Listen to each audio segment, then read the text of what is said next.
from it. I don't even think it's like, ha, it's so funny to watch and laugh at. I don't think it has that value. But then again, I really like Halo, so for me, it's just pain, just constant pain. See, Constant, I'm like, enjoying how bad Picard season 2 is. It's I incredibly bad. I find it hard to extract entertainment out of seeing something I like get pillaged. It's really It can hard. be tough, Like, yeah. It can be tough. it's It's even for like, like a weird yeah. spectrum where you can go from laughing at it to being like actually sad or hurt, and then if it's hideously bad, you can maybe go back to laughing at it again. I think a lot of it for me with this is like, man, you had like an opportunity that a lot of people would have really liked to have had. You had a lot of money. You had like all the money you needed to execute basically any idea you could ever want. Like, there's no limitations really for you.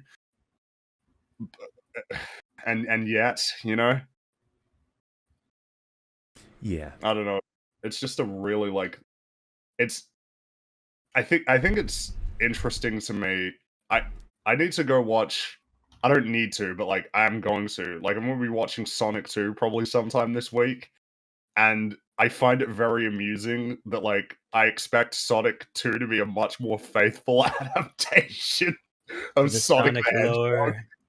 than or at the very least may well be like stronger just in terms of its writing, which is really funny to me.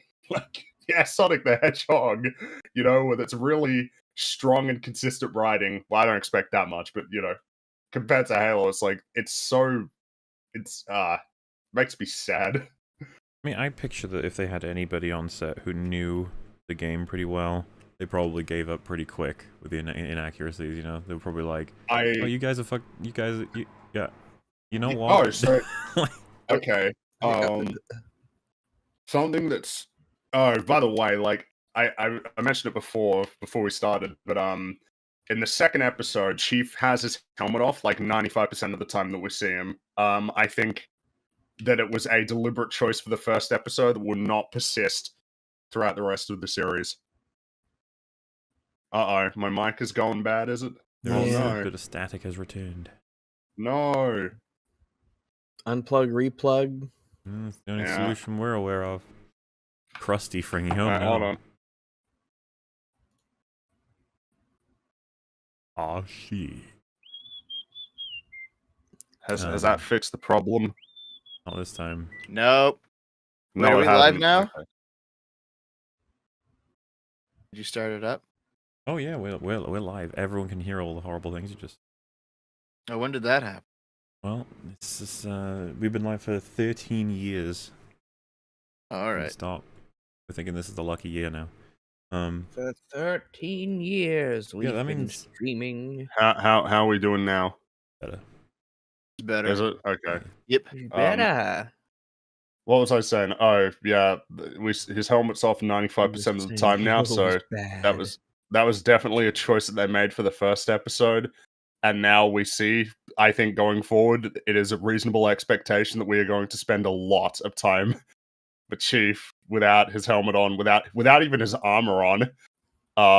There's a good chunk of time when we just see him with his armor. He just took it off somehow. It, like a dress or something? It's like some sort of screen, so yeah, it's fine. Don't worry about it. Well, they did it off screen, yeah. So like he just somehow he goes to like a space station built into an asteroid, and he just I don't know, he just takes off his armor and just puts it to the side. And it's like, how is that even possible that you can do this? Like, I thought that you had to go to a specific facility to put on and off the armor with robots like half and a stuff. ton without it. Yeah, he's a very heavy boy. Yeah. And I like as well how it's he's gone to meet this guy who is like the one person the guy that he meets is a guy who ran away from the Spartan program. And he's in this space station that's filled with people who clearly don't like Spartans or like the UNSC, and he just decides to like put his armor off to the side. It'd be really funny if we went back and it was gone. Someone had taken it while he wasn't looking. It's interesting that the UNSC fugitive didn't really care about the UNSC ship boarding his fucking area. Well, yeah, because he comes in with a Pelican and nobody asks for clearance or anything. He just kind of comes on and nobody knows. And it's like, are you telling me that there's not like a guy who monitors this on this station to make sure who's coming in and out? Like, why would there not be a guy whose job that is? So instead, he comes on, walks through the doors, and all the people are like, oh, look, a Spartan. Let's put a forklift in front of him. Ha ha ha. Forklift in front of you, and then he just pushes it to the side. It's a really weird scene. I don't know. Also, we shouldn't be talking about that. That's the whole point is that we're not talking about it, right? Because Halo bad. Picard season 2 bad, from what I hear. Moon Knight okay. Moon Knight. Hold on, Picard season 2 is amazing. Okay. How much do you know about it? Only what Red Letter Media have said. I experienced that show vicariously through Mike and Rich. Okay, so they have been sent back in time by Q. And by they, I mean all the contracted actors from season 1. None of Picard's actual friends. Of course. So they've all been sent back in time. No, they're sent to an alternate universe where the Federation is fascist and the timeline diverged in 2024. So they have to go back in time. That's almost the year that it is now. Yeah. Whoa. Oh my goodness. It's Biden's fault in canon. What a coincidence. It's the reason why they did that, like, because of budget, because it's easier to shoot in just, like, the regular world than it is to make, like, a Star Trek show. Is that actually why Star Trek was famous for not shooting in spaceships constantly. That's what it's really known for. But what's interesting though is that as soon as they get to 2024, each character goes off and does their own storyline, because Seven and Rafi are off doing an environmental thing. Rios, the banana phone guy. Rios gets picked up by ICE. They call it disappeared. ICE disappears people in 2024. It disappears people? Yes. Okay. They don't deport them, they disappear them. So he's on a bus and he's being transported to the disappearing location.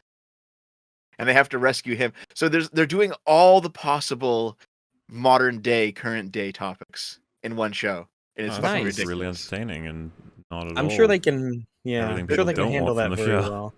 No, dude, it's such a hilarious train wreck. I'm enjoying it so much. Do you at least watch it with people to laugh with them? Or... Yes, of course. Oh, thank goodness. You gotta have your health in consideration. Okay. Yeah, we watch it together. It's a fun time for us. Yeah, I was gonna say somehow in this era of a bunch of TV shows coming out, Marvel is currently on top. What a jagged line of our interest in caring and not caring and hatred. Man. And it's not even that Moon Knight is like great or anything. It's just like, hey, this is it's got neat, aspects of it that are neat. Yeah, there's some level of artistry here, God forbid, and it has a good actor.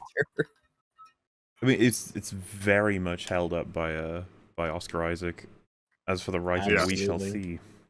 We'll see. Well, because we're kind of hanging on a cool premise right now, and then interesting ideas. But how it all ties together in the end, we'll have to see, right?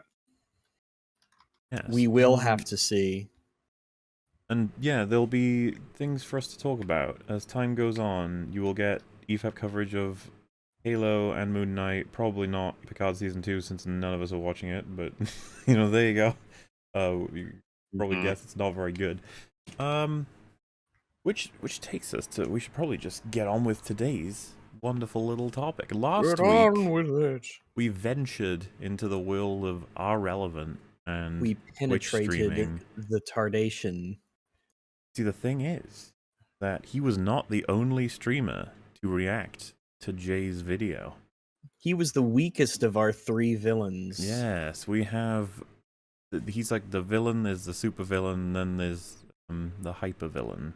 Right? He's like the one henchman who doesn't have any particular personality other than being just a mook henchman, but he's got he's got a scratch on his face. Yeah. Some very minor physical characteristic that sets him apart from the others. And he has like an accent or an interesting history where he's from a particular if country. he speaks at all. Different. I think that's already taken it too far. We don't know anything about his history. He's just around. He's just distinguishable from the others. I didn't mean like complicated, like he's a pirate or something. He has an he's like a pirate. He's my pirate henchman, He's a little more special than the average henchman. Yeah. Being a pirate, he has a hook for this analogy, is actually pretty accurate to the. Nice. Because they is. Anyway, have you ever been on an old sailing ship, like a recreation of one? Oh, I'm pretty sure I've been on like the ones that they had and kept. I don't think I've been on a recreation of one. I don't think I've been an actual one. Not sure. Was it on the water? Yeah. Some of them have been on the water. Yeah. On the water. And it's interesting to see the little compartments that they had to sleep in. It's like, here's your hole. It's only big enough for you. Maybe not even. Have fun for the next 9 months, however long it takes to get to Australia back then. 9 months. The one I went to was a recreate. You know the well, I guess I don't know if you guys know them as famously the Nina, the Pinta, and the Santa Maria.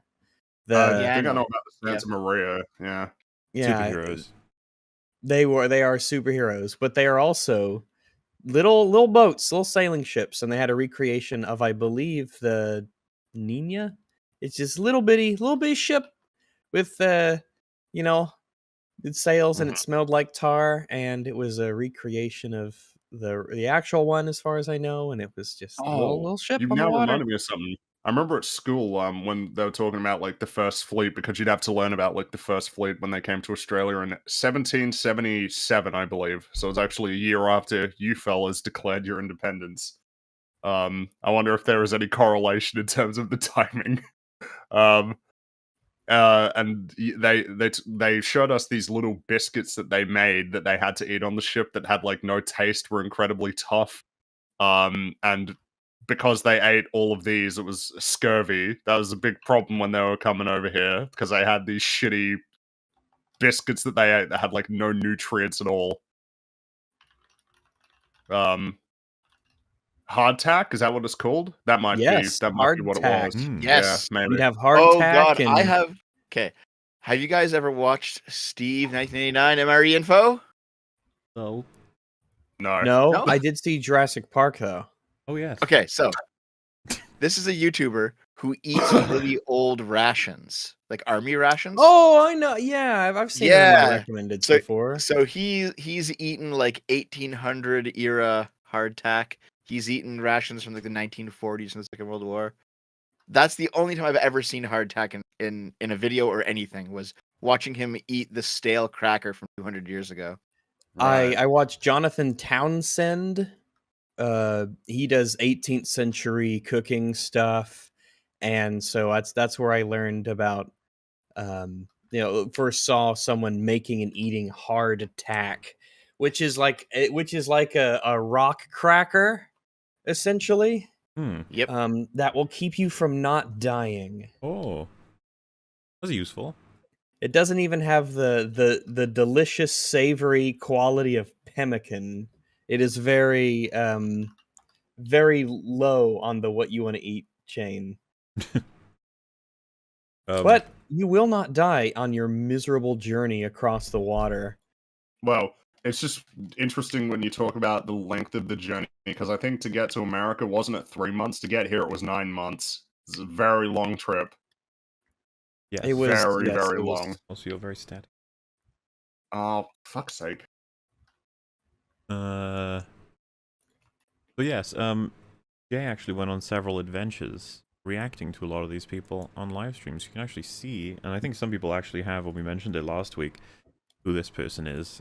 Jay's already reacted to their coverage and had a discussion with them live, and then they made a video regarding the situation. All of that will be gone over today, and my goodness, you guys are going to be enlightened as to how the events went. I don't know why this all happened, but we can assume, because of clashing interests, obviously, that there was a level of defensiveness as to Jay being critical of what is a revenue source for many on Twitch. And a lot of defenses are often brought out, and we're here today to check out the second of the three that we're going to look at, because my god, you'd have to stop eventually. Don't worry, Sitch will arrive at some undetermined point, and or you'll catch right up. And yeah, I mean, it's there's nothing really more else to say other than this video that I cut together will likely give you all the stuff you need. All right. Yeah. So do we watch this or do we comment on? Do I need to leave? You can leave because I've got my chair. You want to go? That's all right. All right. A brief intro to Denims. Yes, I guess this is more so a brief intro into... The idea here is I'm going to give you a clip of... Oh, where do we go? God damn it. Hang on, everybody. Don't panic. Don't panic. We're not all dead. I won't panic. I'm not dead. What happened? I got very scared for a moment there. Don't worry, chat. Oh my goodness. All right, here we are. You thought someone in chat just said cleep. So I think they're very scared. That's the sound you make for when you, like a mouse, when it sees you, it goes, cleep. Rags, your poultry intake seems low. Are you okay? Yeah, you need some nuggies, my man. Poultry intake? Your poultry intake seems low, yeah. I do know a bit about Denims from before this stream. She seems rather ridiculous, and she exists over in her own area of the internet with her own lore and her own drama and her own stupidity. Really? Yes. She is a known quantity. She's not just a known quantity. Yes. She is a discovered amount. Yes. Do you have any information that would be interesting or enlightening? Because I really don't have much on her other than the impression that I've gotten, which is not good. Yeah, she is your generic Twitch bimbo socialist. I watched her and Destiny debate at one point, and Destiny absolutely dumpstered her, and it was kind of embarrassing to watch, actually. Well, what I will say is that by the time you get through the information I have gathered regarding her, you'll know that I would have known about it all the up to now, and I can say her intelligence is not impressive. That is the nicest way I can put it. Well, here's the thing, though, because she's quite physically attractive, and I think that's all it takes to make it on the internet. I'm gonna say, Dev, what do you mean? I'm sure she's a very hard worker. Okay, you know what? I can prove to you that she's a hard worker. What I have placed at the beginning of this video is to give you an idea of the kind of streamer we're dealing with, and it might also inform why she's decided to comment on all this with JAxie. Who knows why exactly? I'm just saying, maybe a little clip right at the beginning, it'll give you a little idea. Have a look-see. IRL backpack. So you may have noticed that. All right, I will be back. I should be done getting ready by the end of this video. Smile. Oh. Is she just playing someone's video while she does her makeup or whatever? Yes. And if you'll note, Jesus to Christ, skip through everything that she used. Wow, that's 13 minutes of a video. That's a 13-minute video. She didn't say a word. Yeah, the like whole video. There's shit. not even a chair. There's not even a chair. There's not even there's not even a chair. Why not just start your stream 15 minutes fucking later?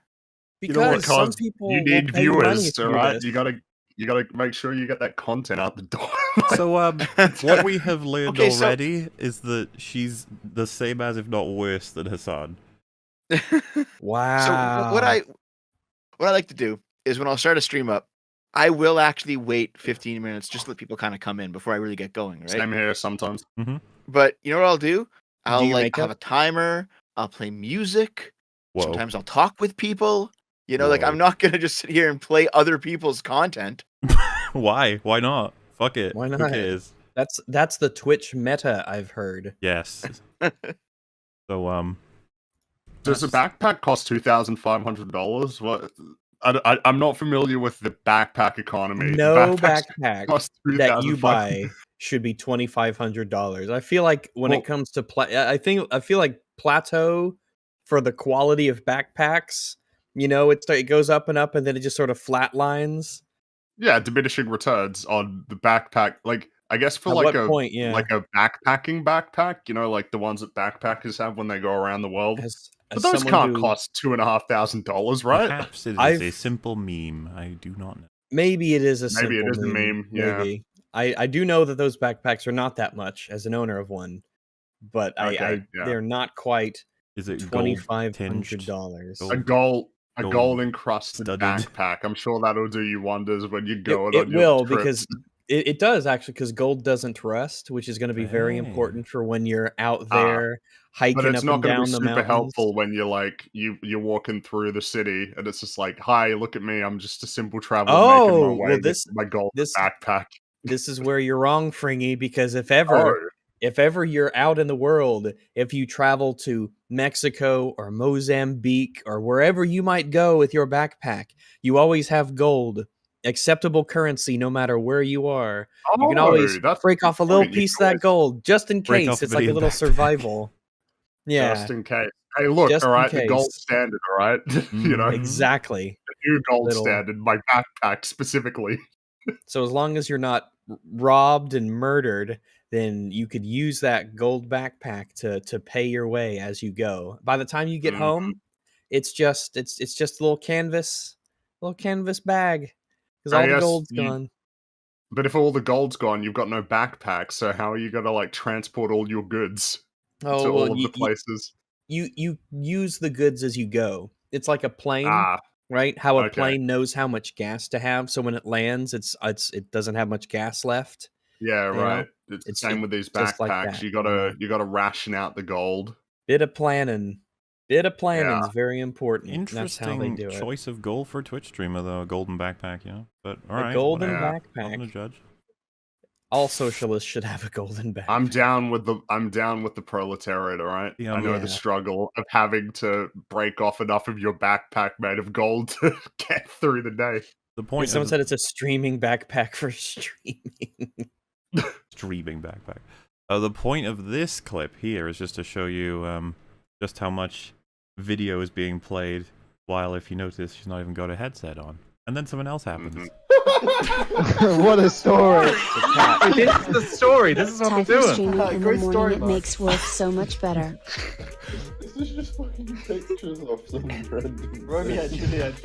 Do they kill themselves? So something you'll learn about EFAP compared to others. We tend to rewind what we miss. Just saying. Just put it out there. Also, this is kind of fun. Yeah. Soot House is exceptional, and the whole. I can't hear her. Oh no! Oh no! Is she pulling a Sargon? Sound check? Nah, I'm sure I got it right. I think we've all done this at one point or another. Let's be fair. This is probably the best commentary. Sorry, why am I muted? I didn't even mute myself. I'm so mauled.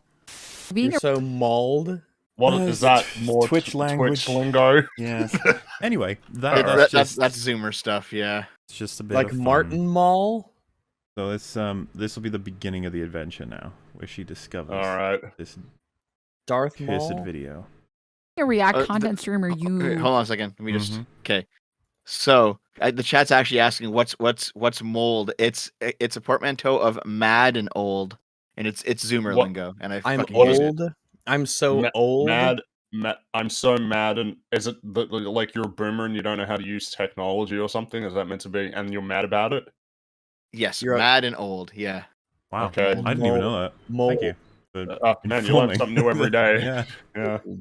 I don't they say it's the same with malding, right? Because malding is mad and balding. Oh, I've never heard of mad and balding. I thought, what is it when like a lizard is like, I want shed, and then sheds its skin? That's molting. Chold. Okay. So when you're shedding an old. Animals can molt, right? That's what it's called. Okay. So that's why. Yeah, a malt shop is generally just it's slang for a pet store. I thought wait, what was it? You know in Scooby Doo when they're like, we're going to when they go to get like their milk. You said for pets. Wait, because that was a joke about malting. So here's the problem, Brags. The malt shop, we never have those here. It's so I'm just trying to figure things out. No one has them because they don't exist. Yeah, didn't malt shops disappear in like the 1950s? Well, that's what I'm they saying. probably lasted up into the 70s. Well, yeah, because in Scooby-Doo, they went to the malt shop, and that was in the Yeah. 60s, right, when Scooby-Doo started. Yeah, so Velma they at least... and Daphne and Freddy and the two gluttons would consume... Yes, who would just consume sandwiches forever, just until the end of time. Got your static back, I'm afraid. Yeah, your static's back. Yeah. Statique. Man, maybe this is just me. Maybe I'm just an old man, but I hate Zoomer lingo. Oh, I thought you were going to say you hate Sitch. I don't like it either. Like, I thought you were going to say you hate malt shops. Hey, Sitch. Hey, Sitch. Hello to you too, Dev. I just come right in. He's like... The current Zoomer lingo is mid for something that you don't like, and I fucking hate it. No, mid means that it's eh. That's mid. People are using it now to just to mean bad now, though. It's already evolved. Man, yeah. I can't catch up with this. It's like that's mid. It means that's bad. I'm just like I hate Zoomers. Can we outlaw them? Just get rid of them all. Is this what our parents felt like when we didn't use groovy? I'd still use groovy when they heard us say something. Dude, with my parents, it was cool. It took them ages to they were like, "What is cool? What does that even mean? That it's cold?" And I was like, "No, that it's good. It is acceptable." Yeah, your parents didn't know what cool meant. Dude, we're talking about when I was like, super young. So yeah, cool was new. Yeah, but even when I was super young, my parents knew what cool was. Well, your parents were cooler than mine. Well, your parents can have a fight over which one's the most groovalicious and tubular and radical. So that's more of a 90s thing. Radical's pretty great, I gotta say. Radical. Bodacious. Whoa. And also, since you've barely missed a thing, actually, we're about to start the adventure. I know, I was listening. A little bit of context before, but yes, we're at the point where Denims discovers that she's going to watch a video. Okay, she's finished putting. I'm gonna. Chat's right. Do you remember Wizard? Like that's pretty Wizard. That's not a thing. That wasn't a thing for me. Someone just made that up. Over here. No, that was a thing. That was a thing. No, you're lying. It wasn't a thing for some areas. That was in the early 2000s, I think. It was popularized by Final Fantasy and Harry Potter. That's totally Wizard. I thought it was popular. I thought it was popularized by episode 1. Episode 1, The Phantom Menace. Yeah. Yeah, and he uses that as a kid in the game in that movie. As a kid in the game? Like, wait, what? Sorry, as a kid in that movie. That's why. Does he say something's wizard? Yes. Does he? I don't remember this. Does he? Yes, he does. You remember what it was? Because I'm blanking. I do not remember. Yeah, this is so wizard, Annie. Yeah, one of his friends says that to him when he's like building his pod. Really? Fucking hell. I might have just blanked that every single time I watch it. Are you sure this isn't? Oh yeah, sure enough, it is. If you type in Anakin Wizard and go to images, it's Annie and his little slave friend. Oh my god. Yep. It's so Wizard. A long time ago in a galaxy far, far away, that's so Wizard is a phrase to denote something being very cool. Is that offensive to Jedi? Is that offensive to wizards? There was some old VHS tape that I always rent from Blockbuster called The Wizard, about a kid who played video games. Have you ever seen this? I'm aware of that. From like the 80s? The Mario 3. No. Yeah. Yes, and at the end of it, they're like, "We're gonna have a video game competition, and they have to play Mario 3." And everyone's like, "Oh my god, this game is new!" I remember Wizard by Ralph Bakshi, Wizards from 1973. I remember this movie, Sitch, because that's where they had the power glove. It's like the power glove. Yes. And the movie was just a big marketing ploy for Mario 3 because that game hadn't come out yet. All movies market something. Yeah. Some of them it had the little kid. What's that kid's name that was in? Oh, the kid from the Wonder Years was in it. Yeah. And he had like an autistic little brother who was playing games or something. Yeah, of course, the autistic kid's the gamer. That's just a regular gamer, yeah. This is the average gamer. They were ahead of their time. I got to step out for like 2 minutes to grab food. I'm going down to the dollar meat store. The dollar meat store. Oh yeah, the lore continues. All the memes about you are gonna be about dollar meat. Dollar meat. Do you subscribe to the Dollar Meat Club? Dollar Meat Club. Every month they send you sharp new meat in the mail. And it's all like like sweating through the mail. Like, jeez. They don't even wrap it in wax paper. It's just paper. It's all gooey and icky. Oh, the Dollar Meat Club has many connotations to it, though. Dollar Meat Club, like it's a gay porno mag for poor people. Poor gay people. There's a market. I'm sure of it. Speaking of poor gay people, we were watching Twitch. Yes, we were. Let's just enjoy. Mute myself. I'm so mauled. Being a React content streamer, you're like so. I mean, all streamers on some level are so disincentivized from like leaving their computer. And I think when the apocalypse happens, these people will be the absolute first to die.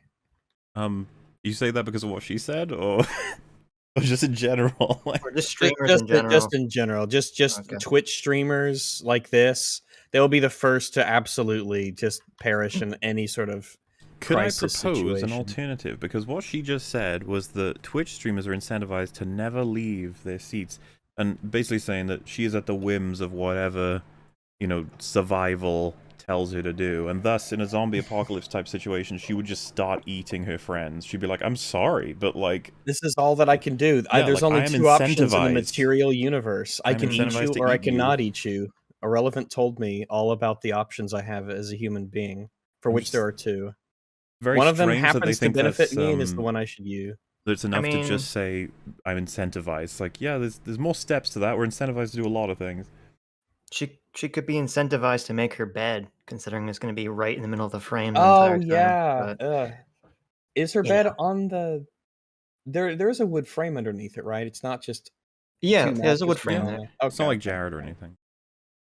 Wow, were you gonna judge and be like, "Wow, she just puts her mattress straight on the floor. What a poor." I was gonna do that. Yeah.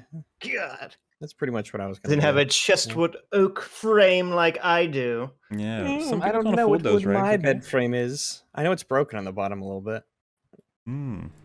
When you're a React streamer, there are so many people who hate React streamers just because they're React streamers. Like literally. I don't think so. I don't think you just hate someone because they react to things. That seems really weird to hate.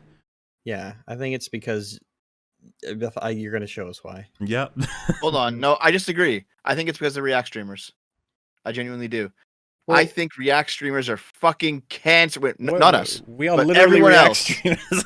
That's what I was going to say. How do we defining a React streamer here? Okay, so do you recall the kerfuffle with the React trademark like 5 or 10 years ago? Yeah, the Fine Bros. Yeah, that shit. So like that was kind of the optics nail, first nail, not the last, but the first nail in the coffin of the whole React thing. But these are people, like when I hear React streamer, and we're talking about denims here specifically, these are people who, like, you okay, hold on. I want to word this properly, because even as I hate them, I enjoy some anime React streamers.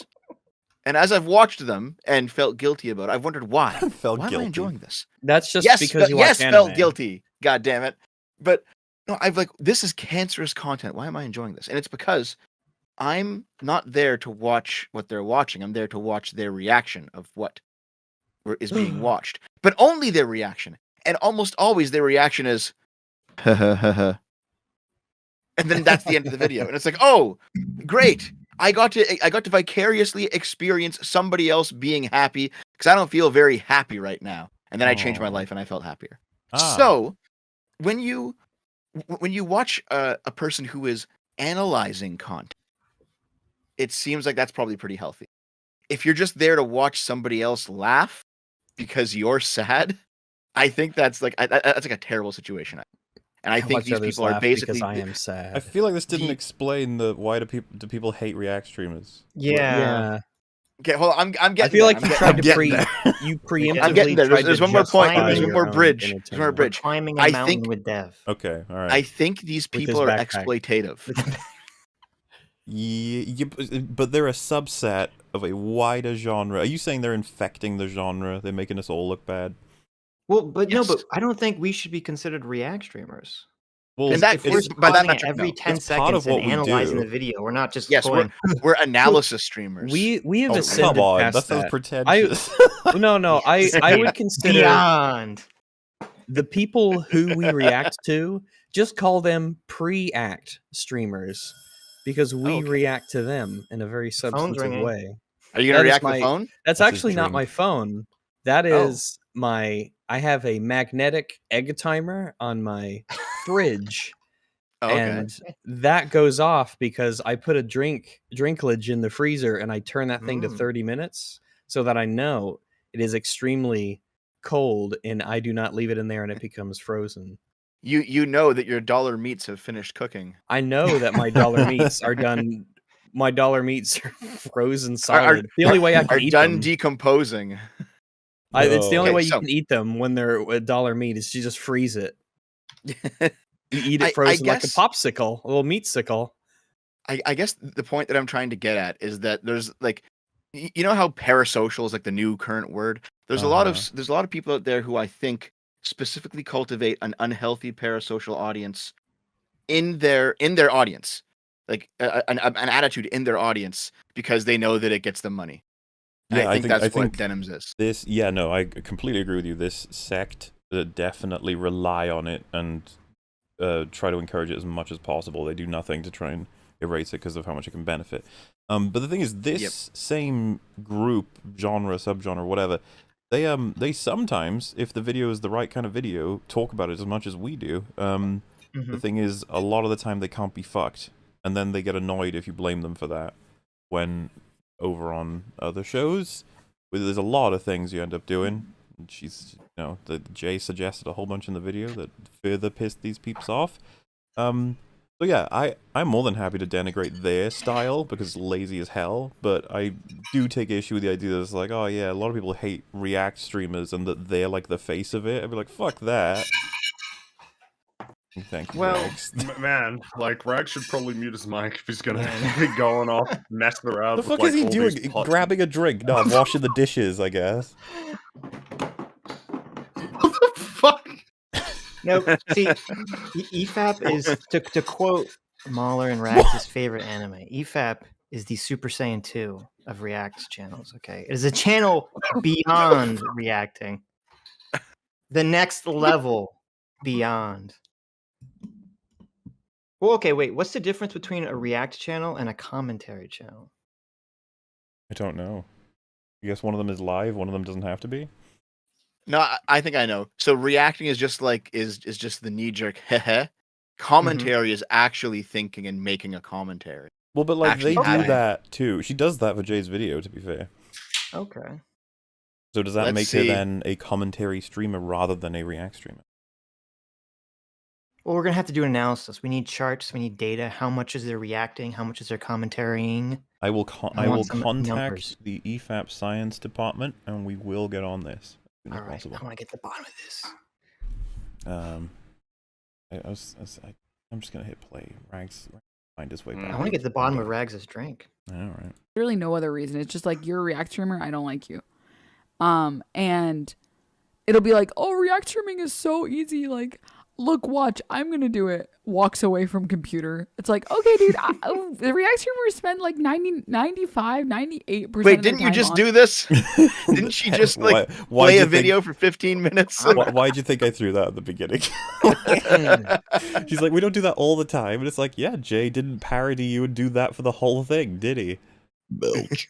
And yeah, it seems to have struck a nerve. A cardboard pizza? The cardboard pizza was great.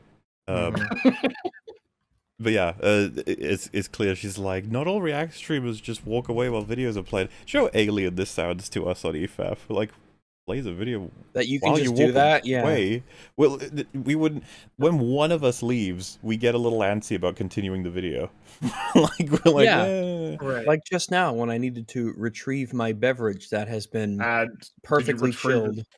Did you retrieve it from like amongst a pile of dishes? Was it like was it hidden underneath all that? Or did you hear that? Soup kitchen? What that probably was the ice that I put inside of this this Yeti thermos. It was that really? Yep. Ice.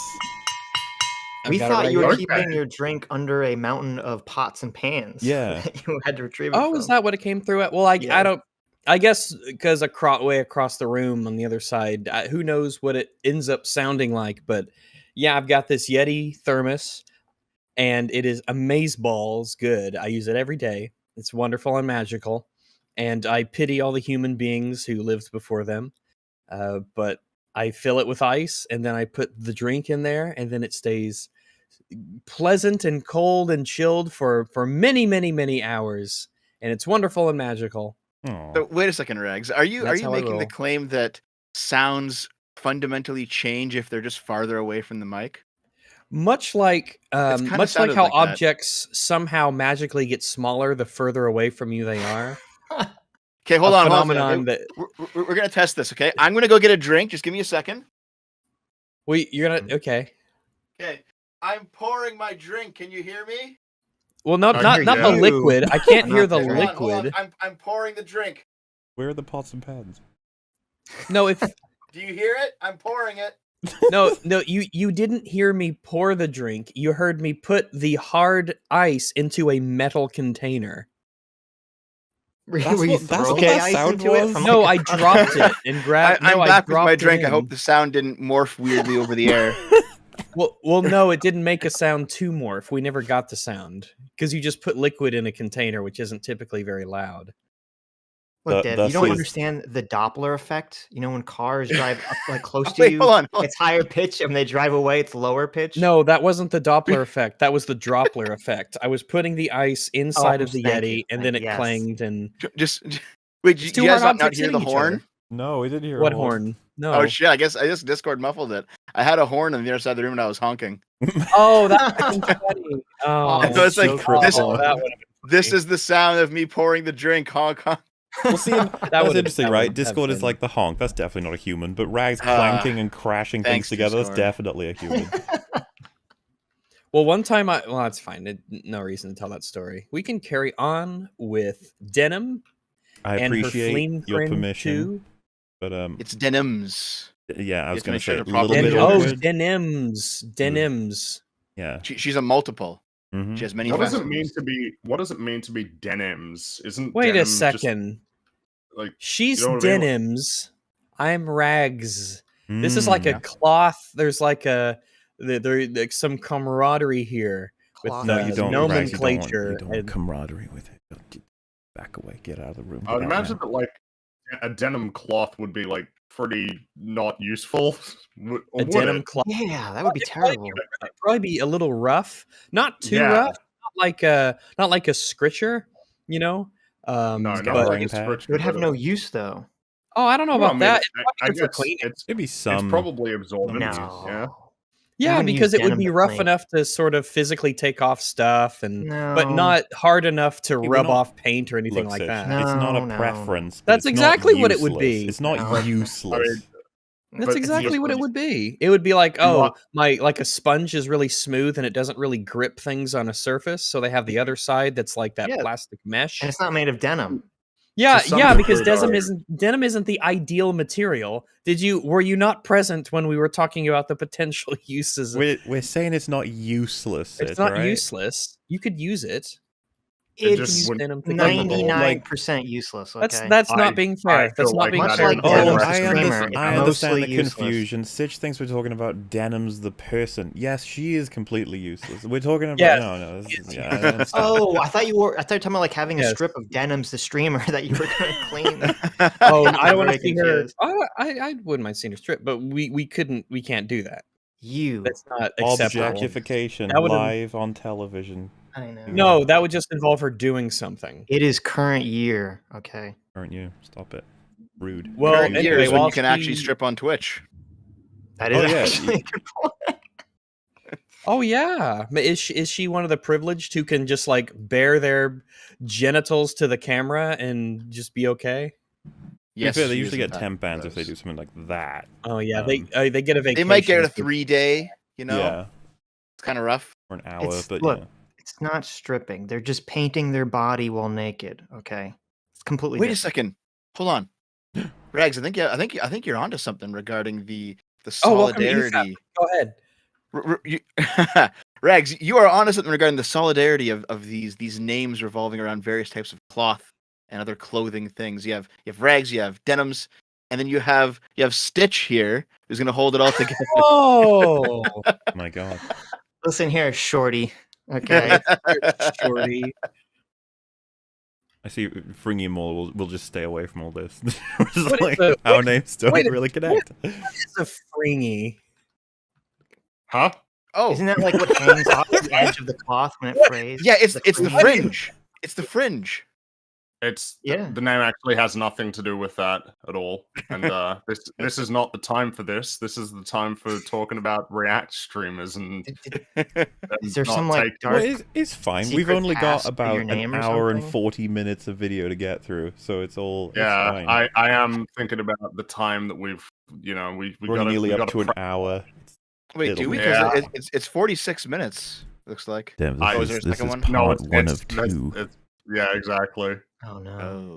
Yes. On stream, and they leave for 5 minutes, barely, after streaming for hours and hours and hours. Just saw her do it for 12 or 13. Actually, said I'm not ready yet, but that's fine. I also, again, to emphasize the point, when you're like, I mostly don't do the wrong thing, you know. I only sometimes do the wrong thing. So many of them do this as a defense. You wonder if it's some kind of like human thing to move the goalposts subconsciously. It's like, do you not understand that nobody cares if you do it a lot? When I run my capitalist business, all right, sometimes I exploit my workers and don't pay them overtime, all right? I only do it sometimes, though. Most of the time I do pay overtime, but sometimes when when things are tight, or I just want more money personally, I don't, and that's just, you're incentivized in the capitalist economy. I have to survive in the capitalist economy. The definition of survive varies pretty significantly depending on what I want at any given time. It is It is uncanny how you can say to these people directly, like with no uncertain words, it's bad that you've done this at all, and then they'll be like, you act like I do it all the time. You're like, you didn't hear what I said. Exactly. It's I don't know, principles, man. It's just... Listen. I only raped her once. I mean, not a lot. Comparisons. The problem is though, if you were to use a rape one, they would be like, "Wow, comparing React content to," and it's like, "Yeah, okay, you can do that one too until we get to the point, which is the principle." But that's fine. Well, I mean, it's comparable. Like the content didn't ask to be reacted to. Okay. You see how that content it is a lack of consent. What was the video that last week? Yeah. Were you gonna say something, Fring? I couldn't catch that or not. Nah, let's press on. Hours, and then it's like, and they leave something to watch, and people are like, "Why would you? Oh my god, you're literally stealing content." It's like, okay, dude. Saying that with a smile on your face is really really like the counter argument. Yeah. Okay, dude. Yeah. Okay, dude, with a smile on your face as well. This video is just gonna be like a bit of a cope. So bit of a. I will ask now, is my microphone still doing the flume? Because if it is, this next piece of criticism is going to be super awkward. Is my mic... Yes. My mic... Only partially doing it. To be fair, I assume your criticism is going to be very different from what is happening to your microphone, which is beyond your control. It is, but the problem is that it's just got to be nice and awkward. Is the mic doing the super duper flume, or is it? It's just a partial one, like 1 per 10 words. I can understand what you're saying. Yeah. No, I don't like that. Hold on. It's a minor. We'll keep pressing on. I'm just gonna try and fix this. I will save the criticism until I feel my mic is working 100% and super duper. I can picture what you're gonna complain about, because there's that thing that happens when you've got a particularly wet mouth and you get real close and you're just talking and you're just doing that, and it can be pretty fucking annoying. You're allowed to vicariously make these criticisms while I sort out this microphone. It kind of sounds like you get like a big scoop of peanut butter. Yeah. And you go. Yeah, a lot of people say ASMR, and it's like, yeah, I guess in ASMR, it's like that's the thing that people are looking for, but bad. When you're doing like, I don't know why, but the Shure microphones, everyone wants to shove them into their face. Some people do it just fine. Some other people have decided they need to have their lips right next to it, otherwise it doesn't work. Well, it kind of reminds me, like, whenever you listen to like talkback radio and it's some dude who's got like it's usually a really fat guy, and it's really like the really heavy breaths. Getting tired, like out from just talking. Sorry, I'm just Oh, like, yeah, these types of noises. Sorry, sounds like me, actually. I'm flustered. Like those sounds. Hey, look, sometimes the cheeks, they get in the way and you need to wobble them back, all right? That's how that works. So I can actually answer from a tech side of things the Shure microphone situation. Well, because everyone uses those microphones now. Every fucking podcaster, every YouTuber. I know why it's happening, because it cancels out sound, like, other than the cone that goes directly into your mouth. But that does not mean you have to fucking drive your nose into the actual thing. Well, there's a good distance that you learn to put your mouth away from the microphone whenever you're recording. I learned this lesson very harshly when I recorded a good third of my endgame video, like, in a batch, and then I listened to it, and I was very upset. Because there are a lot of bad noises. Wait, why does everyone use Shure microphones? Well, I mean, they're pretty good quality, and they're like reasonably cheap for the quality. But also, what everyone forgets is that it needs a preamp. No one ever hooks up a preamp to that model of Shure microphone. I'm using it right now, and I'm actually very far away from it, and I think I'm pretty. You can hear me pretty well. It's not like I have to you sound get really close to the horn, video. no, God. But Not the horn, yeah. But like, it's because I have a preamp hooked up to the mic, which allows it to pick up more sound without raising up the volume of the background noise. So you need an actual preamp hooked up and powered, or else that mic is gonna always sound like shit. And nobody has a preamp. Are you talking about like the audio interface specifically, or what is the difference? You know how like with an XLR microphone, you got to hook it up to a thing that is powered like by its own source, and then that goes to the microphone, or? Yes. So most mics take like 12 volt power, I think. That's right. But a preamp also takes a bunch more volts that a tiny source can't handle. So you need either like you need like an extra power, which you can buy those for like $30, or you need just like a source that has like a 48 volt switch on it. But basically, you have to hook up preamp to your Shure mic. Everyone, hook up preamps to your Shure mics. You heard it here, folks. Sure. I just use some cheapo depot USB mic. Well, I think those do you fine anyway. But well, what I've discovered it's not necessarily the mic you have; it's how you use it.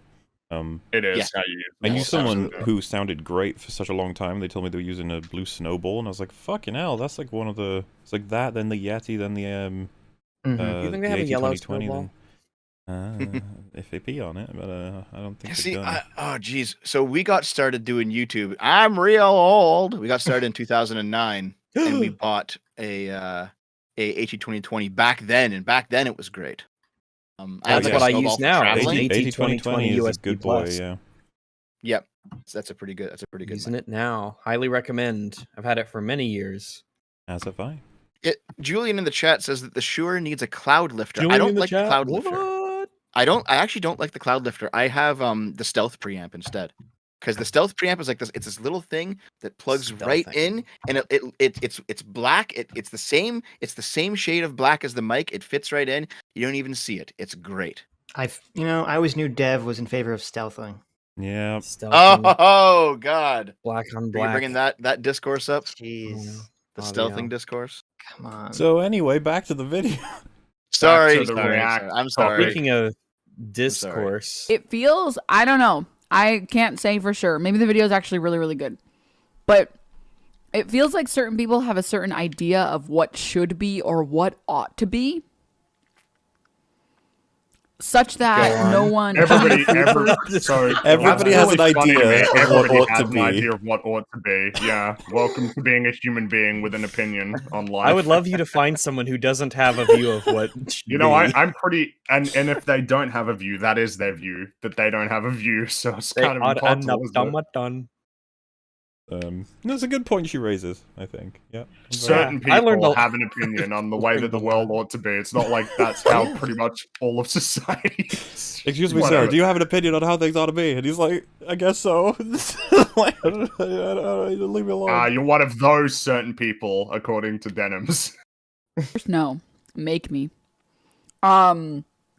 Such that, like, they feel they need to dictate what other people's content is like, I guess. Such that they feel they need to dictate what other people's content is like, which she will do throughout this entire video. Of course. Mm-hmm. Because of course everybody will.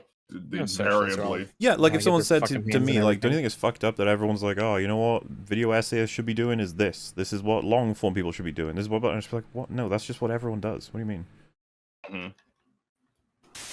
Streaming isn't supposed to be watching boobies and getting in a hot tub. That's not what you're supposed to do. You know what I mean? I'm assuming she's referencing, like, that discourse is really old. We're talking, like, 2010, when people were saying, like, they didn't like that female streamers would benefit from just getting their boobies out. While male streamers obviously have to be entertaining. We're not allowed to take our cocks out. Well, I'm pretty sure there was a guy who did, like, weightlifting for a while. He was shit off, and he got temp banned for, like, doing that. And I remember people being like, man, this doesn't seem fair. Like, at all. And then, of course, the discourse of, like, is it respectable to have a stream that is doing really well when all you do is really just look pretty? And, you know, there was a big debate. Just jiggle around. I mean, that's what Gal Gadot does for a living, so I suppose. There's, this is kind of the thing. It's more so to do with what is Twitch as a platform, what is supposed to be there, quote unquote. I don't. It's a little bit complicated, and also it'd be frustrating if as a guy you're trying really hard and then it's like, if you just had boobies, like, fuck. Yeah, but is she being serious or is she mocking this position? Oh no, she's mocking that there were people back then saying just because you have boobies doesn't mean you should be successful. It shouldn't even be on Twitch. And there were, like, I would even go as far as saying maybe Puritans who were like, I don't want to see any skin on my children's gaming stream place. And it's like, I mean, right.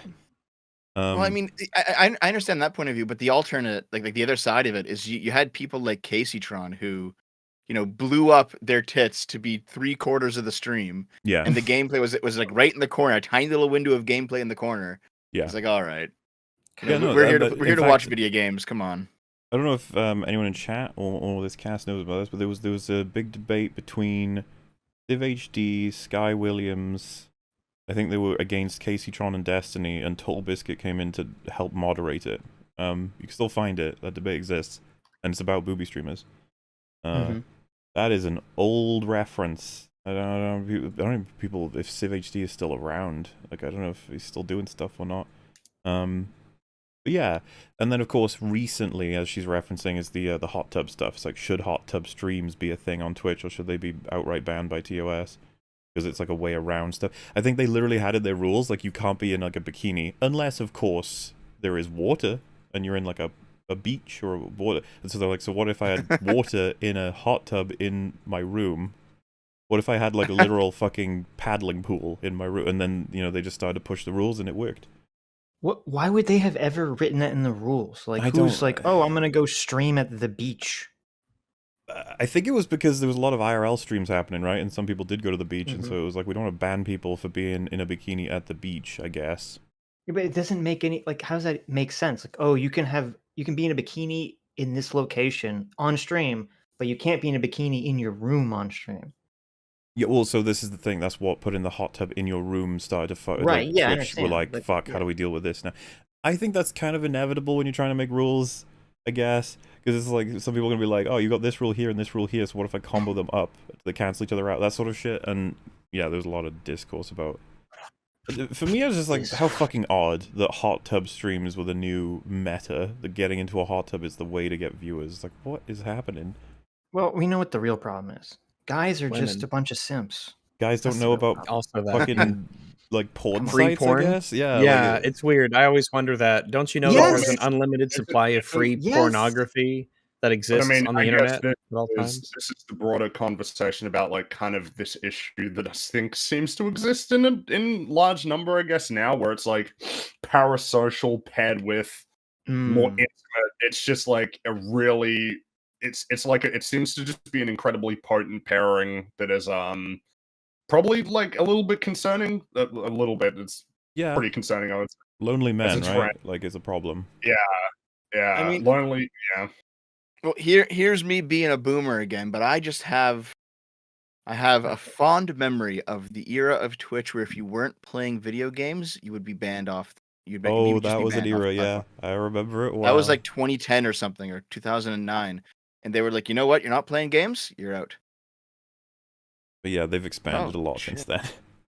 Yes. And this is the thing. If someone said, like, wait, so you want them to do that? It's like, it's more so just things were simpler, and I guess the meta felt a little bit more fair because everyone has to compete to commentate on video games. But then once you add in, like, but you can be in a hot tub, it's like, oh, okay.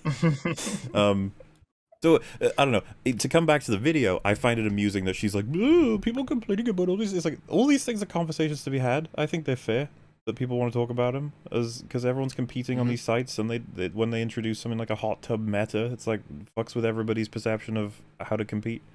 I understand. Yeah. I mean, I think, like, I think I gave the solution last week. The solution just seems to be split them into two sites. A gaming site and a not gaming site. Why not just have Twitch and Justin? Go back to that. You know. Well, yeah, you could you call it Twitch and Twitch After Dark, right? Make it a Twitch After Dark.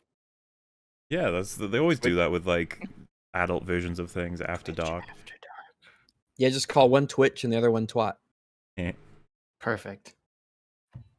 And it's like, okay, well, who are you to dictate that? The platform should dictate that, or you? No, nobody's. The platform should dictate that. Calm down, based on what people's interests are, though. Like that's how it's going to work.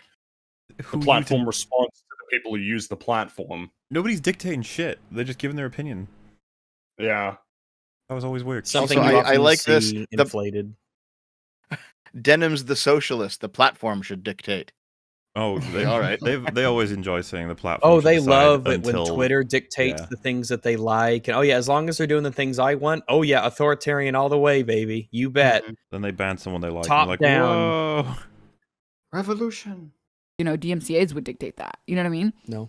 And also, it's the same thing with this. It's like, I know you have an idea of what you think React content should be. And it's correct. Because everybody has an idea of what things should be. That's like your opinion, man. Thank you for letting me know that my opinion is my opinion. That was very insightful. Thank you. At least we got a tautology out of you, which means it's technically accurate. Good job. You did it. Hooray.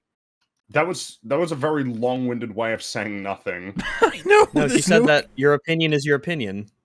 I mean, that's. Have you ever considered that before? Have you ever considered that something is something? Rags, you're making it sound stupid. Not only is something it is what it is, man. That thing is what it is. You're trying to make it sound stupid when what in actuality she said was a lot of people have feelings about whether or not certain things should happen regarding many different subjects, including, and then give several examples. And ultimately, those perspectives aren't something they can enforce. They really do boil down to the fact that they're just their perspectives.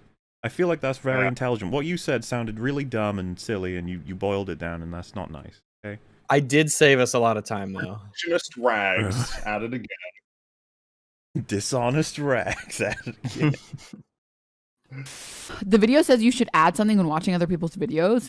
Yeah, I mean, I recognize that. But the thing is, there's are there streamers who just watch content and say nothing? Man, I wonder if fucking you. You know what we're talking about? Them. Well, them. If you say words, but the words mean nothing, is that saying nothing? It feels that way, but I just find it amusing that she's asking this question when she does it all the time. I say all the time. You'll see more evidence as we progress. Yay. Literally nothing the whole time. And if you have a problem and you're like, I don't want you to be able to watch my content on your stream, then you can just fucking send a fucking DMCA notice or whatever. No. Yeah, but wow. You shouldn't have to. That's the solution. Just DMCA me, bro. It's like, really?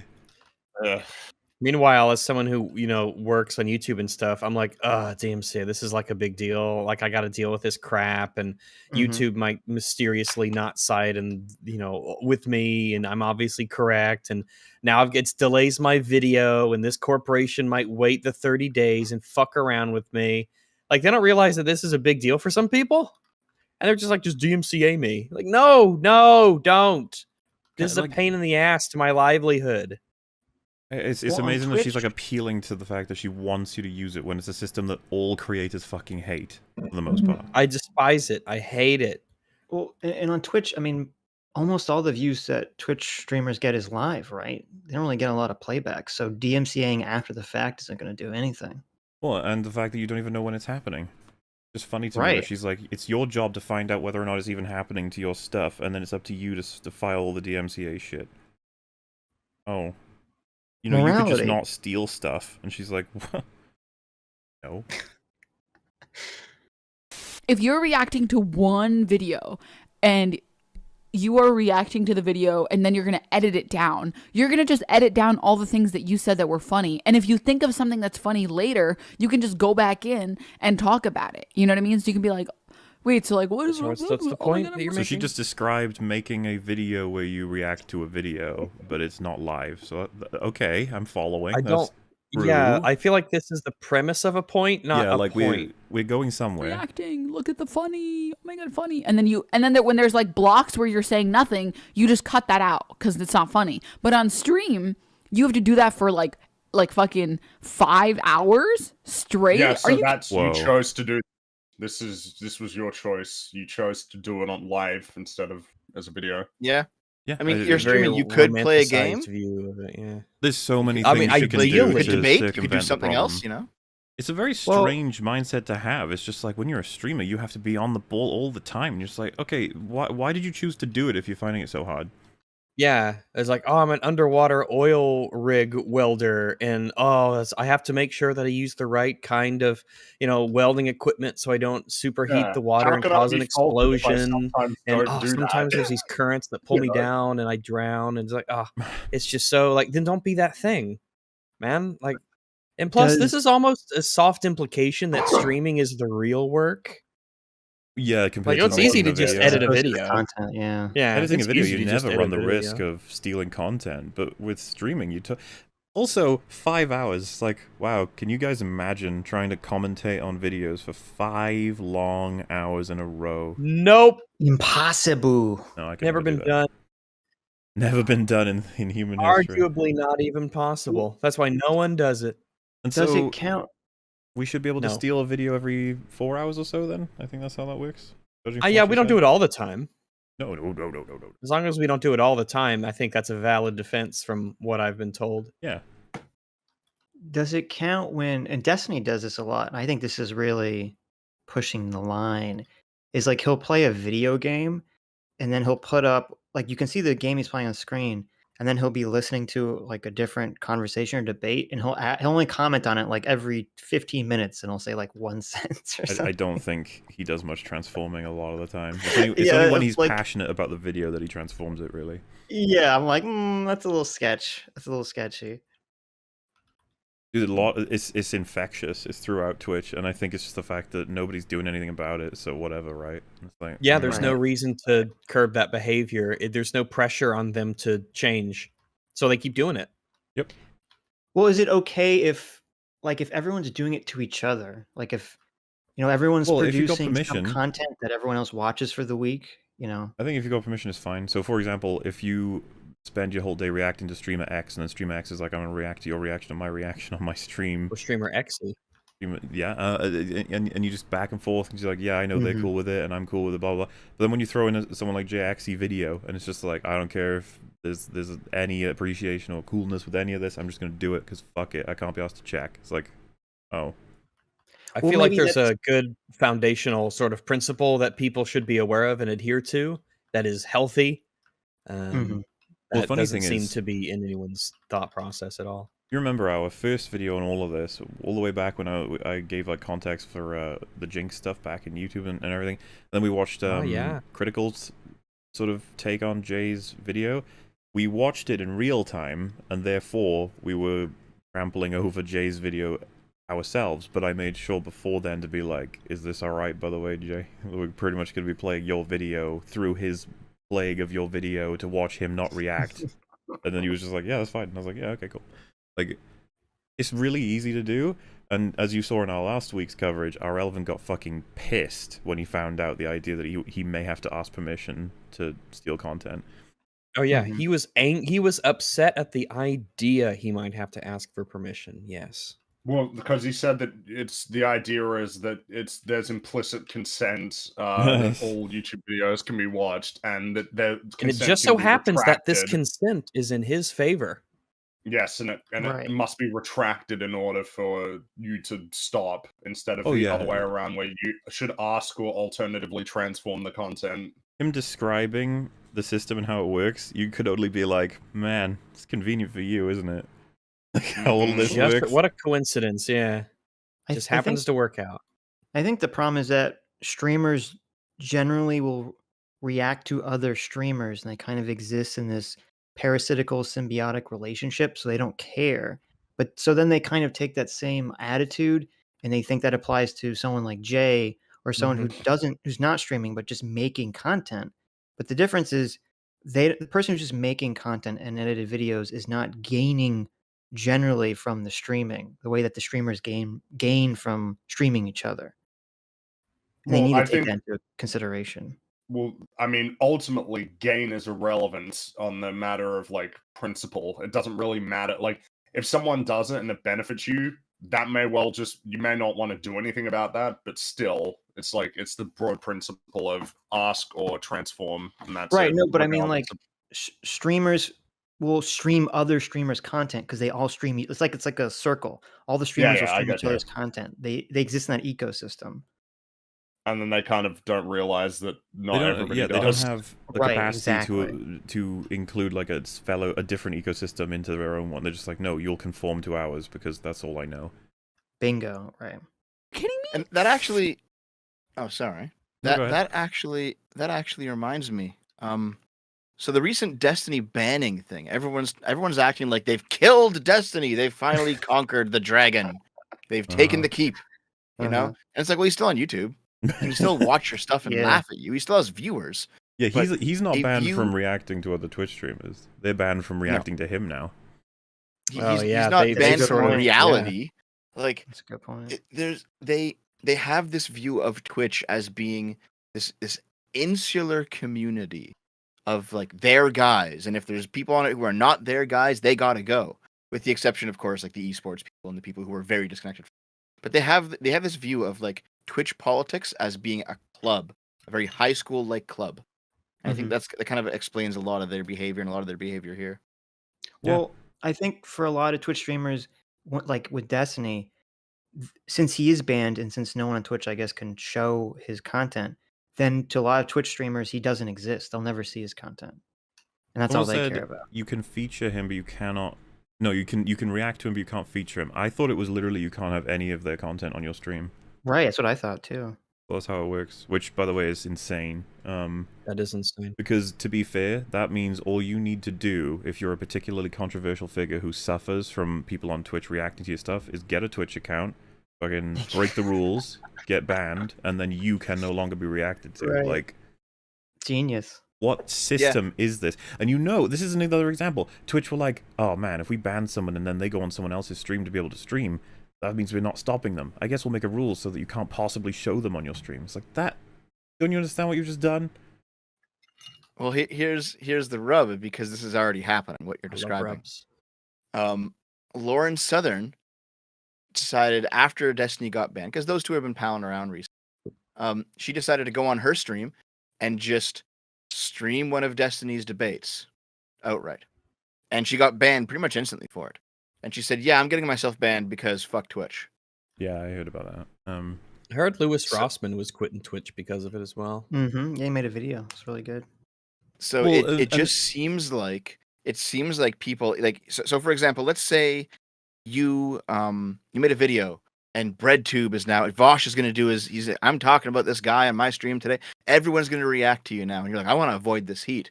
All you have to do is turn on your Twitch stream Destiny, get yourself banned, and then they can't react to your content without getting themselves banned. And that's basically what people are going to start doing now, because Lauren Southern's already done it. It's an interesting exploit, isn't it? And the super interesting thing is that someone might be like, so you think he shouldn't have been banned? It's like, we don't even know why he got banned. Didn't say. That's great that a massive platform can just fucking ban your ass and your income and cut you off from your audience and not even give a fucking reason. Disgusting. Just really what a great world. Good stuff. Everyone loves that. That's awesome. That's great. Did we mention that we don't like Twitch as a platform, by the way? To be fair, we fucking hate a lot about YouTube too, but I just prefer YouTube to Twitch at this point with everything I know. You can't be that funny for that long. Well, speak for yourself, sister. Speak for yourself. Also, the people who be like, "Why don't you react harder?" tend to be the most unfunny people on the planet. They tend to be the people who that doesn't actually matter. Doesn't matter. It doesn't matter. Not a point, and we're hilarious. It sounds a little easy. A little bitter, someone to be honest. You a meal, you cut into the chicken, and it's like, oh, cool, this is like raw. And then it's like, hey, look, all right, you can't cook, you fuck. Like, why do you think you're in a position to judge my cooking? Piece of where's shit. your Michelin star? Eat your medium rare chicken. If someone tells a joke, and you're like, that wasn't very funny, and they go, are you funny? You're like, I don't. Calm down. Like, what bizarre. I mean, I came to this comedic club for you to make me laugh. What are you talking about? Oh, funny guy. Why'd you come on the stage? Like, but yeah, it's like the people who say this are usually not funny. It's like, you got him, Denims. Got him. Tend to be the most unfunny people on the planet. They tend to be the people who also, you made that up. You can create a whole ass setup for them, and they can't even like capitalize. Interesting choice of words. Setup for them, and they can't even capitalize. Yeah, interesting choice of words, isn't it? I don't even know what that means. You give them all the stuff they need, and then they just sit there not being funny. That's what she said. Oh, I thought she because setup is normally like a setup and then a punchline, and she was talking about comedy. So I thought it was like you gave them a joke, like the start of a joke, and they're so unfunny that they couldn't finish the joke. It's weird. That might be what she's saying, actually. I've heard her say that before. That might be one of the parts of this video. You might be right, Rags, actually. If you close your eyes and you listen to her and you replace her voice with Hassan's in your head, it's like she's just copying the kinds of things he would say, almost word for word. Vapid, empty nonsense that is, you're kind of right. Somehow satisfies them. It's like, okay, as long as you're happy, I guess. On stream, there would be downtime where commentary can't be made and chat would lose its mind if the streamer kept pausing. Dude, chat gets mad at me for pausing. Don't give a fuck. Hey, EFAP chat. We have trained you at this point to not fucking even bother complaining about pausing. If you do, it's like, why are you here? No point. Just type and practice. That's all it is.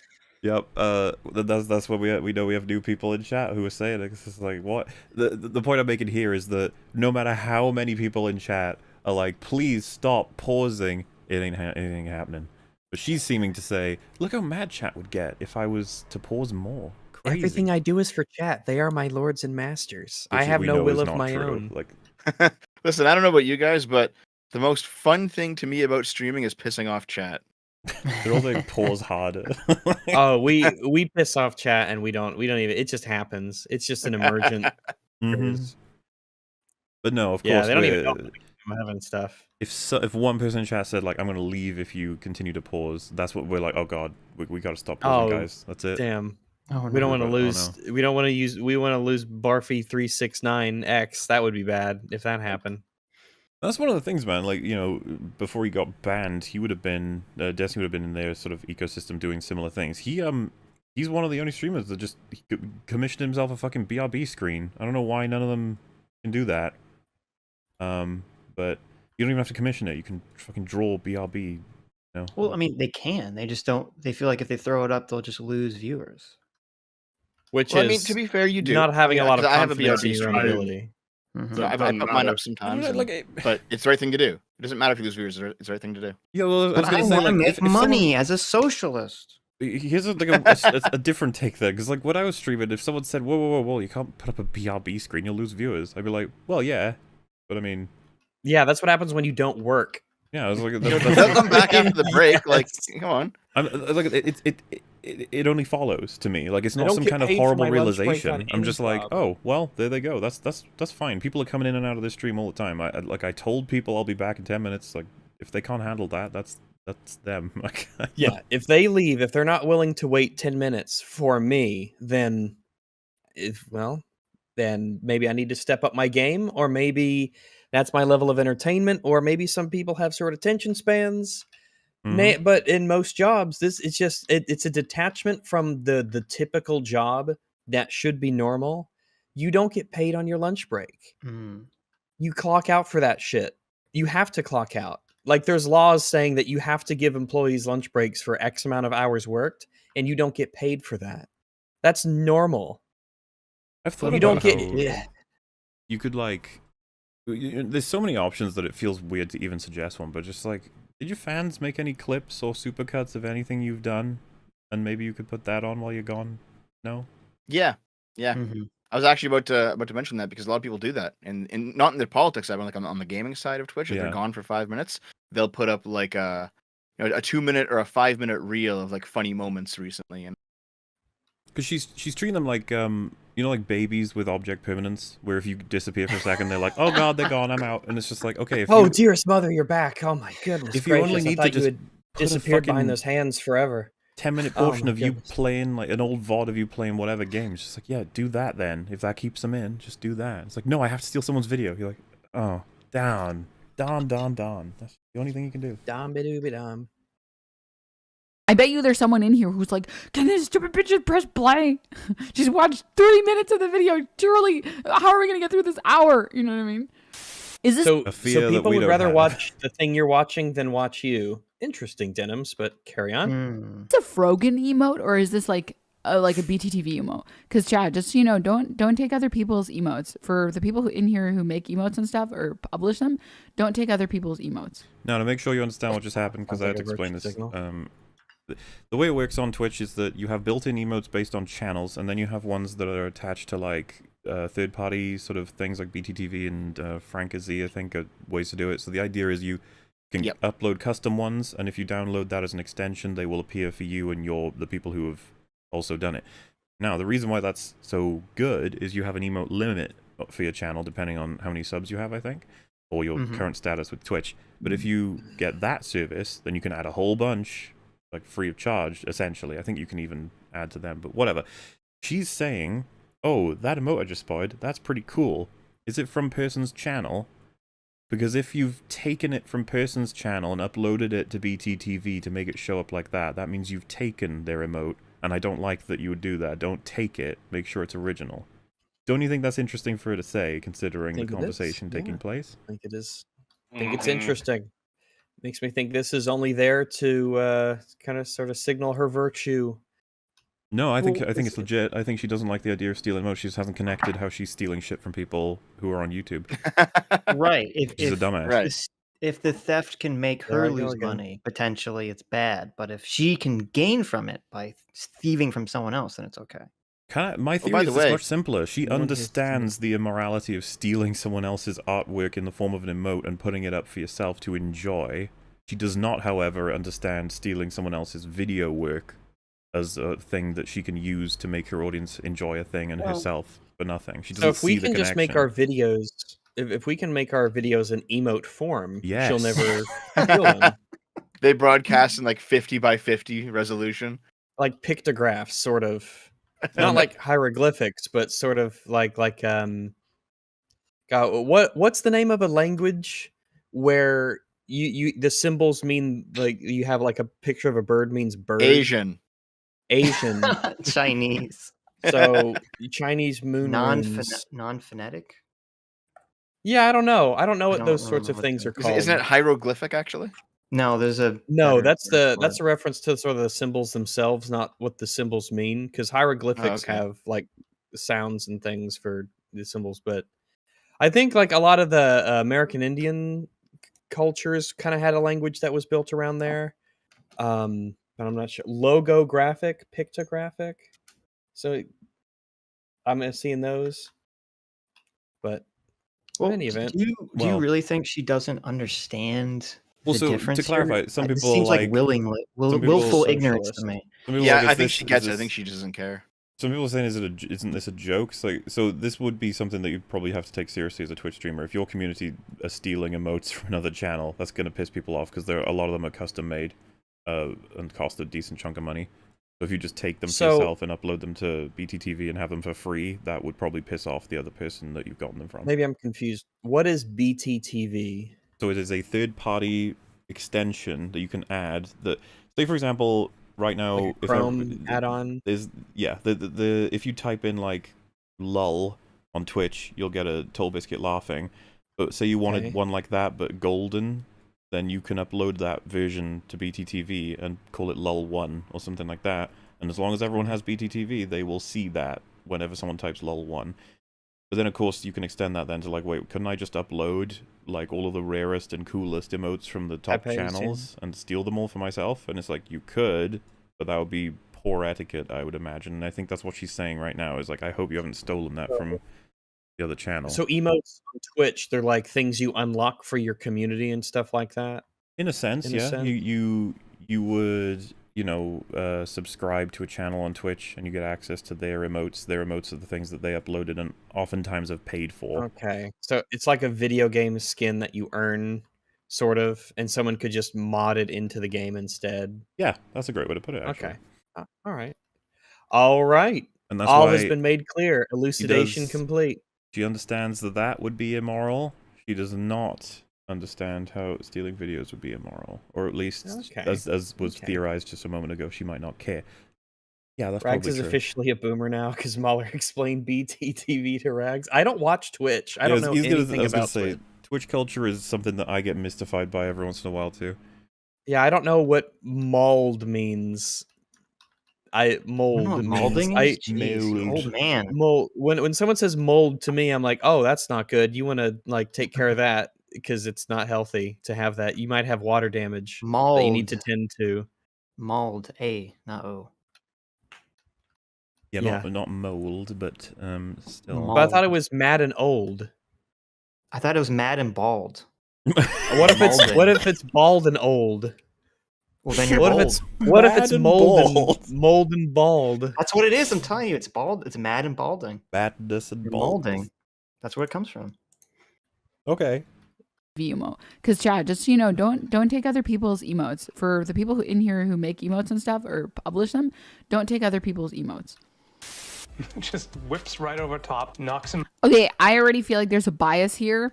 Because so far, every single person that he's shown on stream that makes good React content is not American. So this guy just doesn't like Americans for sure. What? I assume it's a joke. The tone she delivers that with, though, doesn't come across as a joke. It's pretty I can't tell with these people. That's what I'm saying, like, they say it so seriously. Like, I think chat have reacted kind of like when I first heard this, I was like, is she serious? That, like, she's annoyed that all the people that Jay has shown doing good React content aren't American, therefore bias. It's like, because so far every single person that he's shown on stream that makes good React content is not American. So this guy just doesn't like Americans for sure. He's so far shown like 3 or 4 different people or whatever the fuck, and they've all of them have been non-American. So, but her delivery is just like everything else. Right. There's no wink. There's no like tell. There's no inflection issue, and there's no like when I say something seriously, but it's meant to be a joke. I wait and to see how people take it before the reveal comes in, the prestige, if you will. The only but part that gives it away is the content of what she said is so stupid that it has to be a joke, right? Like, that's it. I don't think it was. Like, if she had just said one line about it, and be like, oh, maybe she was just joking, but she kept kind of going with it. She did, yeah. She repeated the point like twice to make sure we understand the problem. Yeah, she repeated the point without adding to it, like making it more ridiculous or funny. So I think it was legit. I think this is real. This seems real to me. She's serious, but what a strange perspective to have on Jay. He's biased against Americans. Anti-American bias. If a reactor hasn't added anything and watching their reaction is basically just the same experience as watching whatever they're reacting to, then essentially they're just reposting something someone else made to their audience, reaping the rewards of someone else's work under the guise of reacting to it. Wrong. This is literally wrong. If anything, that's actually very so the thing is, I'm tempted to roll it back because what Jay said was so fucking airtight, you can't disagree with it. Jay very deliberately. Yeah, you can. Yeah. What do you mean? You just say wrong. You can just say wrong. Listen to what Jay says and how impossibly hard it would be to argue with all of the clarifications he makes. Added anything? Oh wait, hang on. I just find it so funny that she says wrong. So true. If a reactor hasn't added anything and watching their reaction is basically just the same experience as watching whatever they're reacting to, then essentially they're just reposting something someone else made to their audience, reaping the rewards of someone else's work under the guise of reacting to it. Wrong. This is literally wrong. It's airtight. Also, that is really correct. Yes. Jay almost simply repeated the point, but in a different set of words. Like, you can't disagree with this. Like, but it isn't an emote. There's nothing to disagree with. If you haven't transformed it, it hasn't been transformed. Like, that's pretty much what Jay did. Yeah, like if you've stolen it, you've stolen it. Like, wrong. Wrong. That's just wrong. Well, maybe she gives a reason. All right, in the next few seconds. Yeah, let's do it. If anything, this video should have been edited, because I know videos that are this long tend to take like this video should have been edited. You bitch. I can tell you that Jay did edit it. God damn. Thank fuck I edited down his stream, trust me. A lot of 56 minutes is way too long for me to watch, guys. It's too much. It needs to be edited down. You gotta edit it down. Yeah.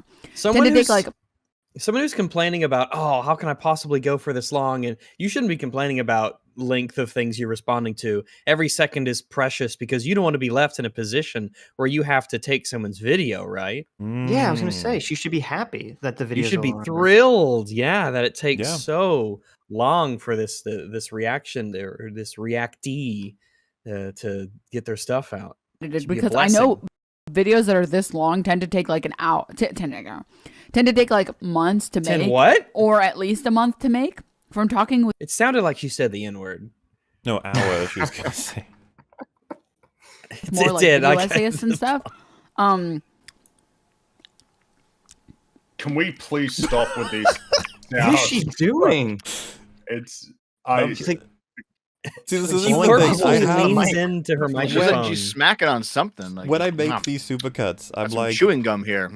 And she's when I'm making supercuts and someone makes their first half of a point, I'm like, I don't want to cut with the static to the next part.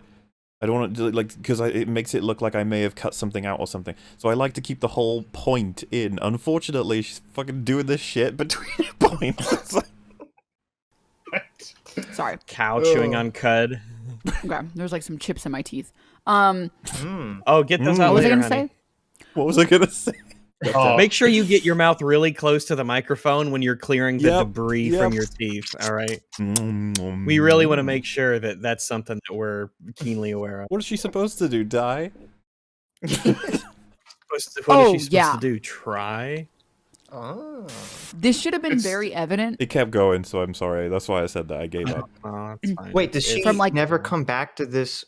No, wrong she does. point? She does. Here it is. Oh, this is it. Yeah. The amount of people that wanted to watch like Death Note on stream, or the amount of people that want to watch like MasterChef or Hell's Kitchen on stream, like it stops being one person making content, like a person making react content, and it starts being like a bunch of people watching something together as like friends almost. That is a shockingly stupid thing to say. Just to make sure it's nice and clear, she's saying Jay is wrong because even if the reactor adds nothing, there's a group of people watching it now, which is fundamentally different than watching it on your own. Yes, because that is what it means to transform content. It is that you, as an individual, personally just have a sort of subjective feeling that it's different. Well, to transpose this to IRL, you go to see the cinema, watch a movie, you pay, cool.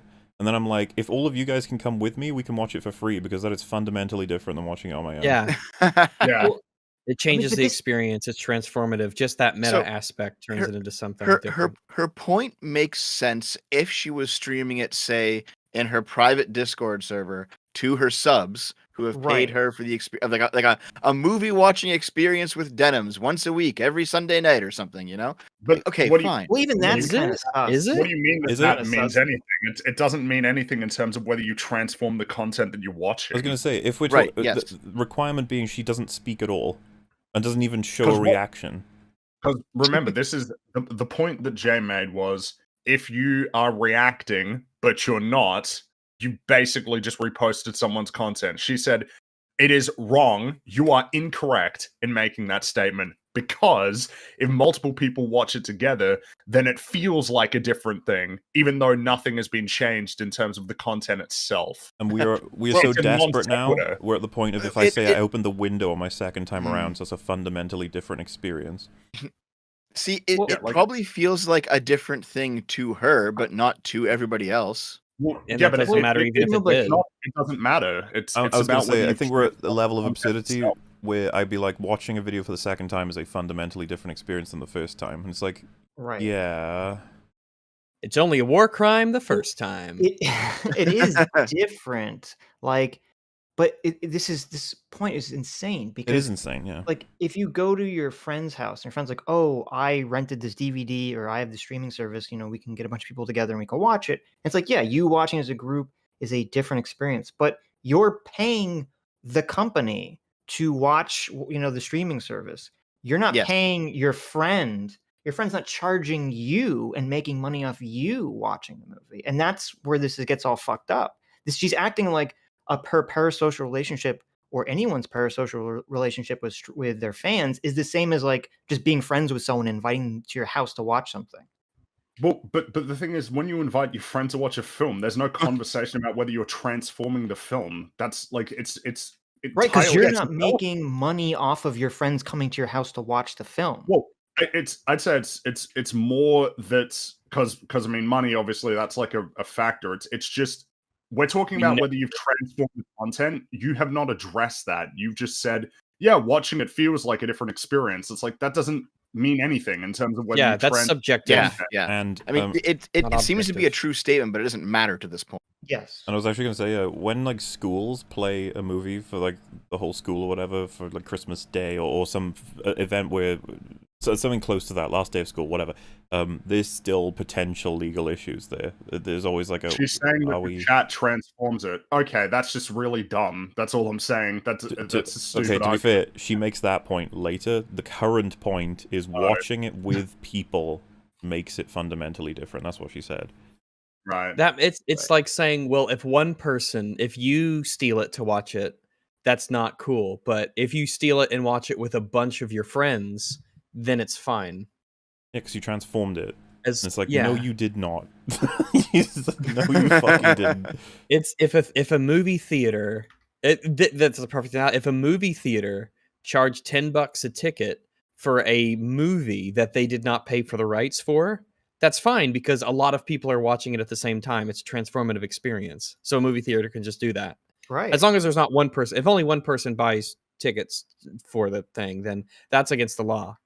But as long as the theater's got people in it, yeah, it's too. Just go for it. If this were true, it would be legal to pirate stuff because the experience of pirating makes it a different thing. You're transforming it by downloading it. Exactly. With fellow pirates. I'm watching it on my monitor, not my TV. That's fundamentally different. Right. Yeah. Instead of a movie theater, yeah. Yeah. And you know what? If you had a system set up so that everyone, like, basically you had a movie, and then you had chat, and there's a particularly popular stream, but the way it works is you can not only do you comment, but you can also vote up or down on the current comments coming in. And so the movie pauses once per 3 seconds, and it'll read out whatever the top voted current comment is. And that was just a system that was running. I actually think you'd be able to get past copyright that way. But that at that point, if she referenced that as being like, that's how you could do it, I'd be like, well, that is transformed at that point. Like, but what you're talking about is literally just the movie playing and everyone's just watching it and smiling. It's like, that doesn't count as transformed.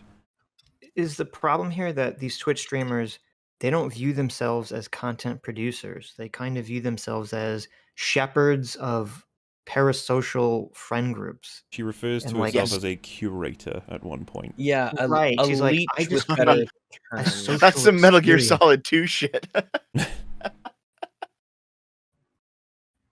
Right? So like, even if like, there are times when I am streaming Hell's Kitchen and I don't. She says like a lot and doesn't compare two things. Yep, she has a lot of words that stick in the middle of sentences because she takes a lot of time to get sentences out, and that's okay, but you want to work on that if you're going to be streaming every day, all day of your life. If this is your career, dare I say, you should work to get better at it, but that's fine. It's the process. It's a journey, not a destination, even though the destination does sort of probably matter. I feel like I'm adding that much, but it's like about like the community watching, like in the same way that like watching. It's not. When you're watching Hell's Kitchen and you don't say anything, stealing and you're broadcasting that to the world, you're not transforming it. You're just watching it. How I think you're being very unfair to the Hell's Kitchen community. How convenient is this system she's describing when she's the one that gets to reap rewards? She gets the money, she gets the subscribers, she gets the followers. Because conveniently, this benefits her immensely. Well, that because we talked about it the other day, right? Part of the reason why fair use exists is the idea of some sort of public utility. There's a public utility to allowing people to criticize something without needing to ask for permission. There's a public utility to being able to use copyrighted material for educational purposes. What is the public utility of you watching Hell's Kitchen and just watching it and making money while other people watch it in your stream? And like, think about poor Fox. You know, how they're just getting nothing from you watching Hell's Kitchen on stream. They're losing, because those are people who could have watched it through means that would have made money for the network, and that's not happened. It's just gone. And you haven't the public utility is her simps are funding the socialist revolution one donation at a time. Dude, they'll get there eventually, guys. Unironically, later on, she argues that the essential public utility that she's providing is that you don't have to click on the videos; she does it for you. I mean, I will move my mouse hand. So the ultimate saver for the people. I don't have. You don't. You have can to keep masturbating. I'll move the mouse. No. Oh god, it's so painful. This gets worse and worse as we go. By the way, you have no idea. Movie by yourself. I already know some of what's to come. Yeah, yeah. I sneak peeks. Almost always going to be less fun than watching it with other people. Do you know what I mean? And I think that this really was like okay. Whoa, actually, not necessarily, but also it doesn't matter. I suppose, yeah, true, it doesn't matter, but I suppose it's not worth Have you ever been to a movie theater? Hey, there's a lot of people who ruin movies, yeah. That guy snoring while I was watching Moonfall. Didn't appreciate that. You're telling me that Batman is like, yep, all right, can we just watch the movie? Yeah, that's definitely, it's necessarily more fun when there's other people there. Yeah. Yeah, I mean, we all know that's not necessarily true. Maybe she says that because to her, other people are a chat that she just doesn't have to watch and doesn't make noise. So it's easy for her to say that at all time. Other people are just silently in the background, easily to be ignored. Posting happy frogs. Amplified and like made obvious to it. during like the peak of like the Pokemon getting banned and Disguised Toast and everything like that. Just to watch. For reference, they got banned because they fucking stole a bunch of TV and used it. Yeah, this is when Twitch was really pushing it. They got, I can't remember if they were banned for anime or something, but they were stealing something, and they finally got cracked down. One of them was something else. Yeah, I can't remember. When I heard about it, I was like, "What do you mean streaming Death Note? You can't just stream Death Note. What the fuck are you doing?" That shit isn't yours. Pokemon was banned for streaming Avatar: The Last Airbender. Why steal shows? What the fuck are you doing? Is Pokemon actually banned right now, like permanently? No, she came back pretty quick. They always yeah. So here's the thing. There's a lot. Remember, I mentioned earlier that I have the unfortunate, or had the unfortunate interest in anime react channels. Well, a lot of them, they're streamers, and what they'll do is these are smaller channels. So I mean, some of them just get away with streaming it because they're smaller channels. Other ones, what they'll do is they will like tell their audience, "Okay, I'm going to hit play right now, so you hit play with me," and they won't actually show. That's the way to do it. Yeah. And then when they upload to YouTube, they put the episode in afterwards. Oh, that's... There's lots of that shit on YouTube. Lots of anime react content where they just plug the episode right in. I feel like EFAP Movies is one of the best examples of how to transform it to the point where nobody is able to watch Boba Fett as it was intended by watching our coverage of it. It is impossible. It's chopped to shit, and we're talking over all of it. It's such a big aspect of what it means to transform it. It's that what you have watched is not a direct substitute. No. For it, like if you're on a Denim stream and she just plays an episode of Hell's Kitchen and doesn't say a lot, you've just watched the episode of Hell's Kitchen. You haven't. Whereas if you're watching like a Boba Fett EFAP mini, you've got like half of it is our commentary without anything, where we're just talking about what we expect or what we saw. There's tons of edits in the footage so that it's like you don't see it fully clearly all the time. There's a whole bunch of stuff that's just omitted because it's all trying to get to the essential stuff that we have commentary for. You transform it into something that you may well not want to watch Boba Fett after you've watched an EFAP video on it, but that's you haven't watched the episode. Yeah. Because a bad review can make you not want to partake of a product or service, but that's okay. That's allowed. It's part of what it means to critique something. May well be positive or negative. But you haven't watched the episode as it was made, well, like in its totality. I don't know, even if you guys are talking over it, I can get what's happening in the show, and it's just like, believe me, we cut out shit tons of what even happens in the episodes. Yeah, but the thing is, you can get what's happening. What matters is you haven't watched the Book of Boba Fett. You just haven't. You've watched our coverage of it, and even if you know the what the EFAP story cover is. and us talking, and then just edits for visuals, it's like what you've consumed. You've missed a hell of a lot. Let's just put it that way. But our goal with those is that you have enough context to understand what we'll be criticizing. That's the idea. Yeah, but like you haven't watched the episode. No. Party, yeah, exactly. The community. It's fun to watch them together as a community. So I wouldn't watch shows like Master Chief or HK without people like you or Hassan. There's an entertainment. That doesn't mean anything. Yeah, so that doesn't mean it's an interesting fact to throw around, because the fact is, like, if you sit there and don't do anything for the entire episode and they go, yeah, I wouldn't have watched that if you hadn't put it on. It's like that doesn't address what you think it does. Actually, even that doesn't help you at all. It can hurt you, but it can't help you. No. It can't. Yeah, it can hurt you, but it cannot help you, for clarity. I mean, I wouldn't have stolen that candy bar if Hassan wasn't in the target with me, so that makes it okay. He didn't put it into my pocket and I didn't say anything. I just see, because there were people in chat talking about like how, oh, well, I don't need to watch Boba Fett because I've watched the EFAP minis on Boba Fett. The point is, like, what are you getting out of watching the Book of Boba Fett an episode on its own versus what are you getting when you watch an EFAP mini that was for the Book of Boba Fett? You're getting two pretty different things. Right. Yeah, as someone who I can guarantee you has seen both the full episode and the EFAPs on it, they are nowhere near each other in terms of... They're not the same thing. They're just clearly different. They're not the same piece of content. Like, even if... I can guarantee you, if fucking Jon Favreau, Dave Filoni, Kathleen Kennedy, whatever, if they found out people were saying, like, I've consumed it, really, when what they've seen is our coverage of it, they'd be like, no, you haven't. That's bullshit. This is people just complaining about everything, and they've cut out loads of shit.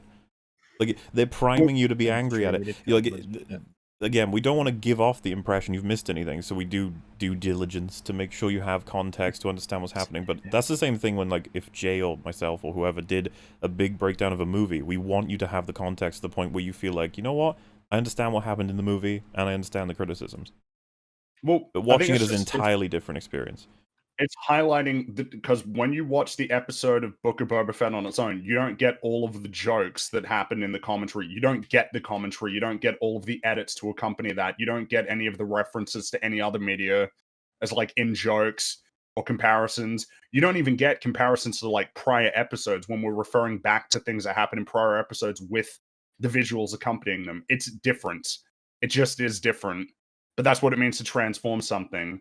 It's not that it is like 100% wholly, entirely, completely a different thing from what existed before, but it's substantially different in a way that it's enough that it really shouldn't be considered the same piece of content. And for clarification, if someone then said, "Wait, so you're saying that I should go and experience the episode myself?" I'd be like, "Oh, I don't think it's worth it." Well, I don't think it's worth it. Yeah, like, it'll cost you time that you can spend on other things. Like watching the EFAP mini on the book. Which you know, you get the benefit of knowing the events in a meta, vague sort of sense, and you also get the fun of seeing us react to it. Yeah, so for example, you could watch all of my Force Awakens review. You will fully understand every event in that film, but it's nowhere close to watching the film as an experience. Yeah. It's like whereas if you're watching Hell's Kitchen on a stream and nobody says anything, you've just watched Hell's Kitchen, you've just watched it. Yeah, like, as if that somehow clears you of, you don't have to be transformative if it's something you were going to choose to watch anyway. It's like, yeah, but... Yeah, that doesn't mean anything. It's like saying, well, I wouldn't have bought that candy bar if it cost money, so I was only ever going to steal it. It's like, what? You know, like, it doesn't mean anything. To watch something together as a community. So I wouldn't watch shows like Master Chief or HK without people like you or Hassan. There's an entertainment value. Yeah, of course. It's like vibing with stoner friends. Exactly, yeah. It is like vibing with stoner friends. That is true. It is. It just doesn't address the point that Jay made, but it's fine. It's fine. I know you think that. I guess it did. Yeah, when you steal in a group, it's okay. All right. I think that this in specific, or like this guy, I don't know anything about this dude, but like, this guy obviously this is more lazy content or whatever, but like, first of all, incorrect. Jinx put more effort into his reactions than a lot of you guys do, because he actually had to edit it and then upload it and title it and shit. Like you and guys... he was always present for the entirety of the videos that he would watch. Whereas, he would get the links, and he would always make sure to react. It's just that his reactions were shit. Yeah. So you have to understand, like, he's bottom of the barrel. You're the scrapes. You're what underneath you're the barrel. Labyrinth of the barrel. The mold off the bottom and the mold on the bottom end. Yeah. How far have we fallen as a society if Jinx's reactions is held up as like a positive standard compared to anything? One of the points that Jay makes is at least Jinx was here. Yeah, that's how much worse it's gotten. I know, it's so bad. A, I don't know who the fuck is watching this, and B, like, is it literally just you don't want someone else to profit because you're putting in so much hard work and they aren't? Then why don't you do what they're doing? That's just what I did. I was about to say. Wait, what's that? Let's just listen to this for a sec.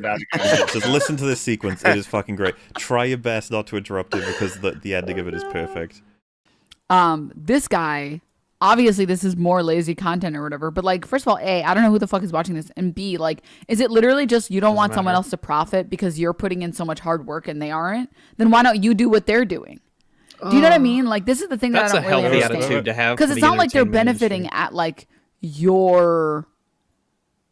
Maybe on YouTube it's a little bit different because if people watch their video instead of yours, like these videos are so boring that like surely like who cares? And if you really think that like this content is so easy and it's fucked up that they're profiting so much, like then why don't you just make the content? It's like, well, I'm better than that. It's like, okay. That's the part I desperately wanted you guys to see. Oh my god. Sometimes it's difficult to tell which is the extra dumb part that you want me to I know, it is a fucking roller coaster of thoughts that she goes through. Well, yeah, to run through that, I guess, the core observation is you have perceived something that you think is bad when you've worked hard. Why don't you just do that instead of working hard? Why don't you just do what I do? Fuck it. You know, socialism, guys. And then the response is, I don't want to. And then that's kind of a dead end, isn't it? Like when someone says, no, thanks, I'd rather not. She just said, you're a sucker for participating in the system properly. If you think stealing is easy, why don't you just steal too? I guess I just find she was defeated by her straw man. That she was she presents this theoretical person who's just like, I wouldn't want to do this thing that I'm condemning because I'm morally against it. That lines up with what I just said. It's like Jay has so many arguments to go through, but she's like, just do it. And the mysterious Jay that she's created in her head just goes, that's morally bad, so I won't. And she has no response. She fucking killed herself in her own debate. She's stymied by the concept of a principle. A bit, yeah. I just can't believe how you could do that to yourself, where you argue with yourself and you lose. You're like, well, oh, I think that's surely it's just a matter of you haven't thought it through enough. No, like of course. You're kind of debating it. You know how you have an inner monologue where you try and figure things out about like what you ought to do, what you shouldn't do, like your principles. You know, you examine your beliefs, but like you don't often do it just speaking like live on stream and then figuring it out as you go. And generally, something like half of all people don't have that. So who the fuck knows? Well, you can't say that about women. Yes. Is that true? That a lot of people don't have an inner monologue? Hold on.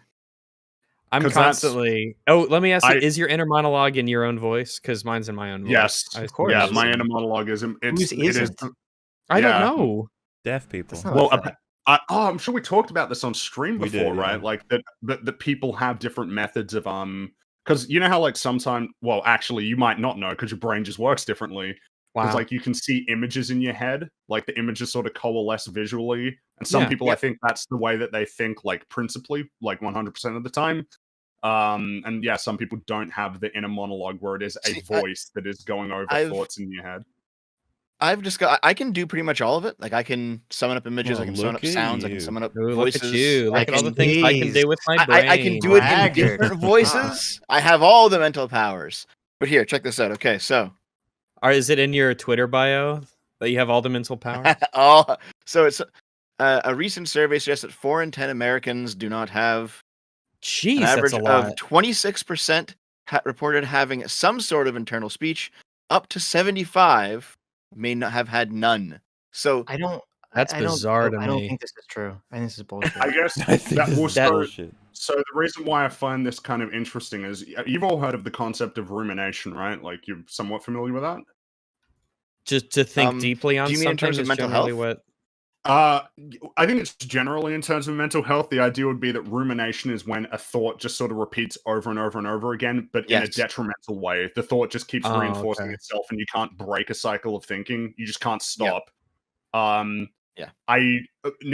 I guess that the thing is that if 4 out of 10 people don't have an inner monologue, am I to believe that like 4 out of 10 people have never experienced the idea of a recurring thought that they can't break? Well, maybe they ruminate in pictures. Maybe. Yeah, maybe. I'm not sure. I guess it's just interesting to me to think that there's like a good chunk of people who don't think with like sentences that are formed in their head. I don't know. Brace? Yeah, well, I guess that is kind of rumination, yeah. But then it gets broken when someone drops a pen in your ass. Yep. That's your mental health tip for the day. If you're ruminating, drop a pen into your butt cheeks, and then you'll be okay. That'll snap you out of it. Drop a pen into my butt cheeks? Mm-hmm. I'm trying to skim this study. I think what they're saying is they gave only 30 college students beepers, and they would randomly beeper them throughout the day, and then they would question, were you having an inner monologue when we beeped you?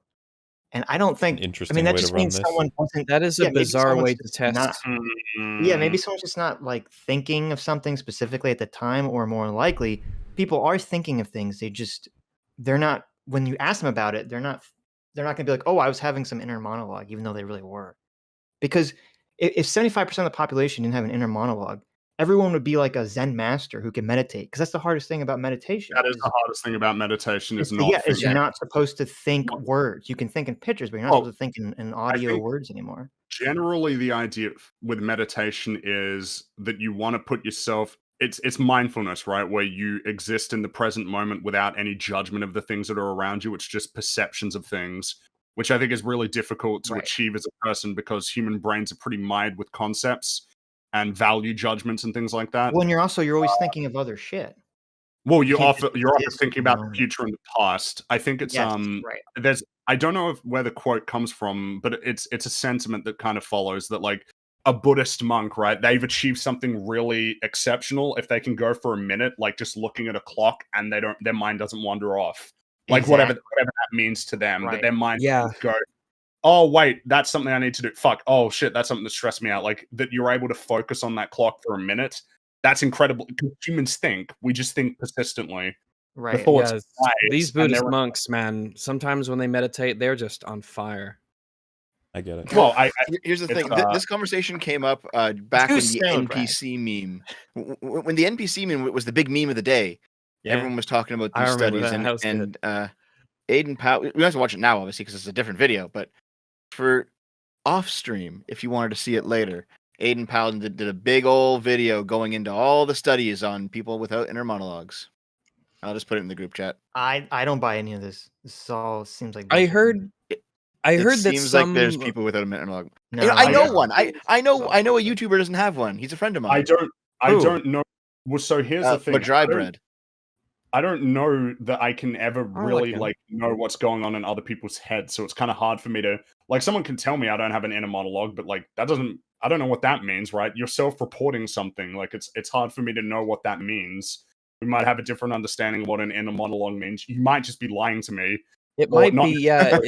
It might be that you don't fully understand. Like it might be that you don't identify. It's the way you phrase the question to them. Like if you said, "Do you have an inner monologue?" they might answer differently than, "Do you talk to yourself in your head?" Exactly. Yeah. Also, I feel like these are important things because it's not like this isn't something you can observe from the outside necessarily. This is someone you're having to rely on people accurately reporting the state of their own minds. Mm-hmm. And someone in chat said Aiden concluded and explained why it was a bad study and it doesn't show what it claims to show. Oh no, Dev, get out of here. Well, you know what? You know what? For the purposes of today, I am 100% willing to accept that Denims has no inner monologue. I mean, do you I guess it's more. Go ahead. Go for it, actually. All right, Dev, do you remember this? It was going around. I don't think it was a big thing, but it went around because someone on Twitter had said that they cannot picture objects in their head. And a lot of people said, oh, yeah, that's bullshit that people can even do that. I don't believe it at all because I can't. And it was one of those sort of resurgence of the NPC meme kind of things because people saw that. People saying that they can't picture objects in their head. And I guess that's just another thing that some people cannot do. Oh, no, that's what Madry Bread has. Hold on. What's the name for that again?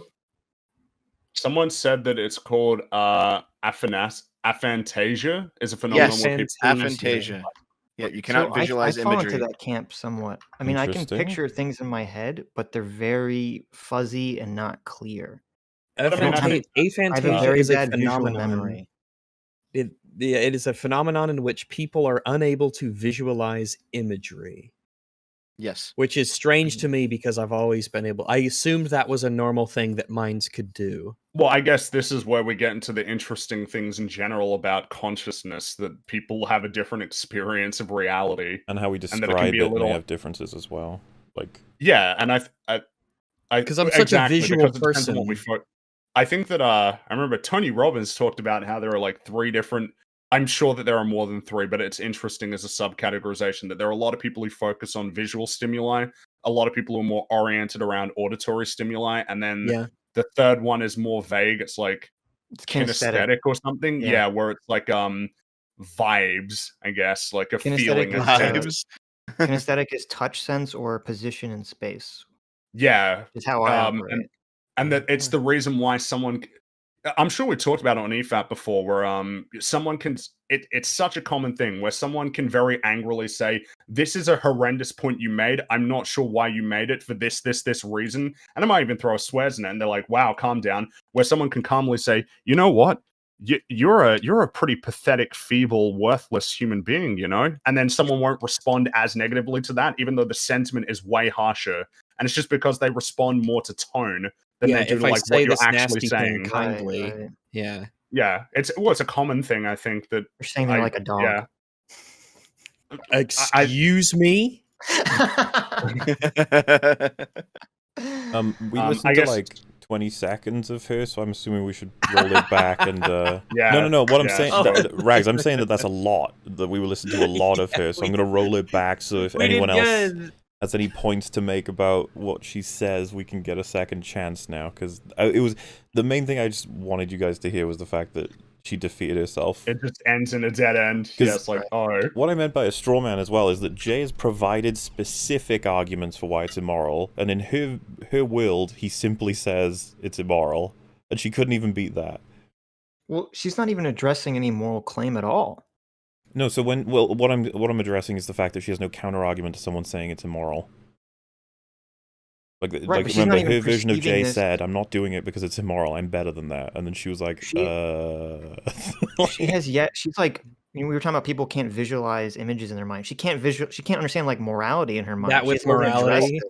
So that's just called being a bad person. I can't visualize morality. How it felt to me, that whole thing was you were realizing in real time, like in real time, you were figuring out what you believe. Which, by the way, those are important growth moments for you. Streaming keep you honest, huh? Because you can't pretend like you had a point. You have to be like, oh fuck, I don't have a point. Like, Jesus. I mean, you can if you have big enough words, but oh yeah, you keep the sentence going and going and going and going and going, and then you I don't know, go, oh sorry, what? Oh well, guys, I'll be right back. Strong communication is when your sentences last forever. Okay. When your words last forever. Let's not go to sentences yet. When your words don't stop coming and they don't stop coming and they don't stop coming. You're not allowed to use monosyllabic words. That's bad. Don't use short words. That is bad. That means you're bad at communicating. Less Chinese streamers is what Fringy's implying. Oh, wow. No, that's fine. Not fine. It's horrifying. Oh my goodness gracious. They aren't. Then why don't you do what they're doing? Do you know what I mean? Like, this is the thing that I don't really understand. Because it's not like they're benefiting Why don't at you have like a Holocaust to your own, Yeah, so this part was great because she highlights, like, it's not like they're benefiting at your cost, and she stopped herself. She realized, well, technically it would be if the viewers would have gone to you, but they instead watched your coverage of it doing nothing. So yes, there would be a cost there. Fuck, I can't make that point. Maybe so on YouTube it's a little bit different because if people watch their video instead of yours, these videos are so boring that, like, surely, like, who cares? And so she doesn't know that Jinx got millions of views doing this. Jinx got millions of views because all you need to do is subscribe to Jinx. He's your one-stop shop for everything that you could ever want to watch that is relevant. It's the reason. It's one of the common I'm not sure if it's a common justification, but I'm sure it informs it. If you watch a Hassan stream and he's like playing all the videos, considering how many people watch him, you're just up to date on the internet lingo by going there. You are abreast of modern events and memes. But all of the people whose videos were watched on stream don't gain any utility from this. It's mainly a loss for them. It doesn't matter if it was a loss or a gain, though, again, to emphasize that that's the principle of, like, transformation and fair use. Doesn't matter what the utility is, really. Also, if she's sitting here saying the videos are boring, why are you watching them? She's talking about Jinx. Well, she's a boring person. Jinx reacting. She's suggesting that Jinx is so boring no one would watch it, so who cares? Right. Even though lots of people watched it, and even if nobody watched it, she's a dumbass and she doesn't know. Still matter. The whole reason Jinx got taken down was the fact that he blew up. He was taking over YouTube, and it was like, what the hell? How? Why? Well, not just him. A lot of people. Yeah, you're right. There was a lot of people following suit, and it all came crashing down because it was exposed for being absolute garbage content. And now the same thing is happening again across an entire platform. Yep, and the reason they're getting away with it is because they're not on the same platform. That seems to be enough to separate them out from criticism. Not from us, though. How convenient. And if you really think that, like, this content is so easy and it's fucked up that they're profiting so much, like, then why don't you just make the content? It's like, well, I'm better than that. It's like, okay. Yeah, exactly. It's so funny to me that you'd be like, yeah, that's really bad that you're doing that, and that annoys me. Will you do it? It's like, what the? You know what? There's a lot of killings happening in our neighborhood. It's like, why aren't you killing then? Like, what? Get in on the action, man. Mm-hmm. Then I don't know what to tell you. You know what I mean? I believe you. Yeah, I believe you. That's genuine because she fucking argued herself. She needs to think about this subject a little longer. Yes, she does. I'm not sure if she feels like she argued herself into a corner. I think this is just her abandoning the concept of morality. It's like, I don't care if it's moral. Fuck it. So I think when she says, I don't know what to tell you, I think that is an earnest expression of an absence of counters. Yeah, she's ran out of counters. She knows this is an action she wants to commit to, and she doesn't want to condemn anyone else for committing to it. At the same time, she cannot defend it being a moral action. In fact, it's immoral at this point. Well, I think generally when, like, I or you guys would say, I don't know what to tell you, then it is at the end of a process of trying to explain to somebody a thing, and they just cannot grasp it, and you're like, I don't know what to tell you at this point if you don't understand. But for her, it's like, I don't have any thoughts to convey to you. Yeah, I do not know what to tell literally. you. She has no idea what to say. For her, it's literal. I do not know what to tell you. For her, I think it's just, I just want to do it, and I don't care about the morality. I'm just going to do it. And if you're asking me for justification, whatever. Yeah. Do you think that any of this is? I don't think any of this is consideration in her mind. I don't think she's even considering the moral aspect. Like, this is to her. I think a lot of people haven't. I'm going to give it more credit. The conversation specifically had Jay in her head say, "I'm better than that. I am not going to do the immoral action." So you think she's just being malicious here, as opposed to stupid? No, I think she's being stupid. Why not both? So the brand of stupidity that this is a simple one of, I don't actually know how I would counter this, but I don't agree yet, so I need to think about it. That's what she needs to I don't say. even think she's at that thought process yet. No, I don't. Well, I don't think a lot of people like to say that because it feels like a weakness, right? If you go, I have no counter for you, but I still don't disagree. Can you give me some time to think about it? No one likes to say that. No, I understand that. I just think she's especially because, like, Oh, sorry. So go ahead. I want to say I think she's just too stupid to even understand what's being argued here. I think you were kind of right, because a lot of stuff on Twitch is just optics based. Who looks better in the debate kind of thing. So if you're mumbling and you're stuttering on your stream and you can't get out a point, you don't quite know yet, and you have to think about it, I think you just look weak. Also, so if Mola's projecting hard, she's an airhead. What did I say that would have implied she's not an airhead? Or that you're projecting? Well, you said that she understands Jay's argument. She doesn't know why she thinks it's wrong, but she thinks it's wrong and she's stalling for time. And I guess I'm saying I don't even think she understands Jay's argument, or he's even conceptualizing the morality here. Well, I said that she's strawmanned. She's not even taking in his points about why it's wrong. She's just trying to deal with someone saying that it's wrong, and she hasn't got anything. Yeah, well, we'd all agree with that. Remember, I said specifically, stupidity answers this one for me. Specifically that she is an airhead.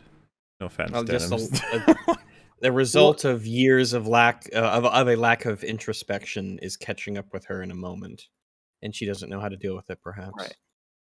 We'll see. Let's go. Okay. Also, yeah, does this guy really think he's making a discovery, finding out that like React content is low effort? It didn't used to be. Yes, interesting self. And it's not all bad. Like, there's plenty of reactors who do their fucking job. There was nothing necessarily lazy about reaction content. It's all about execution, really. It's like a bunch of them started stealing, and it's gotten more and more popular, and they're like, it's not a discovery to find out we're stealing shit. And it's like, well, it is for some people, and it's not good. Yeah, they think, oh, this is just the thing I can do, especially if they grow up or are introduced to a space where that's just a normal thing. Then they think, oh, this is fine then. Everyone's doing it. The thing that I don't get either, it's like everybody knows React content is low effort. You know what I mean? I hate that you say that so casually about the job you do. Ugh. Because if someone said, "Oh, making video reviews and making YouTube videos, it's just low effort," I'd be like, "Fuck you." Dude, Chris Stuckman said it about reviewing movies, and it's like, fuck off. It's not low effort for some people. It is a little bit annoying when you hear that. It's like, yep, how many months has it been working on this one? Oh, 4, 5? Yeah, man, so easy. How many I know React content is low effort because I've made like fucking videos. The videos take so much more time. They take like hours and hours and hours of time. So you are aware. Yeah. Sometimes they take days. Well, guys, later down the line, you will see a Denims brand video in this. So you'll look forward to that. Oh, you're giving us an example of her. Oh, you'll see it eventually. Not quite there yet in the timeline. And also, I think it's different skills. I think being able to like watch a video and point out all the funny things, where's the funny, it has its own, like, you have to have your own skill to be able to do that. She's wandered off now because that's never been the point. It's not about the skill of being able to point out funny things in a video live. It was reacting at all, transforming at all. Yeah, that's true. It's a different skill. It's like, who are you talking to? But that's also crazy because basically she's saying, it's a skill to be a laugh track, to point out where people are supposed to laugh at. It's funny because it is true that to be an entertaining streamer is a skill that is, in some sense, potentially different from being an entertaining YouTuber. Because, to be an entertaining streamer, you need to be interesting, funny, and insightful off the cuff. Whereas, making a video is, how can I distill, some sort of piece of information or present something in a funny way through editing or delivery in this setting. They are different skills, but what does this have to do with this conversation about whether you've even transformed it? Yeah, and how does it contradict anything Jay said? It was like a bit of an escape hatch where you're like, well, look, I'm funny, I'm interesting, I have things to say. It's, you know what I mean? Like, if it was a bit like, I mean, I'm not like them. I'm not like those lazy ones. It comes across as though it matters, but it would just be like if I said, well, to be fair, there are many buildings that are in disrepair across all kinds of cities these days. Yeah, like building what the fuck does that have to do with anything? And I'm like, what? It's true. Okay. Thank you for your addition. That you have to like practice and train or whatever the fuck. Whereas like making YouTube videos has their own skills as well. You know what I mean? Like, there are so many people who, like, you can sit down and watch a video with them, and they have nothing to say about the video. You know what I mean? They'll be like, "Oh, that was a good video," and it's like, "Do you have any other opinions or anything?" So like they take different skills. I still think that React content is easier, but I don't. Well, with the way you do it, for sure.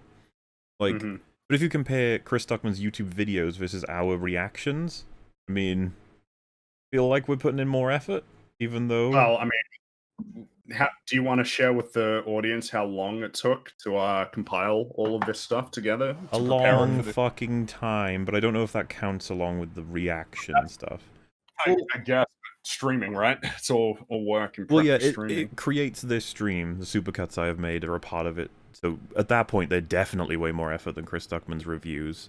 So yeah, like just because reacting as a format is typically easier than any YouTube video, it's like not every time.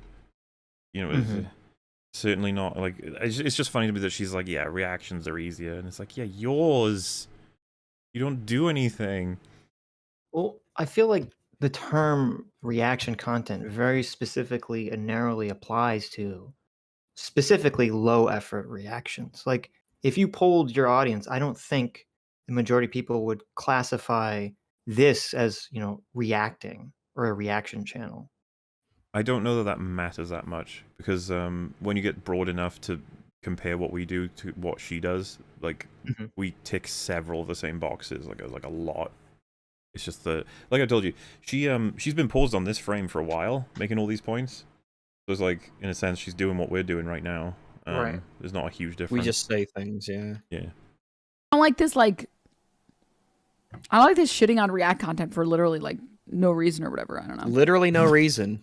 She just defeated herself in a moral argument earlier, and now she's like, there's no reason you're doing this. Top notch. It's why I watch like 20 React videos for the Halo TV series. I want to feel the hype with others. Exactly. It's not an excuse. You wanting to feel the hype with others is not an excuse, Sunshine. I'm sorry. No, you can't just steal people's stuff in order to feel a particular vicarious experience. I just want to be trendy like everyone else, so I stole all the clothes from that store. And for this video, where Jinx just freeboots someone else's work, adding nothing, he gets 5 million views. I'm not salty. Now, what I'm not doing here is I am definitely. But see, like he's self. I want to pause before she says anything. I remember seeing that in Jay's video, and I thought to myself, probably shouldn't have put that in because people will use it against you. Even though it's a joke, it's a fucking meme. Like, I'm not salty at all. Like, because Jay's having a bit of fun. But as you can see, it set her off. She's like, aha, it is about money.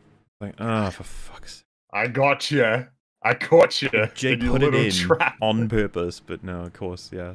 What I'm not doing here is I am definitely. But see, like he's self-aware. So like, see, he's like literally self-aware. You know what I mean? No. As opposed to no, we don't know what you mean. I was about to say, Rags. What does it mean to be figuratively self-aware? Does it mean that you're not self-aware? It's at the end of the day, a lot of this is like, it feels like most people have a direct emotion about. Get ready to experience I remember this. A classroom with denims. This shit is amazing. We try and stay as quiet as possible. Well, yeah, it's okay. We could keep rewinding it. It'll be funny. And then they try to come up with some rationalization on like why their emotion is valid rather than the other way around. So like rather than, hey, this is how, you know, these are like, this is information about this thing and my opinions about these things, and this should make you feel a certain way.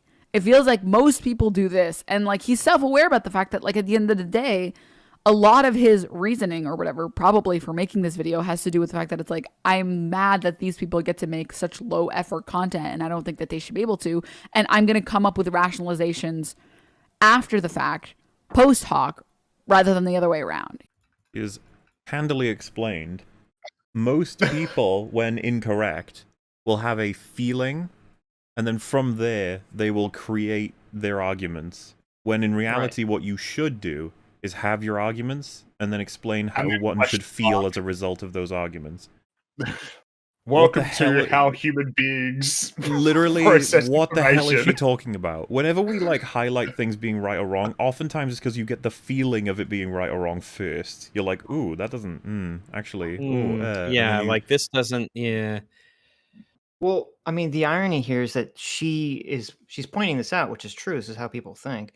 But her entire video has just been this. Exactly. Her reacting it is so funny about it. Negative, and then just trying to post hoc justify it. And and I take back everything I said. You're 100% right, Mahler. If she knows this, then she is just being malicious, and she understands the argument Jay is trying to convey, and she's just intentionally being dishonest. I think this is just really funny. Because I think she's describing what she's doing, but saying that you should do the other thing instead, but doesn't realize that's what she's doing. And to be fair, she's just accused Jay in other words of having an ulterior motive. Like, she's saying that Jay is presenting all these arguments, when in reality, Jay's just mad that someone else is making money.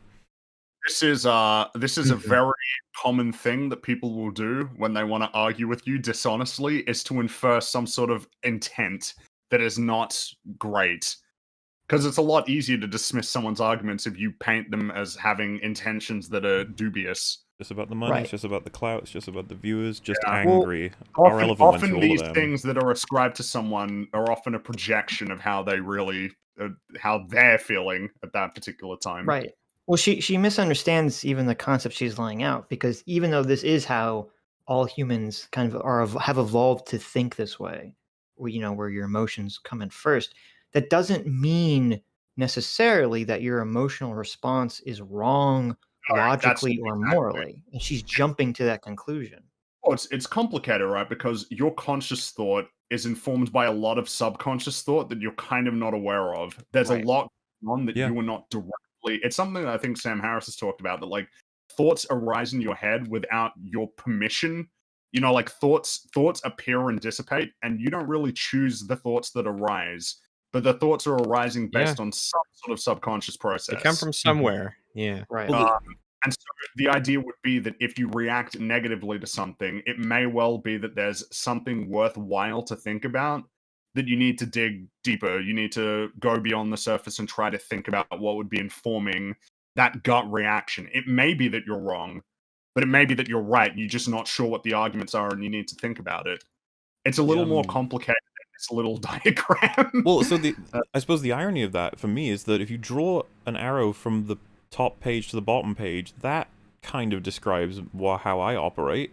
I feel, and then I try to figure out why I'm feeling that way and generate the arguments, and then I will be like, these arguments should probably make you feel this way. Considering this. So what would have happened, obviously, is Jay sees Hassan's reaction to Jay's video, and Jay's like, I don't like that. Why is this bad? Has to go through all the arguments, and then it says, this is a bad thing that's happening, don't you agree? And she's like, what a vicious way to come up with this. To feel bad, and then to try and pretend like you had arguments the whole time. It's like, what? That's just never. Well, we do this with movies. Like a scene can piss me off, and I won't know why yet. I'll be like, that just annoyed me. I'm not sure what it was, but I'll have to figure it out. Right. But yeah, I don't know. This is just hilarious that she's took the time to explain this when it applies to literally everybody. Well, I mean, I don't fault her for explaining this process, because I don't think most people are aware that this is how they think. It's just that she's using it in a very dishonest. She's just using it in a very dishonest way in this conversation. I don't know. I think you give people a little bit more credit. They know about this, I think. I don't think that's true at all. I mean, there's entire books on like thinking fast, thinking slow. Jonathan Haidt's moral foundation theory. There's like books that lay this out, and people are like, wow, really? I'm not talking about anything more complex than you feel something, and then you think about why you're feeling that way. No, but I think most people, they tend to think of their rational mind. Okay, so Jonathan Haidt lays this out in he has this analogy. He says that your brain works like an elephant and a little man who's riding the elephant. And the elephant is your emotions and all your subconscious processes and your kind of animal brain. And the little rider on top of it, the little man, is your rational mind. And most people tend to think that they are the little man, the little guy who's controlling the elephant. But at the end of the day, an elephant's going to go where it wants to go. The rider only has a little bit of control, a little bit of leeway which direction he wants the elephant to go. So, and so I don't think most people are aware of that. I think most people do think that they are logical, rational actors, 99% of the time, when it's really the inverse of that. I feel like this is an interesting little rabbit hole, because I know that a lot of the goal of oh, damn it, now I'm saying fuck me. The goal of mindfulness, or holy shit. Oh, God. Stop it. The goal of mindfulness, spirituality, and whatnot is this almost identification that the person who thinks the thoughts, who is the person who thinks the thoughts versus the person who observes that the thoughts are occurring. How, because I guess it's interesting in thinking about that analogy of the elephant and the person riding on it, that the person riding on it is kind of who we identify as being, you in a sense. Yes. Right. Yeah. And yet you are kind of inextricable from the processes that are happening beneath it. And yet there is something of a distinction. It's really, I'm not, this is just giving me the big think. It's interesting. That's all. I'm glad that we can pull some really interesting concept from what has been an incredibly vapid piece of content we're watching right now. And I would just go as far as saying, you've declared that she figured it out and understands it, and she is, of a particular level of intelligence, okay? That's why I'm saying that I think a lot of people would at least have the most basic understanding of the process. Well, I don't think she figured this out on her own. I'm sure she's heard someone in her sphere say this, and she's just regurgitating what she heard them say. In order to make Jay try and make Jay look bad. Right. Well, when obviously she has such a profound level of ignorance that she's operating in the exact same way that she's, throwing shade at Jay for operating. Well, I guess it's just, you got to be careful when assuming intent, which I guess is funny because I'm sure that we have ascribed intent many times so far in the to be fair, she gave us it. She just said Jay's got the ulterior motive, and it's like, so you're trying to discredit Jay. Right. Well, exactly. It's always about what goal you have in terms of making these what's their points. motivation. The goal of saying, oh, Jay, it's about clout or something, is to dismiss the validity of the arguments, to try and paint them as, well, no, you don't really value these that much. You've kind of pulled these arguments out to rationalize some sort of self-interest, more so than an earnest attempt to engage with the particular topic. It's annoying thing to do. Yeah, because I think a big difference here, intent and motivation, right? Like, her intent is to discredit Jay because Jay is fucking with her bread and butter. Now, what is the motivation entirely? It's like, could it be strictly money, or does she genuinely believe that what she is doing is okay? I do think she thinks that what she's doing is okay. I think so. Yeah. Yes. I do not ascribe to her that she is like money grubbing and she's like, I can't let this guy expose my evil operation. Like, I don't think it's that. I think a lot of the Twitch streamers are just like, hey, I'm happy being lazy. Nobody's really hurt. Can we please ignore this is happening? I think it's you would rather evade being forced to introspect on this because it may lead to some conclusions that you're not happy about. Let's just get back to the way things were when I was comfortable and I didn't have to think about this. Blissful ignorance as to whether or not. Which, by the way, you remember the key to that was to just not reply to the video. Well, yes, because now you've invited this on yourself. Really. And I think there's very few people that are like, Mr. Burns style, like coming up with evil schemes. I think most people convince themselves that they're the good guy here, on some subconscious level, according to their own process that she's laying out. Emotionally, she's like, well, I provide entertainment and insight. I give.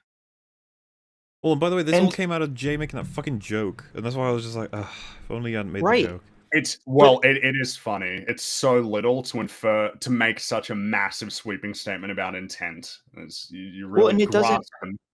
Her further argument doesn't even make sense, because so what if Jay's intention is that he is upset about it being money? That's a completely justified thing. Someone is stealing money from you. That's a completely justified thing to be upset about. I think they're more fundamental. What does it matter what the intent is if the arguments are solid? Right. Oh yeah, we've always felt that way. So we all know that.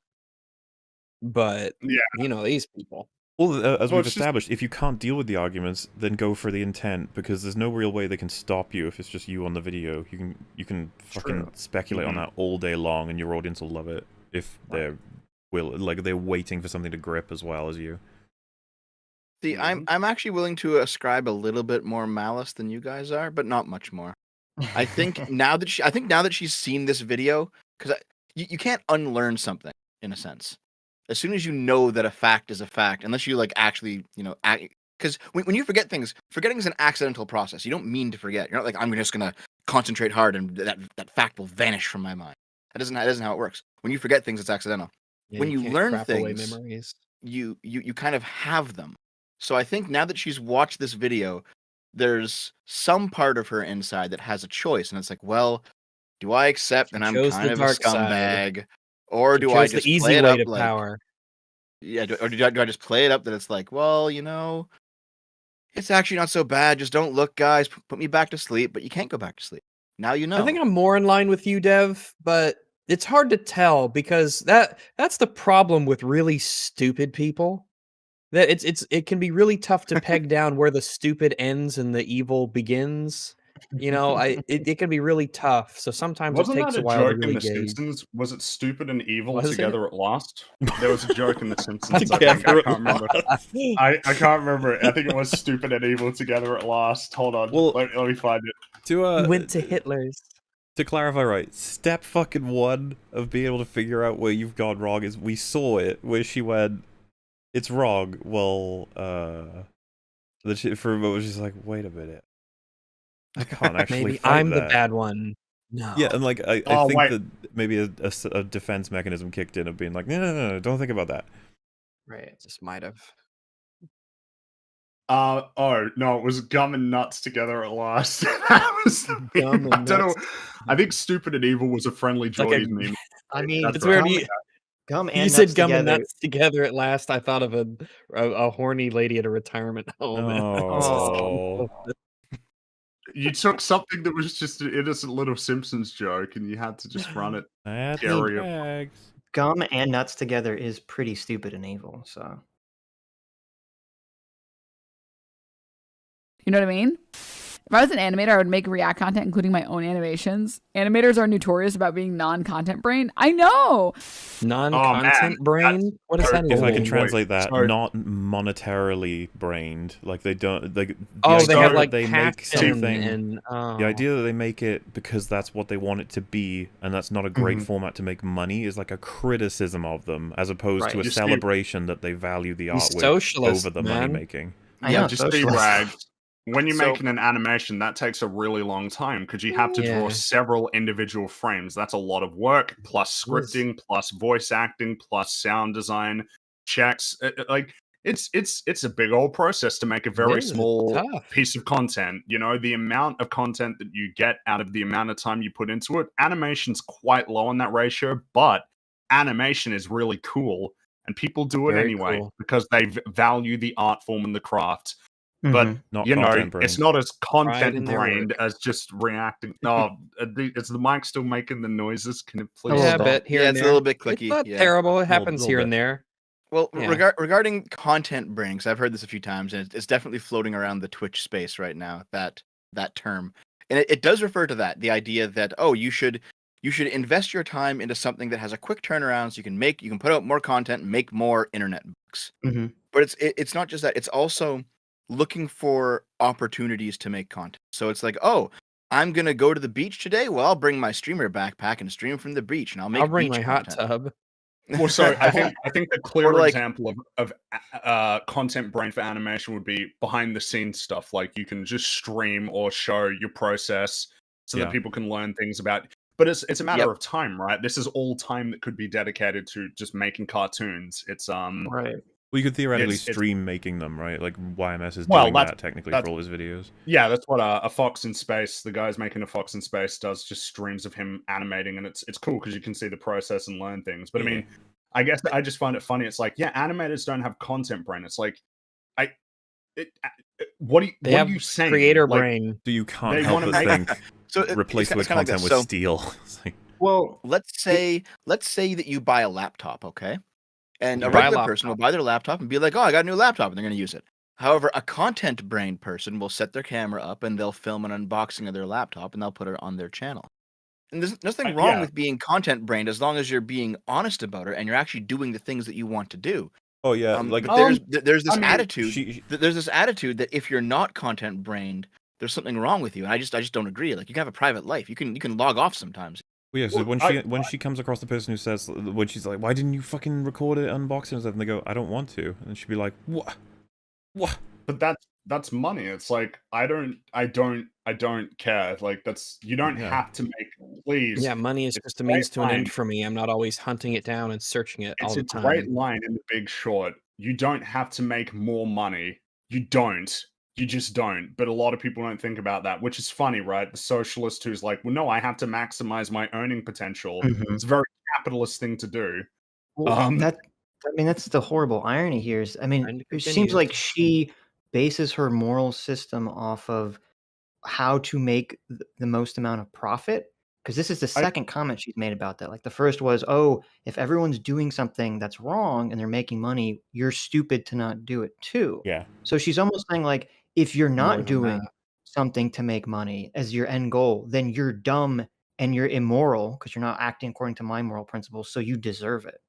I don't know if I think it's a little bit more simple than that. I think that a lot of people will just act in their self-interest to the exclusion of a lot of other things that they should be. Maybe not should, because it depends on what you value. I think that it can be very easy to settle into a position of, yeah, I need to maximize my position in life, and depending on where you draw the line on things that you value or don't value, it can just lead you to a certain place. Because here it is, I don't really value like fair use as a principle. I don't get that much value out of the idea of working for a longer period of time to create an overall higher quality piece of work. Mm-hmm. These don't matter as much to me as maximizing my position through the means that are available to me right now. I feel like it might just be that. It probably is that simple. I want to do what's good for me. I think where the slight complexity is that, yeah, like most people are, they value themselves getting ahead in life generally. And now people define what getting ahead means differently. And we all kind of have our lines of morality of like what you will or will not do to get ahead. You're not going to kill your neighbor and steal their shit, right? Or you're not going to cheat and lie and steal. Well, some might. Well, some of them might, but I think where it kind of changes is that she not only values getting ahead monetarily, but she's like criticizing other people who are not viewing the world through this same lens. She's saying they're suckers, they're fools for not, putting up monetary success as the prime motivation here. She's the character that you meet sort of early on in a movie who eventually goes on their arc and changes and becomes a better person by the end of the movie. She's that person, right? sans arc. Right. She hasn't had her arc yet. Funny you say Sitch, what you're talking about. What is it funny that why do you say that? Because that was a joke, but you don't say it like that. Remember, a lot more to go. I don't know how much I want to spoil. Let's just say that one might assume she has learned from this portion in a later portion, but that would be, I think, a mistake to refer to it that way. Let's go. But yes, what you're describing is the concept of the time preference, which I know a lot of ANCAPs like to lean on, but it's a pretty good idea. Just the idea that. Are you quoting Hope? Yes, I am. Oh, no. Good old. Well, I thought his name was pronounced Hop. I know. I always say it wrong. Oh, okay. Yeah, the idea of having a high time preference is that you can put things off to the future, but rather than get paid a little bit now, you can get paid a lot more later. I mean, I'm not even talking about time preference. I'm talking about maximizing. Like, her view seems to be, I'm going to maximize whatever my guiding principle is, maximizing my own well-being monetarily. And if other people are not acting according to that principle, that's their fault and they're stupid. I think I would agree that there's almost this implication of why don't you do what I do? Like, why you? I mean, she said that in the beginning of the video. She said, why it's the attitude of this is like when you're playing a video game and one weapon is clearly busted and overpowered and is scheduled to be patched. And so everyone's like, the getting's good. You're a fool for not abusing this exploit. You're an idiot for not doing this. If you don't do it, then you're dumb. That's the perfect example. There's so many games where you're playing, you're like, oh, the rocket launcher is a noob tube or whatever is, cheap and overpowered. It needs to be nerfed. And then all the people on the forums that use it go, oh, well, if You it's just so use it. overpowered, You why can don't use it you too. use it? Oh Yeah, man, you we use had it. a Like, bit I of don't that. even understand We had even that. the concept of trying to play in a fair way or to be sporting is unfortunately lost on many gamers. Well, yeah, because if you map that idea onto this conversation, it becomes clear that this is the Vosh argument. Like all politics is just power. It's all power. There's no truth. It's all power. Well, this is how you would behave if you actually believed that were the case. Well, maybe she does that. She's consequentialist woman. Is that what you're saying? Yeah, I mean socialist, right? That's a big word for her. It all pieces together. It's all coming together. This sounds like weird jealousy. Why does this dude care about what other people are doing? Yeah, I just don't understand. Why do you care about what other people are doing? Why do you care what other people are doing? Why do you care that Jeff Fuck Bezos Why do you care that Jeff Bezos makes like $200 billion? Not that he makes, but that he's worth surely that much. The better one to say is, why does she care what Jay is doing? Yep. Yeah, sure, but why do you care about anyone else's? Jesus, what a stupid thing! Could you imagine Could you imagine restreaming her content and when she complains, you're like, why do you care what other people are doing? Dude, I fucking guarantee you, if she has any commentary for what's happened here today, it might actually include, they did exactly what Jay is complaining about, so. And just be like, excuse me? I wonder, if I were to just go on Twitch and set up like some burner channels that just went live and restreamed Hassan and restreamed, just stole their stream until they got banned, would these people complain? I wonder. It depends on whose content you're stealing, because they don't have a principle underlying all of this. It's who is the target. Yeah. Why do you care? Jealousy, why does this dude care about what other people are doing? Yeah, I just don't get it. And if you don't like that other people are reacting to your content, you can just probably, first of all, you can message these people most of the time and be like, don't react to my content. Shouldn't have to do that. I don't want you.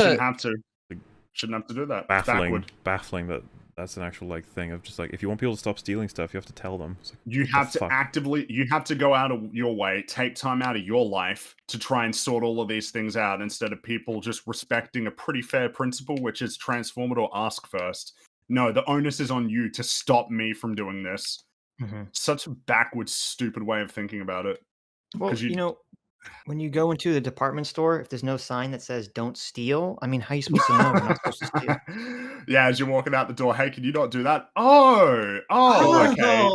And then I'll just go to the next store, and hopefully nobody notices. It's just a realization where you're like, so you don't feel shame when you steal someone's stuff at all, right? And they're like, no, and I'm like, right, okay. Oh, so you're a bad person. That's like, yeah. And plus, just going back to the whole why do you care what other people do thing, this is coming from the side that's super big into everything around you is the important factor in your situation. They don't play up the personal actions and stuff nearly as much as the other side does.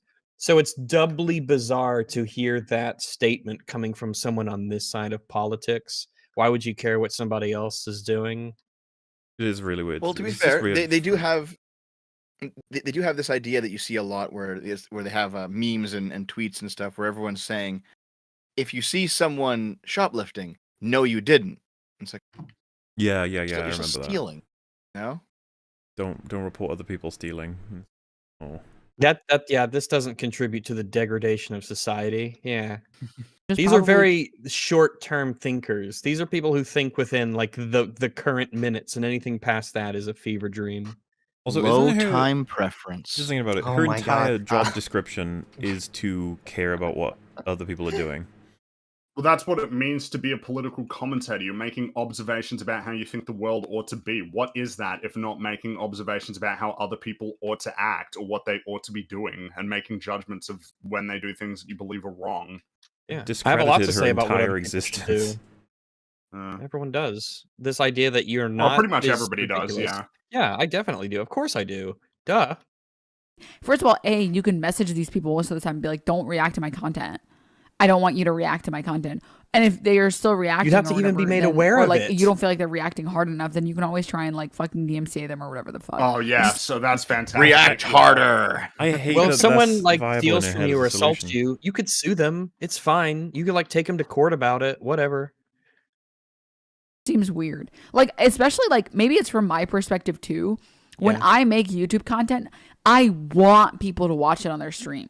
I want people to watch my content on their stream. That's your choice. Change the wording to you want people to steal it with no benefit to you. As soon as you say that, we're like, all right, I understand why you brought that up. But until you do, I don't know why you're saying any of this. Yeah, good point. I don't even get the perspective of like, no, why don't watch my content or whatever. I don't know. It's probably because it wasn't that. Jay never said don't watch my content. The fact that you admit you can't even understand the concept, like you don't have, not even just agreeing with it, but you don't get it. Like, come on. Surely you can be able to understand the idea that you don't want to have your shit just taken by someone else. And it's the part that's curious because she defeated herself earlier in an argument, but now she's saying like there are no arguments at all, and it's like, I think she understands the argument. I think this is all dishonesty at this point. Twitch streamer watching your video changed. Is not, if anything, you're probably going to get more subs and viewers because a Twitch streamer is watching your video. Well, as we've established, the utility that you gain from Jay's point. It's not only is it not the point, but like what you're saying is just not reflective of reality. Yeah. No. It's not the point, and if it was the point, it's a shitty one. Yep. This is kind of like artists who get told just to get paid in exposure. Yes. Yeah. Right. Yeah. The same thing. Is. Yes. What I mean? Like a YouTuber on the same platform as you is kind of, I can see how you can view that as like they're literally taking views away from you. So instead of like, if someone looks up your video title on YouTube, they might click on yours first or whatever. Jack made this video essay very early in the React metas before we knew React channels helped or hurt channel growth. Wait. So you have no idea what you're talking about. Jack's whole problem was that he's getting circumvented. All of his work is ignored because someone else is taking it and benefiting from it. No, I don't think it would have mattered if it was he loses out 1, 10, 100, or 10,000 billion views. The point is just that the act itself is fucking wrong. Well, yeah, because it could be as simple as whatever utility I may get out of it, it really annoys me that someone who did nothing is gaining from my work. Like, that alone is enough for me to not want you to do this. Yeah, there's an element of, there's like this, there's a part of our 8 brains that recognizes what fairness is. Yeah. And this is sort of like, it's not really fair that someone could just take my shit like that, benefit from it. I'm sure that we had this conversation like a day ago or 2 days ago, that it seems to be a pretty near universal element of human beings that we don't like unfairness. Yeah, it's pretty deep in our evolutionary psychology. Yeah. It is very much like a thing. Yeah. Yeah. The idea that Jack was unaware of whether or not React content benefits people at this point, and he made this point no. It wasn't the context of what he's talking about. Away from you. So instead of like, if someone looks up your video title on YouTube, they might click on yours first or whatever. Jack made this video essay very early in the React metas before we knew React channels helped or hurt channel growth. Wait, but this is February. This just came out yesterday. Oh, God. Nice. No. Jesus Christ. Did it. Nice. Okay, maybe she is stupid. I'm not maybe she's I don't know what to believe. Maybe. I don't know what to believe anymore. I completely forgot she said that. Oh, God. Oh, no. Hold on. For some reason, I'm not getting the joke. What happened? So she thinks that this, I get. So she thinks that this guy on screen, Jack, she thinks that he made this just the other day, that this isn't something that happened a long time ago. Like that 10 fucking Jay years ago or some shit. Yeah. This is the Jinx event was a long time ago. I get it. Oh, God. I had to put it together. I guess I'm also a bit dim sometimes. I don't know. No, you have to kind of know the context even, of the... understand. Yeah. It sank below your skill floor. You were like, you couldn't see it. Sorry. And obviously Jack is well within his rights to react this way because there's really no meaning. Does anyone in her chat correct her? Or she just go on with that thinking? I think she might eventually have realized, or someone might have told her or whatever. But someone in the chat says right now, it says Jack Film's response to Jinx was from a long time ago. Okay. There you go. Meaningful difference between what Jinx did and someone just downloading and then reposting one of Jack's videos. Just because some people are okay with this kind of thing doesn't mean you get to go around doing it to everyone. Your partner might be really into hard cactus play, but before you whip out your favorite Acanthosarius tetragonus, you're going to check. I chose this picture because it looked a bit like a willy. There's a very clear reason. That is a funny joke. It does look kind of like, it does look do you want to know what she thinks, willy Rex? shaped. Don't know what she thinks of it. Here we go. You ready? What does she think about it, Mahler? I'd love to know. Funny at all? It was so cringe.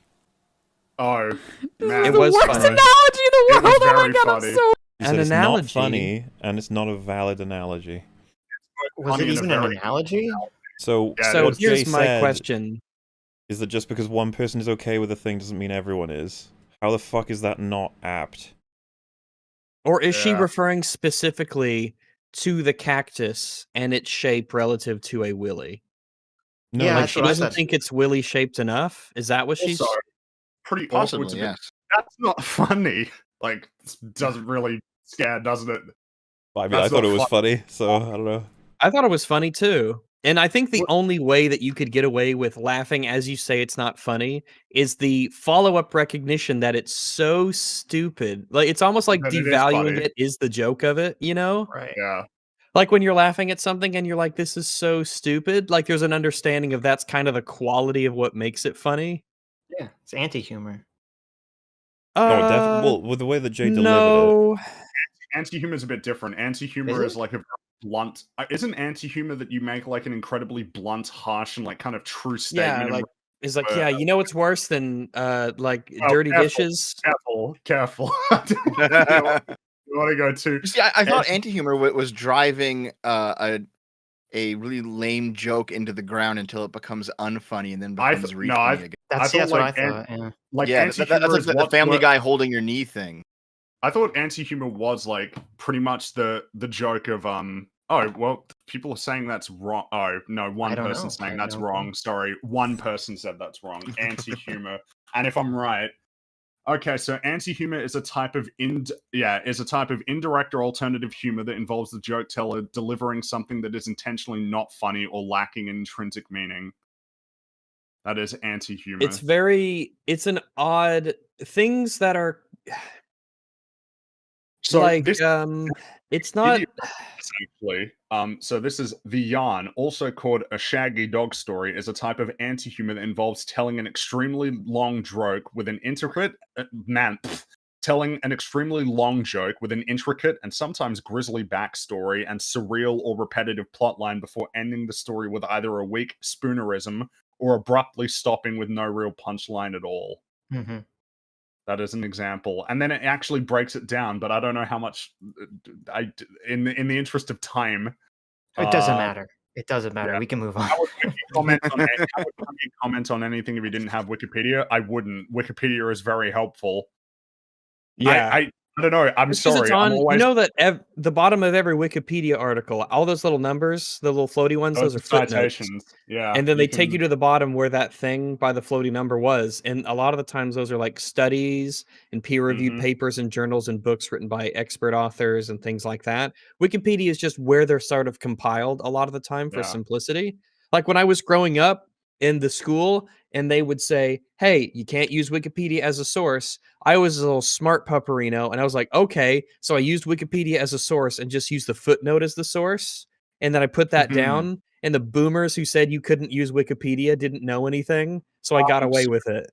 And Mitch, you don't know, move on. So I like to learn things whenever I find that there is a dearth of knowledge. So that's the reason why I like to go to Wikipedia, so that I can try and learn something when I realize I don't know something about a subject. Someone in chat said, is the skit with Liam Neeson in, I think it's Life's Too Short, an example one of the funniest things I'm pretty sure it is. Just to give you, for people who don't know, it's like Ricky Gervais is like, I'll entertain the idea that you could be a funny person, Liam Neeson. We'll just run with your premise for a joke. He's like, Liam Neeson, I think Ricky Gervais is like, set up a sketch. You'll be a shopkeeper and I'll be a customer. And he walks in and he's like, hello, can I get some blah, blah, blah. And then Liam Neeson just goes, no, we're closed. We're not going to be thing anymore because I realized recently that I've contracted AIDS.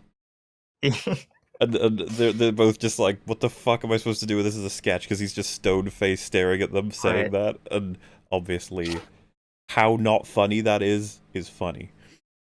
Yeah, it's like they're parallel sort of with anti-jokes a lot of the times. So I think anti-humor leans a little bit more into the meta side of recognizing that it's a joke. I think it does. Where an anti-joke is like the one from Jimmy Carr. What's worse than finding a worm in your apple? Being raped. And you're like, yeah.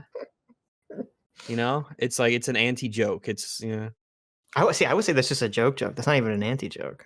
I think that's often what would be categorized as an anti-joke, where it's like some incredibly... Yeah, anti-jokes are just so common parlance now that you don't even think to categorize them differently. Isn't like another anti-joke something like, you know, what was the elephant doing in the freezer? It's like, it wasn't. This is like ridiculous. It can't even fit in. Like, that's kind of an anti-joke. Why can't a T-Rex clap its hands? Because they're extinct. Yeah, and then it just...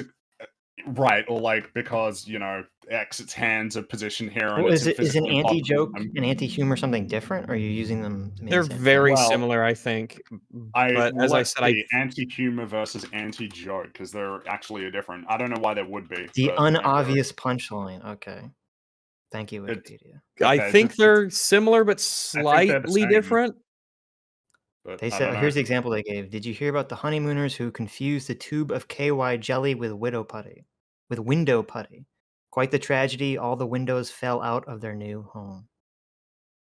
I see. You expect it to go one way, but it goes the other. Yes.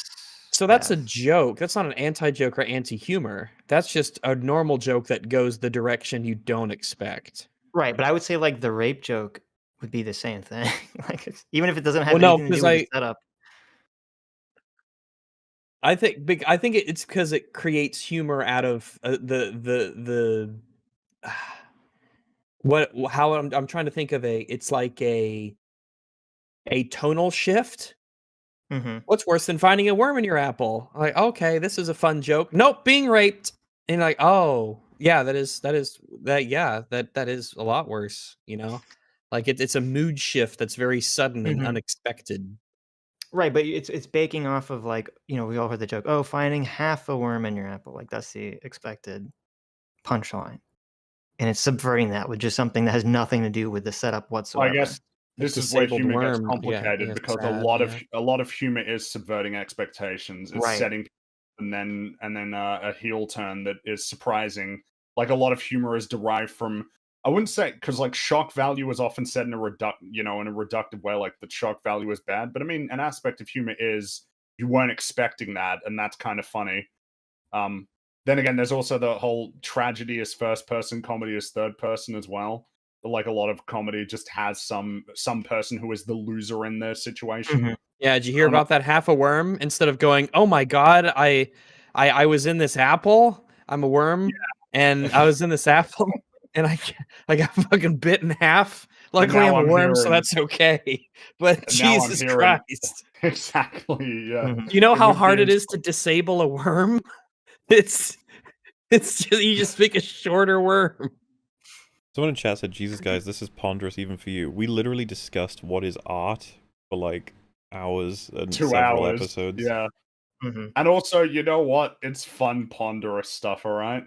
I'm learning new things every day. We are here with my to ponder. Wikipedia articles and all of your insight. Okay. Yeah. I mean, I tried to move this on like 10 minutes ago, but I agree. No, that's okay. We'll because we're not finished. Are we finishing this today? What do you reckon? We will. Hell yeah, let's do it. Yeah. Yeah, I'm on board with that. Yeah. Well, I'm on board with it too. I'm just saying, what direction? Right. I probably can't do the second one. Okay, Dev. If we do finish this, you can bow out. You're such a pussy, Dev. You'll be here in spirit. You are a bit of a pussy, that's okay. Oh my god, I'm sorry. That wasn't funny at all. It was so cringe.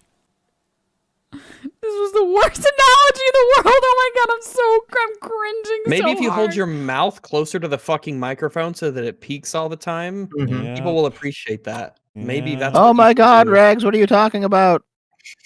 If you were trying to do that, you failed. I was about to say, even adds please don't try to peak your microphones. I beg you. I think Discord controls for those sharp sounds. I don't think there goes Dev. No personal responsibility again. I chose this picture because it looked like a willy. Did wow. I mention Oh British? boy. Ooh, Like, yikes. Did I mention I'm British? She's very, wow, very funny. So we've hit so many things at once. It's apparently not an apt analogy, even though it really is. It's not funny, even though you're laughing. It's the cringiest thing ever. And then you do a fake British accent that is really painful. Well, remember, she's funny and other people aren't. Right. People who laugh at this, that's something you're allowed to decide for yourself, whether or not you're funny. That's your choice. The cringe of her accent's pretty funny, so. Well, yeah, I find her amusing to watch because she's such a like an animal at a zoo. Yes. I didn't want to say it, but there you go. You know, when the chimp like pulls out the poop from its butt and it like, it checks it out. It draws a little mustache on its face. That's hilarious. The worst place to draw things on you with poop because it's right underneath your nose. Exactly, but they don't know that. They're stupid. Goodness. Oh man. Bro, you should have deleted that. Sorry. Whoa. I'm sorry. You should. Your apology accepted. With his content. No, you know what would be really funny? Getting up and going to the bathroom and letting it play. Man, just laughing about the thing that's being criticized. She's really amused by her own joke. I know. I mean, I'm glad someone's laughing. To her credit, that's actually like a decent joke. No, it's not. That's the easiest joke you can make. Dev, I'm ashamed of you. I like that kind of humor where it's like, oh, you don't like the thing? Well, how about I just do it? I get a little giggle out of it. It's the easiest joke possible in this scenario. Hey, wouldn't it annoy somebody who's I'm not saying I don't like? It's so simple. Jay doesn't like that you don't react. Hey, how about I don't react? Ha! I'm so clever. Great. Listen. I'm not saying that I have a great sense of humor. I'm saying that it made me laugh just a little bit. Okay, you're alone in this. Sorry. You're on Dev Island over here. Only people with low time preference think that joke is funny, Dev. Oh my goodness gracious. Get wrecked, Dev. All over. Full ogre now. You like to watch political content and political streaming reaction stuff because it's like you're getting someone that curates videos for you for like 5, 6, 7. I don't know if anyone's gonna care, but apparently Bad Boys 4 is no longer happening because of what happened with the Oscars. Oh, what? Really? No! Really? Oh, we needed a Bad Boys 4. I thought it was Bad Boys for life. But now this makes it really, truly Bad Boys. It's not Bad Boys. meta. Oh no! I assume you guys are aware, but obviously he's I don't even know what movies he'll be making anymore. I mean, damn. Yeah. I mean, he's done it It's to himself. time, What can you guys. say? Like, yeah, I mean, like you went up. No, this is actually good. It's time. Will Smith will return to rap. Oh, there you go. do a second album for Wild Wild West. Are you saying that because now that he's shown a predilection towards violence, he's going to start rapping? Oh, you're so racist, Dev. Come on. Okay, jeez. Okay. Unbelievable. You know what? That was also a pretty good joke. I'll take it. So it is interesting to think about Will Smith's long, storied career of acting and being famous and very beloved by everyone ends like this potentially. That's interesting to think about. It's like sad, but at the same time, it's like, yeah, well, you're not supposed to fucking hit people. Are you? Yeah, you can't go up and hit people so brazenly and in public like that. You can't do that. On international television, I mean, of all places, and then to start screaming at him Didn't even afterward. slap him in private. In the privacy of your own mansion. Ouch your fucking mouth. Like, all right, man. Yeah, forgetting that there's a lot of networks that aren't going to be able to get rid of that straight away. They're going to be scrambling. What do we do? Is this in the script? He had no control over himself. EFAP movies, Wild West will happen for sure.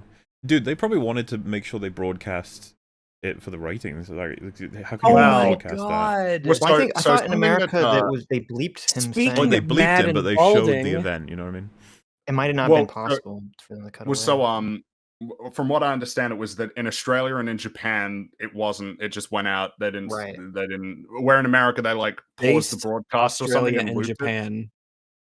What was I? Oh, damn! I was about to say. I remember because afterward, because this kind of just happens. I was rewatching Chris Rock's opening monologue for one of the Oscars that he hosted in the past. He made a joke about Wild Wild West, Yeah. He made a lot of jokes about, well, not a lot, but he made a couple of jokes about Will Smith in that opening monologue. And people were like, man, he was plotting for years, you know? Well, I think this should put to rest any idea that this was staged, by the way. I don't see how anybody could imagine that the I never Oscars thought it would was happily broadcast there are Will lots Smith of people swearing. I know on Twitter who are certain it was staged. It's so no, come on. It's so There's no weird, way. yeah. It's so awkward. It was so awkward. He had like tears in his eyes. This would also like, he's swearing. You think he's gonna ruin like his? This is his night. He's gonna get an Oscar. You think he's gonna forever soil that by becoming a laughingstock and by slapping? Also, like what's the joke then? What's the state? What's the? Well, how does he benefit? Is the question? No, right? they didn't. They didn't censor it in a lot of places in the world. They didn't censor it in a lot of places. It just came through. There's no way. Come on. And also, if it was a joke, then why would they censor it if the whole point was that it's a joke or that it's a bit thing? Well, no, I think the people are saying that it's like secretly staged by the Oscars to increase their rating, so the Oscars are going to pretend like it wasn't sacrifice Will Smith at that altar. Well, they might. Will Smith wouldn't sacrifice himself. Because someone did it. Ratings. What kind of person would agree to do this? And so to clarify, we're saying it wasn't staged by every component. Like, Will Smith was certainly not fucking in on it. Well, what else? Look at what's happened to him. This is not what he would want. He does not want to disgrace his entire career and lose any chance of making movies again. That is not what he wants. Oscar away from him that he's wanted for like what 20 years at this point. He's been actively trying to get like an Oscar. Yeah, exactly. And on the fucking night. I don't know. There is a sort of tragedy that you do feel bad for him in a way, because you're like, God dang, one thing that you did, and it's all now what you've tarnished your entire life's legacy because you had to hit that black man. Well, joke, and also just that there's all those other elements too in terms of their relationship where it's like, oh. Now you're not even the cringy guy from the YouTube rewinds. You're just a criminal. So this article says they didn't say they canceled Bad Boys 4. They said it's quote on hold. So I'm going to predict that it will become not on hold, in a couple months when this all blows. I don't know. I don't know that if he. How does it work? If you get booed from the Academy, like in general, does that mean that like it just means you can't get an Oscar? Hire you, right? No, that's not true. You don't have to be part of the Academy to get an Oscar. Not everybody's part of the Academy. Oh, I mean, you just don't get to vote, right? You don't get to participate in like a lot of the decisions that are made in terms of who wins, because I believe the Academy is 5,000 people or something. It's not a huge organization. Well, maybe they can arrange some kind of a give and take where each side sort of gets what they want, like a compromise, I guess you could say. And Will Smith he can't really vote, but he sort of can vote. So maybe his vote's a little bit more than half of a normal vote, like maybe like 3/5 of a vote. And so they can. What are you talking? He's not in the Academy. He doesn't vote on anything. Thanks, Sitch. Thank you. Listen, the Americans understand. That's a deep long joke. That's a deep long. That's fine. I'm glad Sitch got it on. Fringy, you don't understand. Rags is a big racist, and you're not, so it's good. Okay. Yeah, it's what black people's vote was worth. In the Constitution. I'm not sure what era that was. Yeah, but it's. Yes. Yeah. Okay. Right. Yeah. No, I don't see the world through that lens. So yeah. Good. As you shouldn't. Yeah. I don't care about Bad Boys. What? It's the real thing. Okay. I saw Bad Boys. Right? It's not great. What says more about Welsh heritage than Bad Boys 4? Bad Boys for life with a 4 in there for the 4. That would have been the way to do it. Is Bad Boys? Does it have a Z in it? I can't remember. No, it doesn't. Okay. It's wow. Wait, it does. Wait, I'm already getting conflicting answers. It doesn't. No. It is Bad Boys. It does not. BOYS. Okay. But I will say not nearly as super cool, but oh well. It would be confusing branding because the third movie was called Bad Boys for Life, and I think that they should call the fourth one Bad Boys for Life with a 4, but I think that might be a little confusing to general audiences. Change the I life to a Y third as well. one. Wait, was Bad Boys for Life spelled with the number 4? No, because Bad Boys for Life is the third Bad Boys movie. I'm saying it's a missed opportunity. That's all. Because it's going to be hard now going forward. It's just going to be confusing for people if you don't. Oh yeah, like Bad Boys 2, Bad Boys for Life, Bad Boys 4. Boys, but bad, the A in bad is a 4, so it'd be Before Boys or something. Before Boys, Bad Boys Before Life. Maybe prequel about their parents. They could just Bad Boys Forever, of course. Yeah. There you go. Oh, it could just be Bad Boy, and it's just a biopic of Will Smith. Or The Bad Boys. You just put a "the," and then it's like, that's okay. That's the way to do it these days, yeah. I feel like The Bad Boys would be a really good name for a documentary on Cops, the TV show. Mm-hmm. Its rise to popularity, its filming, you know. Want to go. Oh, sorry. Stop me. Reaction stuff, because it's like you're getting someone that curates videos for you for like 5, 6, 7, 8 hours. You know what I mean? You don't have to go on YouTube and be like, funny video, good video to watch. Who the fuck does this? What Who does this? What? It's Good, supposed to be video. entertainment. If this is your attitude when you're looking for your entertainment, you're a sad person. I don't know what to say. Seriously, who's gone on YouTube and typed in good funny video? What is this, 2007? Like, good funny You're just video. looking for memes? Hey guys, I found this video with cats. He's playing a keyboard. Wow. What did you type in to find it? Good funny video. Yeah, so she's basically explained her role in life, which is to act as a YouTube search bar that no one has to actually type anything in. It'll just do it for you.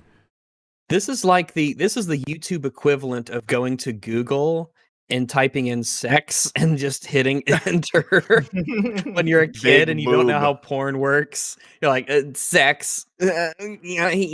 You know, I'm starting to realize, like, what is it that the service is if they say, like, I wouldn't watch this video unless you were watching it and you don't add anything? Does that mean they're literally just watching you in the corner and just they're like, no, I like you.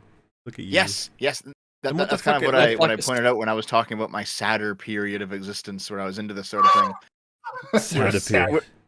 Yes, where literally you just want to see, you want the vicarious feeling of being happy, so you watch somebody else being happy at a YouTube video. That's true. I do turn Best of the Worst on and watch it multiple times over to pretend as if I have friends in the room, yes. You do that too? we should be friendless together. Yeah. Wait a minute, that would kind of defeat the point, wouldn't it? No, yeah. All right, guys, we're gonna get together at some point, all of us, and we're gonna do Best of the Worst EFAP edition. Honestly, let's just watch all the MXC episodes. Isn't that kind of? Oh god, those are great. So one good thing about Twitch is there's a Twitch channel that just loops all the MXC videos, all the episodes, just over and over and over. That's why I brought it up, because you had mentioned that when you were on last time, and so I knew you were an appreciator of MXC. Yeah. Well, yeah, I mean I guess I consider like these 2 weeks to be a time almost. It's like an arc of a sort. How can they were days? How can they play all the MXC videos? They because just have MXC is old. Them. I thought didn't they play on Spike or Sci-Fi or something? It was Spike. Well, Spike's dead now. And Spike is not. Yeah, so I don't know if I don't know. Maybe the people. It's like if a thing sort of dies, then who really vanguards its copyright protection? Sometimes there's just no one to really do it, or they don't care, or Asian they've moved on, or they don't know that they own it, kind of thing. Yeah, like, oh, you mean we own this now because we purchased some subsidiary of this one company that Telecommunica marketed, and they don't know. Yeah. So also, there's in watching that Twitch channel of just looping MXC videos, I realized there's a bunch of shit in those episodes that does not fly on today's terms of service. No. Oh yeah. Not only were those shows shockingly cleverly written, and you talk about jokes like a machine gun, is that show, but geez, wow, some of that humor was a pizza cutter, man. It was all edge. Because it's a circle. Want to watch video while eating. You know what I mean? You get to just open a stream and you know this streamer is going to have content that's going to be worth watching. You're just how do you know that? Well, what does this even mean? You're just explaining why people are doing the thing, not that it's good. But how is it any different than typing in for a random video? How do you know that the video is worth watching just because someone else chose it? How does that work? I guess unless they assume that your judgment is always straight and true and awesome. That's sad. I know it is. Like, make your own opinions. Holy fuck. Loyal, brave, and true. It's kind of like a lose-lose for streamers. Sort of. Because if you like, you guys understand, like, if you're streaming for a lot of hours, sometimes you just like need a break. Like, you just want to like go like then take the break. Take a break. Just take a break. You don't get paid on your break. Take a walk for 5 minutes. Yeah. And you want to know what? I would love to know. You would never want someone who works customer service to work like 5, 6, 7, 8 hours a day. 8 hours a day? Can you imagine someone working for 8 hours a day? I do love the idea, by the way. Oh my god! Oh, man, these analogies that Jay's making so bad. But you know what's an apt analogy for me playing videos while I go just to do whatever I want is when a customer service rep goes on break and their phone is unmanned and someone else takes phone calls. You know, that's a really apt analogy for what's going on here, isn't it? When someone takes a break at work and they aren't at work anymore. I'm still stuck at she thinks it's weird that people work 8 hours a day. Well, I guess she's going to say, like, without a break, I'm imagining is what she's going to say, which you do take a break. Though, then again... You're supposed to. It happens plenty of time. A lot of those... I know... The insult to me is just to compare someone in retail in any way, shape, or form to what you're doing here, which is you sit down, you eat food, and you watch videos you enjoy, and you paid for it. And then it's like, I can't do that for 5 straight hours. You're like, what? What? Yeah, why can't you? A recognition of incredibly comfortable existence you have. It's a little annoying that there is a lack of perspective, and you just have no idea how good you have it. That you can do this. That this is a thing you could do, and you could just survive doing this and thrive doing this. I could do better than people who are working longer hours and getting paid less by the hour. Just saying as well. Imagine 8 hours. Like almost everyone in chat is like, "What do you mean imagine? Imagine. I don't have to imagine. Imagine working for 8 hours. You know, when I was when I worked in as a server in a restaurant and banquets and stuff, we wouldn't take breaks because we wanted to keep making that money, especially if it was at a good time. We're like, break? Fuck no. I want to roll in the dough. I don't want to take a break and sit around for 30 minutes. No, I want to do stuff. I want to work. I want to do the job and make the money. Didn't work that way for us in the toy store. It was a nightmare. They were like, you get to have your breaks when we tell you that there's an availability for one. And sometimes you could just be in a day, they'd be like, sorry, there's just no time for you to take a break, otherwise things will fall apart. And they like ask you morally to not please don't complain about that. We just need you to not take a break right now because there's too many customers. It's like, that's great, thanks. That was pretty rare with us. Yeah. Because with us, it was, they'd have to tell us, what they would do is they'd say, okay, you guys just like wouldn't take breaks, and we're going to get in trouble for that because you have to take breaks legally. Can you just like write on this timesheet about a 30-ish minute period when you totally took a break? And so we'd go into the time thing and we'd retroactively manually write in when her breaks were so they didn't get in trouble for letting us work all the time. I guess it's the differences between where you work and the jobs you do and who's in charge. It just completely definitely. Different experiences. Someone's kind of annoyed me. So someone in chat just said, Rags, that's literally her argument.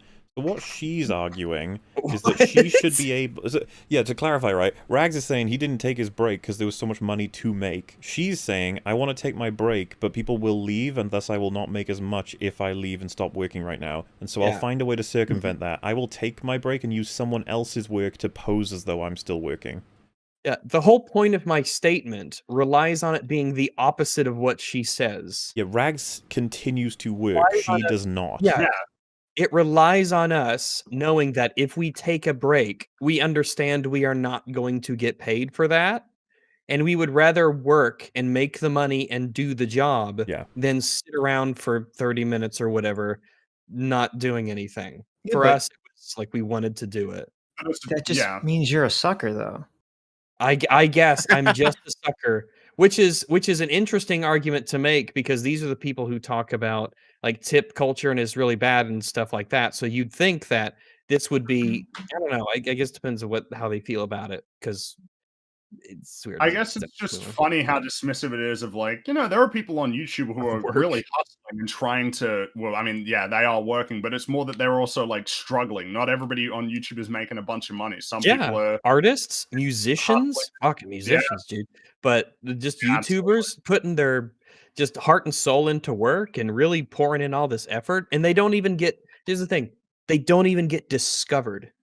Which is the big problem. People will never find you because there's so many fish in that pond that being found is difficult. What I'm getting at is it's just funny how there's like a lack of consideration for how the YouTuber might feel in terms of how it hurts their income or just their capacity to do the work that they're doing. But hey, look, you got to take a shit, right? So who cares? Because to you, it's just a video. It's that person. It was a lot of work, possibly. And they don't want to put in the work of actually, making their own content to play during the break. They just want Dude, they would fucking hate you if you needed to take a shit in the toy store. They'd be like, you better not take longer than 5 minutes. You're like, okay. And if you did, they'd be like, there's like nothing but meat in the cafeteria. So dollar meats. Dollar meat. I don't know. Maybe dollar meats might have the opposite effect. Yeah. He's in the bathroom again. That's what we get for selling him that discount wombat or whatever the fuck it was on a stick. This rat on a stick that we gave him. This rat kebab. So also, what kind of toy store were you at? I've only had nightmare stories about that place. It was fucking horrible. Nightmares are us. Yeah.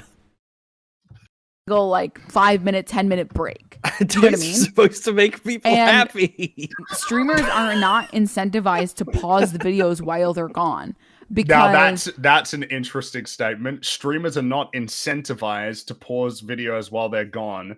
Now, I'm not incentivized to steal whenever I can get away with it. Well, the funny thing about incentives is that they are not mandates or requirements. You don't have to do anything.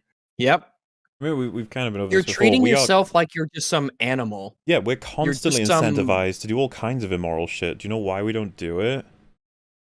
Why would you not? What do you mean? Why would you never? We're suckers. We believe in principles. Because we're suckers who believe in principles. It's so weird. She says it though as though it's like, you didn't understand this, did you? Now you do. There's an incentive. It's like, what the fuck are you talking about? That's life. That is all the time. We have incentives to do all kinds of things.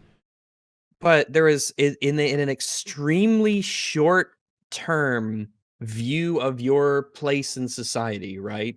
You can say, oh, of course I have an incentive to steal. Of course I have an incentive to do all of these things that benefit me immediately. Because you don't think about the ramifications that it has on other people, the store inventory, prices, just all the stuff that your rampant stealing can cause to everyone else around you. You're such a one-dimensional, super short-term thinker that you think, oh, I'm just incentivized to do it, so I'm going to do it. And it's just like I said last week was this idea that it seems that a lot of these kinds of streamers have: get while the getting's good, do what you can to make that money, no principles, no rules, fuck the system, I can't believe I'm getting away with this, lol. Yeah, it's that kind of attitude. Also, can I just say, Kyle, I see you there on the screen, not on EFAP chat. Kyle on screen, you see that guy? I don't think this is an awful point. Just throw up a BRB screen like most streamers do. Oh, Kyle, beautiful. Oh, fuck you, bro. He's getting banned. Kyle, look out, buddy. Run. Kyle, come on. Kyle, are you disagreeing with your queen? Well, Queen of Farts. Did you notice her membership badges are literally pussycats? That's fine. Oh, I thought they were, to the left of them is like, are they jeans? Pants? Would be denim, right? Denim jeans, that's what I'm saying. And what are the little cat emojis next to their name? Maybe I think those are just little cat emojis. No, so how it works on Twitch? They're before the name, so it must mean something else. Like it could be the difference between like a gold badge or a a badge. Yeah, it could be the tiers of subscriber. What rank are you? I'm Tabby. What rank are you? I'm Calico. There is length of time you've been subscribed, and then there's amount of Twitch's version of super chats, the bits that you've given. So they each have their own badge. You start out as like, you can see any big streamer talk about this. Amaranth has talked about this. Hassan has talked about this. I can tell you from personal experience, this is true. When you pause the video, literally I have had times where I pause the video or like I unpause it or whatever. And I go literally for 5 minutes, never longer than fucking 5 minutes to go get bullshit, to go get food. We showed right at the beginning you went for 15. So. Yeah, you went for like, Nice try, but whatever. Yeah. Food, because I'm fucking hungry. And I will lose. Maybe it's like a colloquial 5, you know, where you say, I'll be back in 5 minutes, and you just kind of don't think. Like when you say you'll be here in 5 minutes. The problem is she keeps saying literally 5 minutes, literally 5 minutes, and it's like not literally. It's analogous. Literally, yeah.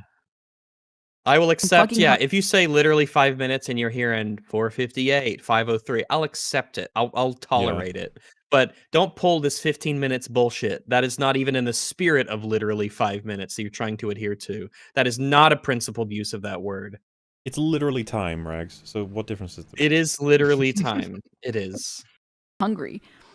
And I will lose like a quarter of my audience. Hassan is like a big enough streamer that it doesn't... Yeah, that must be a hit on the ego to know that people aren't willing to wait. People aren't willing to wait literally 5 minutes for you to come back. That's how little they value your presence. It makes you wonder, right? Like if we just shut shop, makes you think, Aruni. But 15 minutes. Oh, well, actually no. For literally 5, if we shut shop, we just put the screen on, all muted, and went for 5 minutes. I wonder how people would stay. Yeah, let's test it. Start the timer. Everyone, fuck off. I would if not for the fact that we are so far behind schedule. We are far behind. The last thing we need to do is literally leave. Yes. Doesn't really matter, and he can just pause the video, and that's fine. Also, maybe that's like the greatest Twitch compliment. Oh, I'd wait 5 minutes for you. Like that's some incredible, great sort of compliment. Yeah. You're worth waiting 5 minutes for. I'm fucking hungry, and I will lose like a quarter of my audience. Hassan is like a big enough streamer that it doesn't really matter, and he can just pause the video, and that's fine. But like often he won't anyway. It's weird that she would say that about him when he's the main subject of criticism here, as if to say it's like she's saying he doesn't get to have the shield I have, and it's like, so you agree with Jay on Hassan at the very least, right? Yeah, I guess he has less reason to do it in a sense because he can afford it. So yeah, and yes, okay, that's the point you want to make. It's your stream, I guess. This is still like people's like income or whatever. Like this is still people's like jobs or whatever. It's like the equivalent of like like or whatever of like ad block for YouTubers. So yeah, just to clarify, she's saying to Jay that like you have to understand it's my income that you're affecting when you force me to pause videos when I leave. Right, but can you understand how fucking incredible that is? Income that could be affected by so watching a video without giving any criticism. Taking money out of the cash register, and when they implement ways to stop me, I'm like, do you understand you're affecting my bottom line when you do this? Yeah. Yes. The response is, of course, yes, I know that. Really That's is my fucking plan. Yeah. Like, I'm trying to stop you from stealing from me. Fuck me.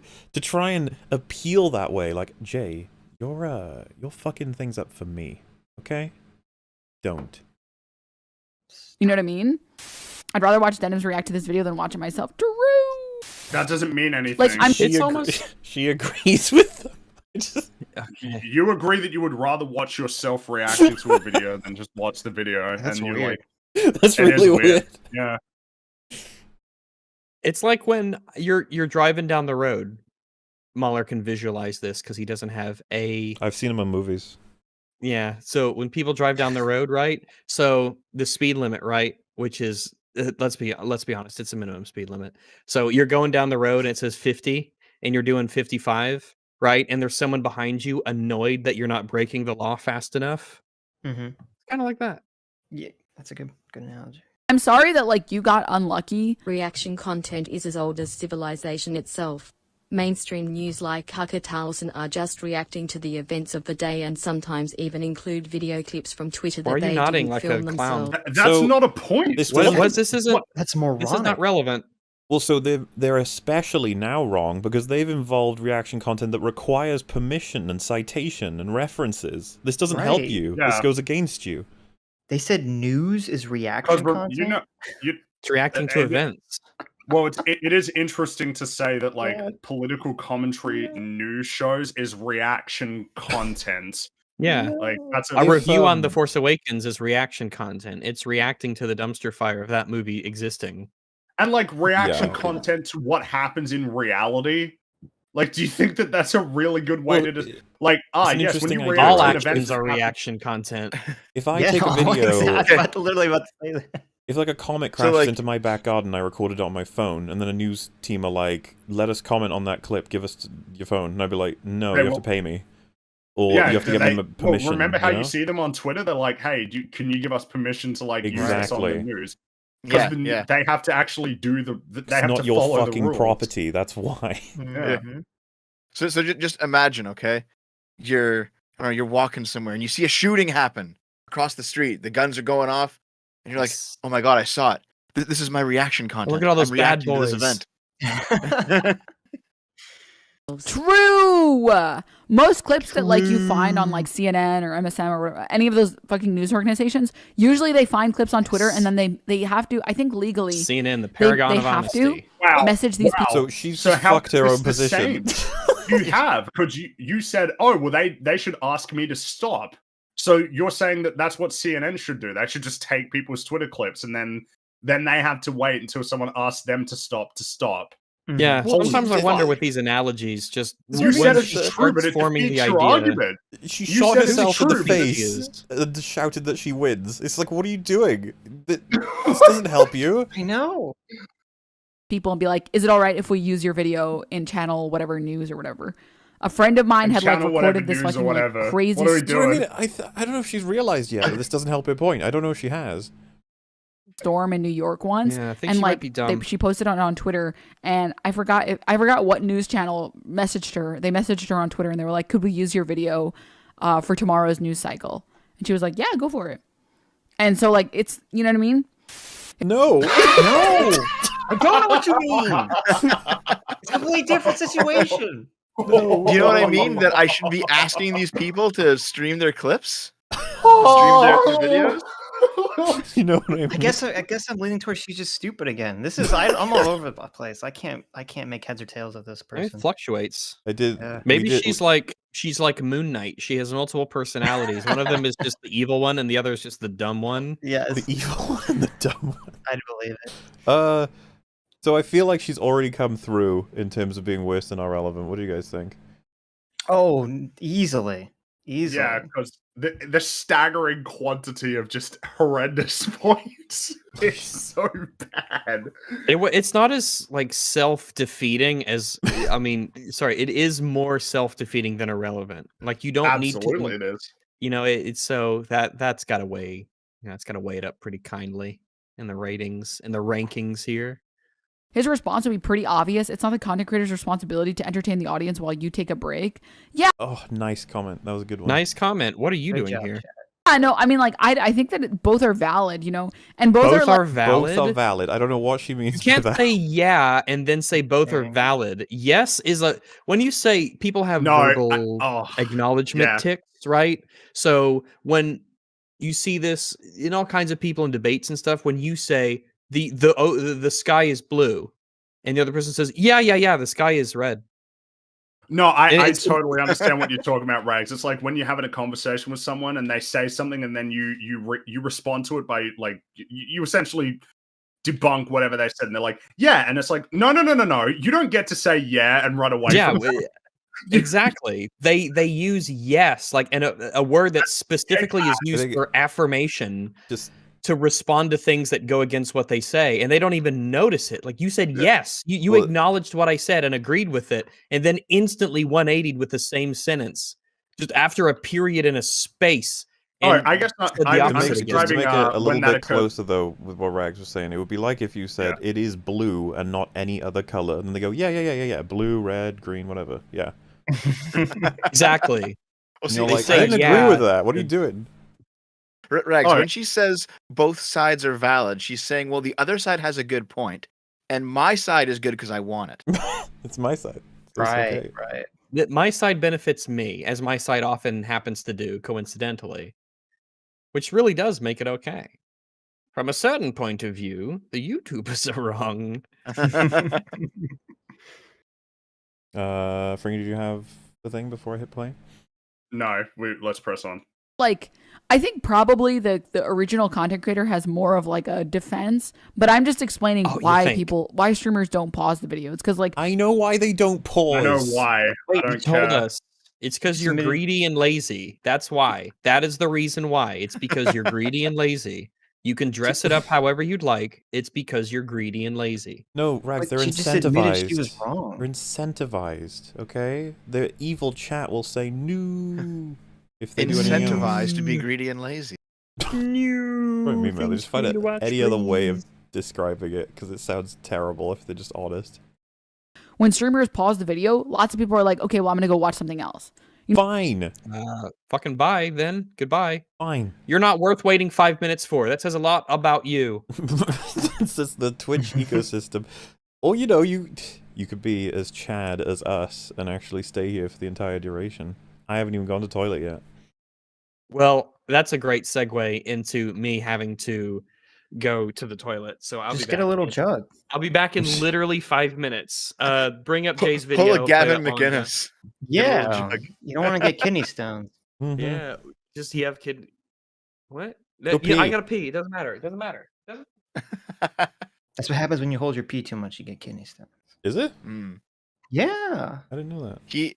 Gavin McInnes did a debate with Destiny where, like, just below his desk where you couldn't see, he had a can that he peed into. He peed into. And you could tell he was doing it because he was like moving his hand. Yes. No, seriously. No. Yes. No. Yes. Yep. He was like No he was way. reaching over below the desk and he like grabbed something and then he put it and then he moved his hand like right in front of him. And then he had both of his hands like clearly holding his dick beneath the table for like 2 minutes. And it's like, you're just peeing into a can, aren't you? So you have to stop this debate with Destiny. I mean, that's pretty based. I don't know. Super Sigma, dude. Yes. We're returning to the era of the poop soccer, but for debates instead of World of Warcraft. Well, it's just weird because she admitted it. She basically just admitted she was wrong about everything after 16 minutes of this video. So I don't even understand where she's going to go from here. When you say she admitted she was wrong, what are you referring to exactly? Well, she said the streamers are more right than she my said the side YouTubers are more right. I mean, I'm sorry, yeah. She said the YouTubers they have are more of right. an argument, yeah. Right. So, but she doesn't want to. She doesn't want to own it though. She always wants to run away from like acknowledging the reality of this situation. Well, she can explain why they do it. That's good enough. And it's like, no, we don't care at this point why. People have reasons for a lot of things. In fact, it's often a really important part of ascertaining whether or not somebody would even be responsible for some act that's wrong. Mm-hmm.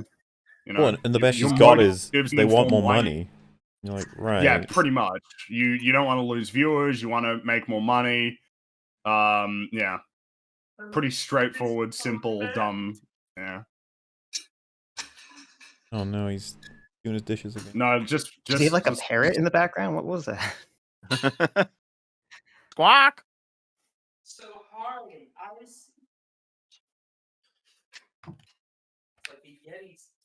I just want to try to listen to Rags' I was trying to say, like, figure out what he's saying. Kind of elvish. Sub to EFAP, Squawk. She just has a parrot that makes like pots and pan sounds. Bonk. All right, I'm just gonna hit play. You know what I mean? And if you're a big content creator, maybe you shouldn't do that because you have enough viewers that it's fine. I wonder where the line is, Denims. So if you're small enough, sufficiently small enough, you can do the wrong thing because the loss that you suffer is more significant than the loss they would suffer, I guess. It's a principle that is broad and all-encompassing because as we talked about... The principle that rescues her. The way that it works when it's your property is that your rights are enforceable on the world equally against everybody. It's all down to what you want. Doesn't matter what their circumstance is. It's yours. Belongs to you. I thought people with less people watching them were able to break into your house still. It's when there's loads of people watching them. So that's the way that it works. If you're poor, you have more of a right to someone's house. Yeah, because you could use more. But I mean, this is like, I don't know. This is a super, super common psychological defense. It's like, oh, I'm stealing the candy bar. You know, it's giant corporation. I'm just stealing one candy bar. It doesn't matter. But then as soon as they enter the position of power, as soon as she, you know, reaches Hassan's level, she's like, oh, well, I have to keep doing this because I have to maintain, you know, my empire, my power, my audience. And any drop will, you know, lessen it. Well, she's already condemned Hassan by condoning that he should be criticized for this, but she'll end up not really noticing that. Like, she's basically said twice now that Hassan doesn't have the excuse, but that doesn't seem to have come through in its own thought. But what I'm saying is that Hassan had probably the exact same thought that she had when he was smaller. So if she became Hassan's size, she would just instantly turn it around in her mind and be like, "Oh, okay, I think you're right. I don't think she'll stop doing this until she is forced to socially, and by that I mean lots of other streamers are like, we shouldn't do this anymore." Well, I mean, Twitch TOS. She'll stop unless Twitch stops her. That's what I'm saying. It'll be a big social pressure, or it'll be TOS. Those are the only two things that could happen. But if you're a smaller content creator, like, you don't even have the like ability to do that or whatever. Not like ability, but you guys understand what I mean. No, I don't understand what you mean. I legitimately don't. I legitimately don't. I don't. I think best faith she's interpretation making the is claim that they can't survive unless they do this, which I think is bullshit. Yeah, that she's making the claim that she's making enough money, and she's like, "Oh, I'm a struggling working class person like everyone else, so we can't stop the grind set." Like, does she live in California or? Yes, she does. So how could you tell? As a streamer, you can live in a lot of places. Really, your job is not super location dependent. I guess it depends on what type. Exactly. Of we could move pretty much anywhere we needed to and still carry on our jobs without any change. As long as the internet's good. Yeah, as long as the internet's good. So I guess that's what I'm saying is it's like, I can't survive. It's like, well, you could make other choices, but you don't could want move to another state and save $1 bajillion every minute. You wanted to die, is what you're saying. You wanted to starve. Well, the thing is, like, the Twitch meta right now is that everyone's moving to LA because all the streamers are in LA, and they're all like networking and making connections and going on each other's streams and like leeching audience things that from each are other. Not required to be proximally physically close to another person. It's ridiculous. Interesting. It's true, but like if they can like show up at somebody else's house and like walk in and be on their stream, there's like an appeal to that. I get it, but it's also cancerous as fuck. Well, so all I'm getting at is that like the idea of, well, I'm just surviving. It's like you have choices and options available to you that you're just not considering. And it's always it's pretty simple, right? The choices you make just reflect your priorities here. If you're like, I'm struggling, but I want to live in LA, then you're saying, yeah, you care more about the utility of living in LA or like California or whatever than you care about. You don't want to do the work compromising. Of moving, period. Well, compromising on like the way that you do your content in order to maximize your position. It's all trades. But don't present it as you have no options here. Yeah. I have to steal. It's like, because I'm struggling. It's like you have choices. Yeah, and I think the other aspect of this is that I feel like a lot of people feel like they can just start streaming and that's your job now. You can start, like, this is like, for years I made little YouTube videos on the side, as many people do. My dry bread, you brought him up earlier. I think that's an incredible example. Worked his ass off for years making videos, and then you get your break, it works out, finally it clicks, you get big enough, and now it can officially become the thing that you devote all your time to. Because I was at my job, I did full-time job, and then I made YouTube videos and stuff, and then I went to part-time job and devoted more time to YouTube and stuff, and life's weird for me now, but it was a gradual progression to devoting time from one thing to another. And you don't just get to start it and that's your career now. Like, you're owed a certain amount of money. You can just start it as long as you accept that there's going to be trade-offs for that. that there is a chance that well, it's start not it in the work sense out. of that I get that's what I'm meaning here. You can't just start it and say, like, if you're doing something and you say it's a career, but you're in the red constantly and it doesn't make money, and you have to, it's not really a career. It's just more like a failed hobby that you're stubborn about. But in order to really make it a job that pays all of the bills, then it might take years, literal years, many literal 5 minutes for you to actually get to the size where that's viable. Yeah. I think a lot of people just have like this idea that, oh, I'll just become a content creator. Like it's going to school to become a whatever. And it's not. It's more luck based. Find your favorite YouTube content creators and stop playing them on your Twitch stream. It's like, wait, what? Step 2, move to LA, meet somebody, go on the stream. What's the kind of shit where if you have a friend who's like, oh man, I can barely scrape the money together to buy food every week, and then you find out they keep spending loads of money on like Funko Pops? You're like, yeah, they live in California and they spend all their money poorly, and well, it's just because in America, right? Like the rent seems to vary substantially depending on where you live. Absolutely. Like here in Arkansas, if you're a single guy and you're making $30,000 a year, you can live pretty well. Whereas if you live in California, you're fucked. Like you're fucked with that. But here, like, yeah, you look nice. Hell yeah. I understand that you got unlucky, JXE, and that Hassan happened to go to the bathroom when your video was playing. But like 99% of probably his content, he is like hardcore. Here it comes again. Same. That doesn't. So it doesn't matter because Jay had all of the utility of his video taken with nothing. Like, oh, so I like that. That's meant to be a consolation. Hey, look, he didn't do this to everybody, just you. It's like, oh, dude, when you start to reapply that argument in other scenarios, it sounds fucking terrible. Yeah. Well, and also like Hassan does come back for like half of the video, and he just sits there and eats. He doesn't even comment when he's there. Really. Well, I mean, she's worse than Hassan. She doesn't even show up sometimes. Core Pazanabi reacting.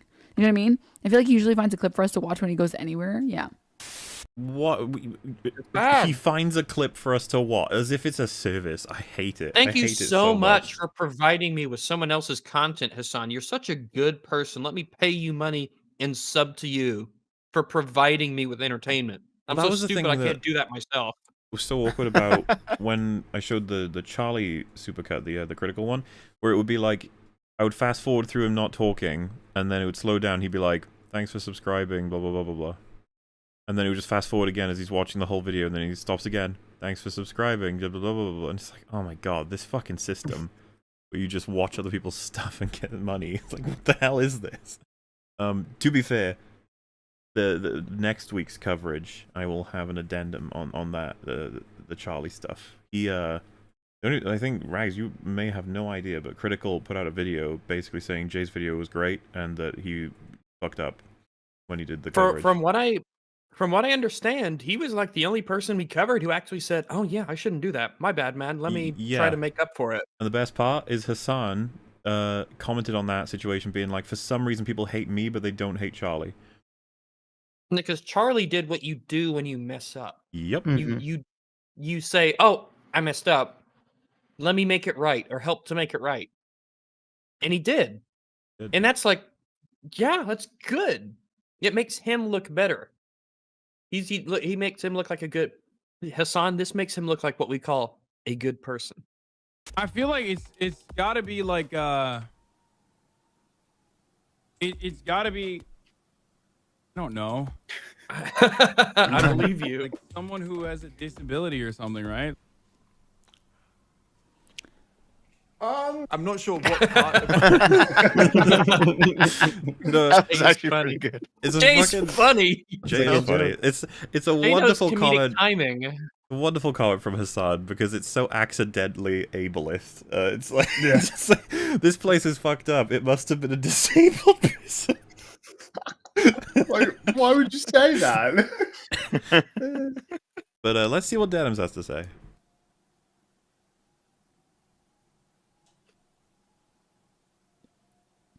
All right, words now. Man, those gears are turning.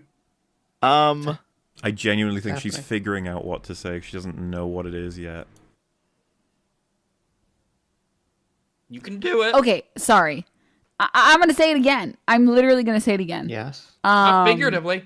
This just seems like coping. I'm sorry. I'm so sorry. Coping. Now, Coping. it may be hard to understand what the hell she's even trying to say here. She, just to give you the shortcut, believes Jay just did a bad faith on Hassan because Jay hates Hassan, and he's coping with this. Let's see how she explains it. Okay, I have to say something really quickly. I think the meta for this conversation is pretty hectic. Technically, need at least a reasonable streaming permission to play a video game on stream, but people do it with little pushback. Yeah, obviously. Shouldn't this guy be happy Hassan reacts to his content at all? It's just something he doesn't like that he walked off on his content and he's stealing his content or whatever. Or whatever. He doesn't like he's stealing it or whatever. Or whatever. You know, whatever. I just whatever. Fuck it. Why isn't the reactor laughing at my jokes? Also, like there is like literally content present. That like. It's the chair can't laugh. Because the chair is physically incapable. It doesn't have a face to make the expressions with or the ears. It's the chair. That's why Metal's a genius. Chairly has an expression. You have nothing you can add. Transform so like, the chair. Okay, really quickly, a couple of points. All right. For starters, I want to go back to the point about how live streaming content is always going to be different than YouTube content because you can't edit out all of only technically, I guess, like all of the bits and pieces. You can't edit out all of the bits and pieces to help her brain here that is struggling. It is like crawling through a swamp. To help you can't edit out the struggling, Mahler. To help her say what she's trying to say, it is that when you do a YouTube video, you cut out all the parts where you're thinking, where you're wondering, where you're wondering if you're going to even respond. Yeah, the ums, the ahs, and the likes. But with a live stream, all of your gaps are left in by necessity. So it's not fair to compare them. And we're just sitting here like, who the fuck compared them that way? That would be a contradiction to their argument. Like, what are you talking about? Like, this isn't Jay's point. Okay? If you see someone say something, like you did just there, what you do is what you did. You pause, and you stare for a while until you go, right, I have an issue with this because of A, you know, like how slowly she's doing it. Like, I don't know about you guys, but I'm getting a distinct impression at this point that you're not particularly good at your job. Unfortunately. Like, you're not a very good reactor. You take a long time to figure out what points you even maybe have, and you often contradict yourself. Which isn't fantastic for a reactor. You know, sometimes when Jordan Peterson, he's asked a question, asked to give his input on something, he will listen, and he'll be quiet for a bit, because he's thinking. What am I going to say? What is my thought process going to be? And then after he sits there in silence for a bit and thinks, he gives out all of his thoughts. Agree with him or not, he gives out all of his thoughts that we assume moments ago was just thinking about. And for her, she has the same silence, but then like nothing valuable comes out as a result. I feel like it's just wasted time. Just say whatever you need to. The gears grinding down. With Jordan Peterson, he's got this like incredible sea of words that he's picking one, and this will be the sentence. With her, I think it's a bucket that she is rattling to try and get anything out of, and like nothing's falling out. She's like, come on. Got to be something. Yeah. Like eat your shit. Yeah, whatever gets through the little crack at the bottom of the pot. You know, that's just that's this. Here's a thought that I'll use. Here's a word. Yeah, here's a letter. We'll make it work somehow. All it says is cringe. True. L'écrange. Yeah. It's like Jordan Peterson is charging up an attack, you know? And she's just buttering. She's just sort of AFK, and then she gets back. Oh fuck, shit. Yeah, sorry guys, I was away doing something with my brain. No, Jordan Peterson is charging an attack. She's falling downstairs slowly. Can we argue she hurt herself in confusion? That's what she hurt herself she confused herself in confusion. You know what I mean? Like you can't edit out all of the little like etc. You know what I mean? Like there are a lot of. And then you did the thing. And then you just said like right after that. Yeah, she did the thing while doing the representation of the thing. There's no self-awareness of you should be. I wish I could edit this thing out that I do. Well, immediately does it. I thought Jay was criticizing Hassan's reaction because it was stupid, not because he was saying like correct. Yeah. It is. Okay. Yes, She what does it have to do is with off anything? the reservation again. She's just wandered off and is responding to points that nobody made. Whoa, Mahler. It's 2022. You can't use that. It's language. fine to be off the reservation. Oh wait, we went different directions with that one. Of portions during a React stream where sometimes you get like terrible brain fog or you're thinking about other things. Brain fog. I'm sorry, guys. Have you guys ever been at work before and then you get like a message? Yes, we have. We have. We have. Have you? Yes. Once or twice. Sometimes for 8 hours a day, if you can believe it. Whoa, no, 5 come on. hours That's a maximum. fantasy, Rex. She said imagine it. Oh, I don't even know if she actually said imagine it, but she has to imagine it. Imagine all the streamers. Someone and they're like, oh my God, like my cat just died or something like that. And you literally can't think about work because you're too busy trying to like comfort this person or you're too busy thinking about this or this or this or this or whatever.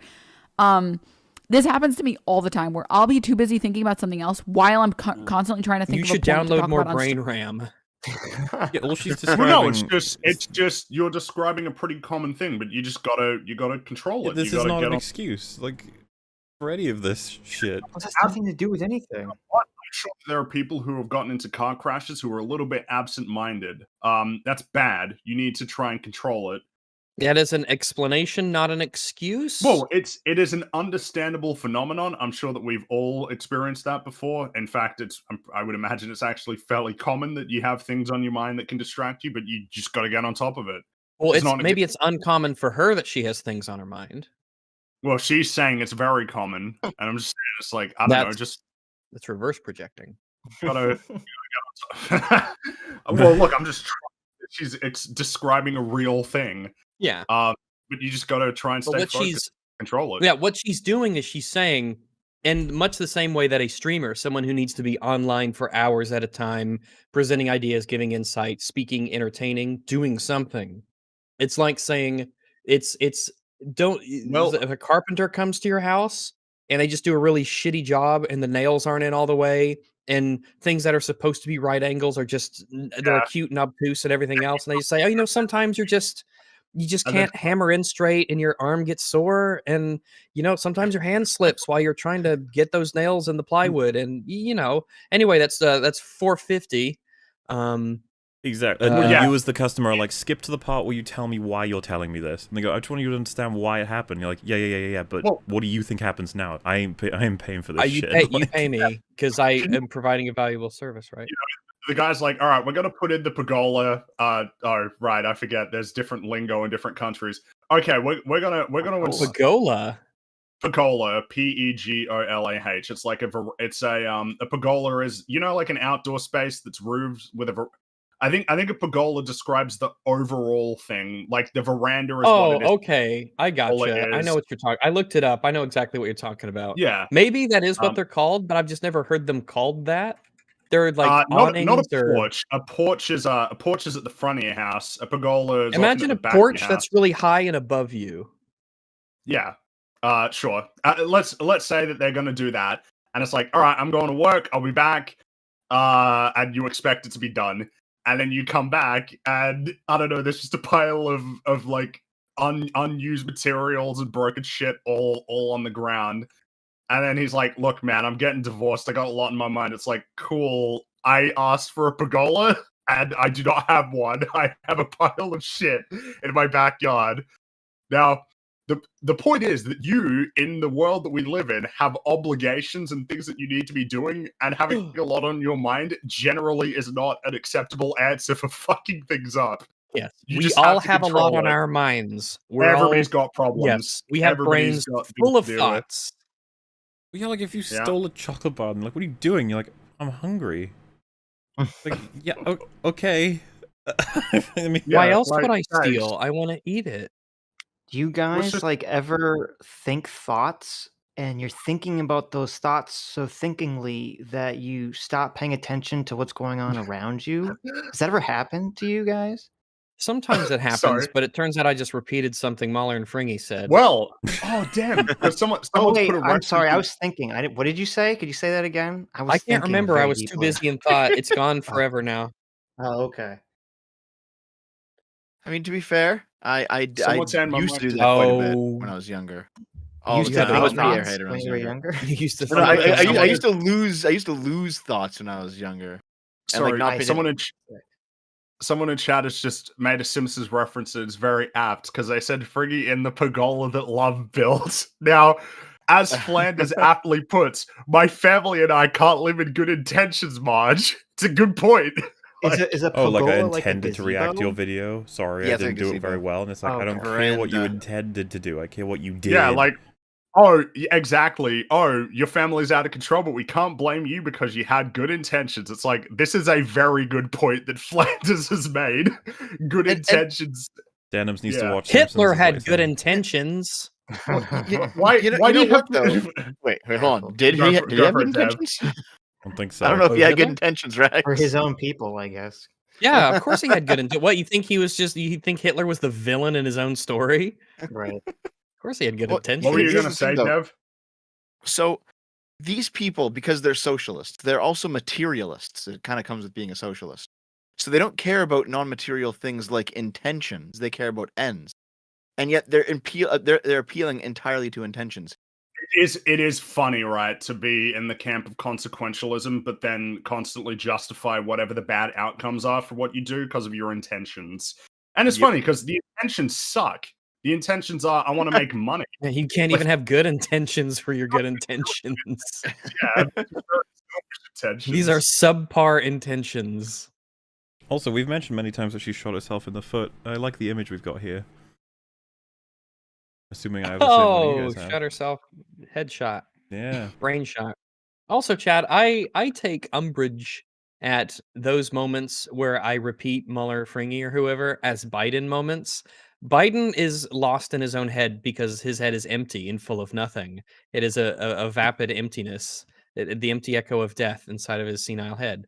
I repeat things because my mind is just fluttering full of ideas and thoughts, and it's just a beautiful kaleidoscope of wonderful things inside of my brain. It also may be that you're not paying attention to what's being said, and then you just repeat the point. Rags, you didn't notice that someone else said it. I don't know about that. Chad, you have full permission to continue calling them Biden moments. Don't worry about it. That is unacceptable and inaccurate at worst. No. Call them Brandon moments. Brandon moments. Let's go, Ragston. Dream, and then it ends up just coming off as like, this is like, what is it like? Whatever, blah blah blah. You know yeah, okay, thanks. That's just what I needed. That cleared things right up. Wasn't this pause right after I'd said, "Let me help her out" because her brain is like crawling through mud, and that was the extension of that. Like, I don't know what it was. Like, it was too odd. And also, Hassan apologized and said he wouldn't watch Jade's videos anymore. So I don't even understand, like, what? You know what I mean? Oh my god. What? Listen, I said sorry after I raped you, so come on. I said I would never rape you again. Okay, what's the problem? So bad. Jay's already made the points clear as to what the problem is. And how many times has Jay got to clarify with everybody that he's okay with people reacting to shit? Apparently not enough, because people still don't understand what he's saying. Also, I think Hassan it said seems like Jay has to repeat himself a lot in order to get this across. Hopefully nobody will complain about that. This is a willful ignorance at this point. Jay could repeat himself 1,000,000 times and it won't make a difference.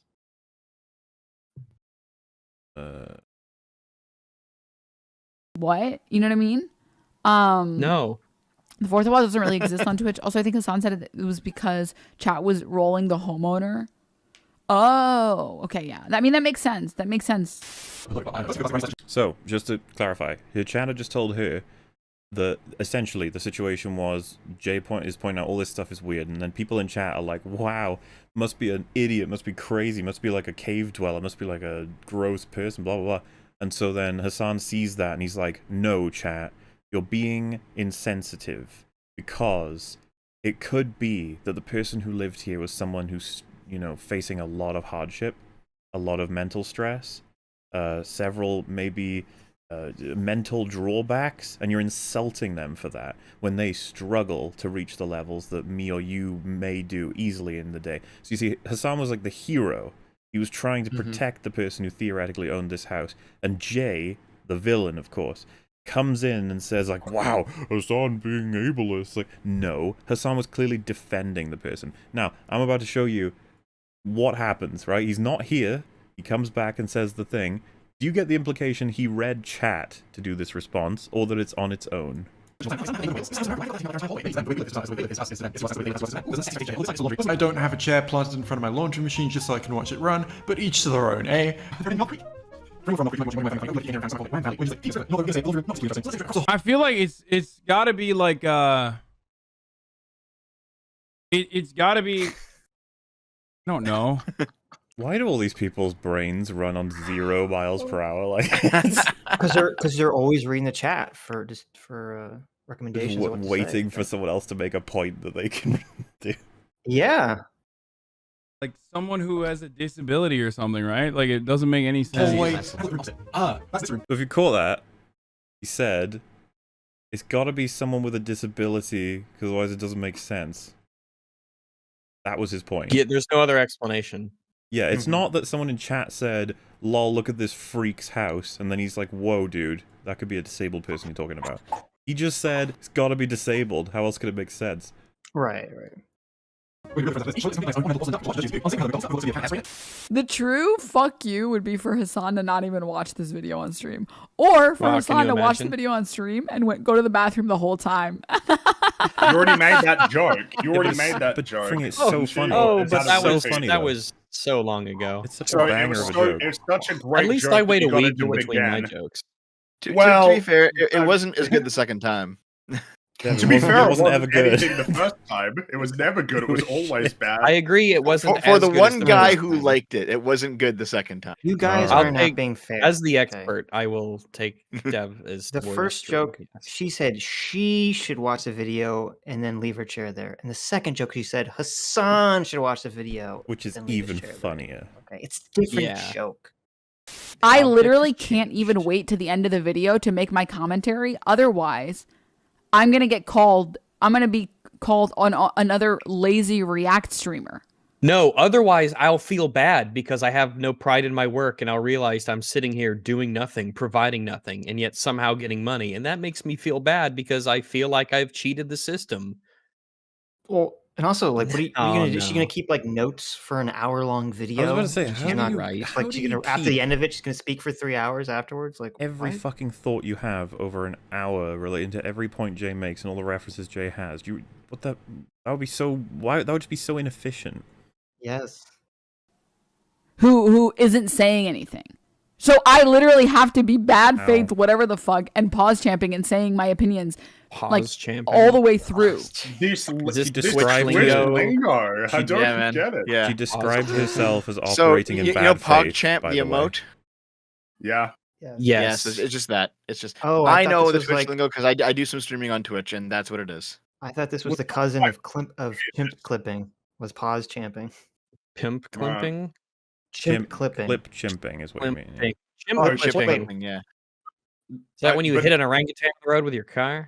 Chimping is when you take a clip out of context and then try to spread it around to make someone look like a piece of shit. Right. Yeah. Oh. What is the... I don't see the connection between the chimp. That's quote chimping, not clipped. I don't know. I always felt vaguely racist to me, but... I was going to say, why are you drawing a difference between a clip and a quote? Oftentimes are the same thing. Yeah, sure. I guess I'm just mixing them up in my head. But seriously, she described herself as operating in bad faith. I don't know if you call that. Who isn't saying anything. So I literally have to be bad faith, whatever the fuck, and pause champing and saying my opinions, like, all the way through. You can't have good faith commentary? I don't know. This is what I mean. I have no fucking clue why she described herself as bad faith there. It's like, wait, did the mask just fucking fall off? Like, what the hell? I just have to. There's nothing I can do. I'm so bad faith right now. The mascara slips. The only thing I could possibly try to extrapolate from what she said is that she's saying that if she's pausing it too much, she's gonna like miss parts of the argument and not or die. She's gonna miss part of the argument and then give a commentary that's incorrect or something. Ironically, she is correct because that is exactly what she does, but that's not a reason for why that would happen. Because if we miss a sentence or talk over one, and just give it the old rewind, and she can do that. What? Too. Wait. Right. We don't have like a time machine or something. Oh God! Don't remind me of that argument. Jesus Christ. Throwback.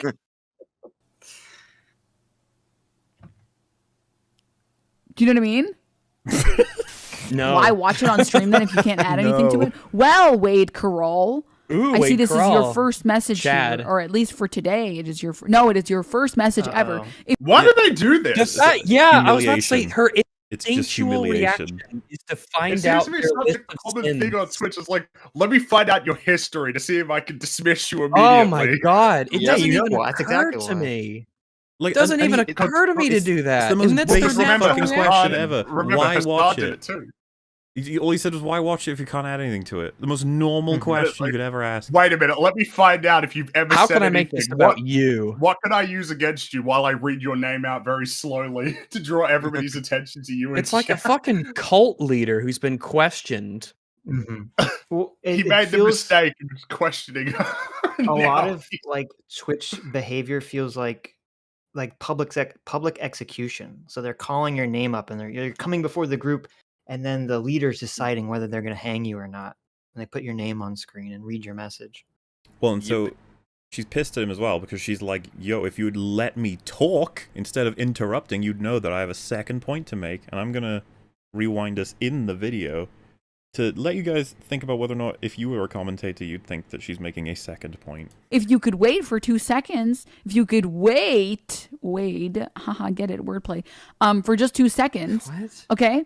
Okay, because you have to wade through all this swamp of commentary. Yeah, see, we can all do it. Right, this is the cut version. I got rid of all of the useless time. Oh no! This is the refined diamond that I made from that chunk of coal. Yep. Oh my goodness. I was literally gonna say my second point. Okay. So go ahead. What's the second as I've point? titled you, how she delivered So point ready. 1 of 2. Does this come across to you as delivering point 1 of 2? Literally can't even wait to the end of the video to make my commentary. Otherwise, I'm gonna get called. I'm gonna be called on another lazy React streamer who isn't saying anything. So I literally have to be bad faith, whatever the fuck, and pause champing and saying my opinions like all the way through. No, imagine. Do you know what I mean? So how can there be so much time left in this video? I don't know. Sometimes you can't perform. Occasionally it can. See, now she's reading comments. So Wow. I'm sorry. How was that point so 1 of 2? There was definitely so. Usually, you end a sentence with an inflection that indicates that there's more to say. Or Yes, Dev. When you say, end videos, you end with a certain inflection, so it doesn't just cut Oh God, off. are we having this randomly. fight, Rags? On Well, your show? I don't want to have this. I don't want to have this fight. I want to talk about this. Go ahead. So you can do that. Or you can do. It's the number 1, number 2, the Joe Biden thing, where it's like, all right, and that's number 1 and number 2, so that people know that you're about to make your second point. You know, like you don't just end and then it's like someone asks you a question. It's like, well, you fuck. I was about to get to that. That was my second point. Which clearly you didn't have a second point. Like I don't know. Barely had one. She made her main point, which is that, hey, I have to pause a lot, and that's making me be bad faith. They're just okay. If you've got nothing to add, just don't fucking react to it. It's like, whoa, dude. Also, Whoa. I'm not said done. It's someone else's fault. I'm bad faith. It can be weird for someone to not understand that, especially if you just. I was literally gonna say my second point. Okay, literally my second point has been. There is content I literally don't watch on stream because I have nothing to say or react to it. So like I literally told people stop sending me FT signifiers videos because. So this is an interesting point. She's saying there are videos that she will not watch on stream because she cannot add anything to it. Do you remember what she said at first? That when you watch it with a community, even if you add nothing, that is a fundamentally necessarily different. This seems like an inherent contradiction in your standard. Yeah, because there's something in your head. There's something in her. Go for what it, I drew from this was that means that she is very aware that there is a distinction between what she doesn't have commentary for and what she does have commentary for. So everything we see on her streams is gone. It has been passed through that filter. So we're getting the stuff that she's like, yeah, this is something that I am ready to comment on. I think I want to distill it. Thing. There is something in your head that tells you I ought not react. I ought not play publicly anything that I have insufficient reactions for. That is indicative of some sort of standard as to transformative content. Which is pretty interesting considering the other excuses she's made so far, but okay. Well, remember earlier when she brought up the intuitionist model about how you have an emotional reaction to something first and then you just try to create post hoc rationalizations? It's almost like she was just bullshitting in the beginning of this video when she said it created a communal experience, and now she's being exposed for being full of shit. She would go to a commune and they'd be like, I'm sorry, we already have a React streamer. you can farm the lands, and she's like, I don't want to. It's like, you can farm the lands. You can dig for potatoes. Because I love them so much. No, Rags, dig for the black lemons. That's what she's got to do. Dig for black lemons. But I have nothing to add to the black content. melons. And oh, by the way, that's probably the most genuine thing she says in this entire sequence. I have nothing to add to the content. It's like, yay. Yeah. You did it. Like, I don't know. It's like, oh yeah, I believe you. Yeah. People stop sending me FT signifiers videos because I love them so much, but I have nothing to add to the content. And what YouTubers don't understand is chat will like bother the fuck out of you. They'll be like, watch this video, watch this video, watch this video, watch this video. Oh no, and like chat have bothers like tens you. of people spamming it, and then you watch it, and there's nothing you can add to it. My God, the hell they go through! I can't believe it. That sounds really rough, man. I'm so glad that I'm a YouTuber and not a Twitch streamer. Oh yeah, I'm so glad, man. Oh, imagine it's hell. I couldn't up. You guys ever get afraid of your chat? Yes, all the time. Hack you for not reacting. One time, chat was like, "We would really like you to see Arcane," and I was like, "Oh my God, Rags, I don't think I can stream anymore. I can't take this. Like, people ask me to watch a show. I don't. It's just too much. It's too much. Too much pressure. It's too much pressure.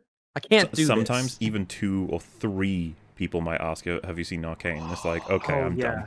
I never signed up for this. When it starts to get to 4, I just curl up in a little ball and I can't operate. I've heard legends that it can get to 5 people, individual people.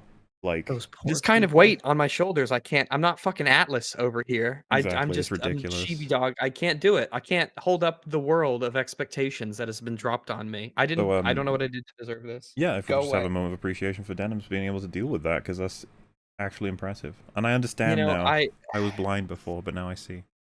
Yeah, I'm just gonna put on a JXE video and go take a shit. Like I literally don't want to watch FT signifiers videos, not because they're bad, but because they're so good. I have nothing to add to them. That's a weird implication, by the way. They're so good that I have nothing to add to them. Which, by the way, is still not a problem for us. That's not how that works.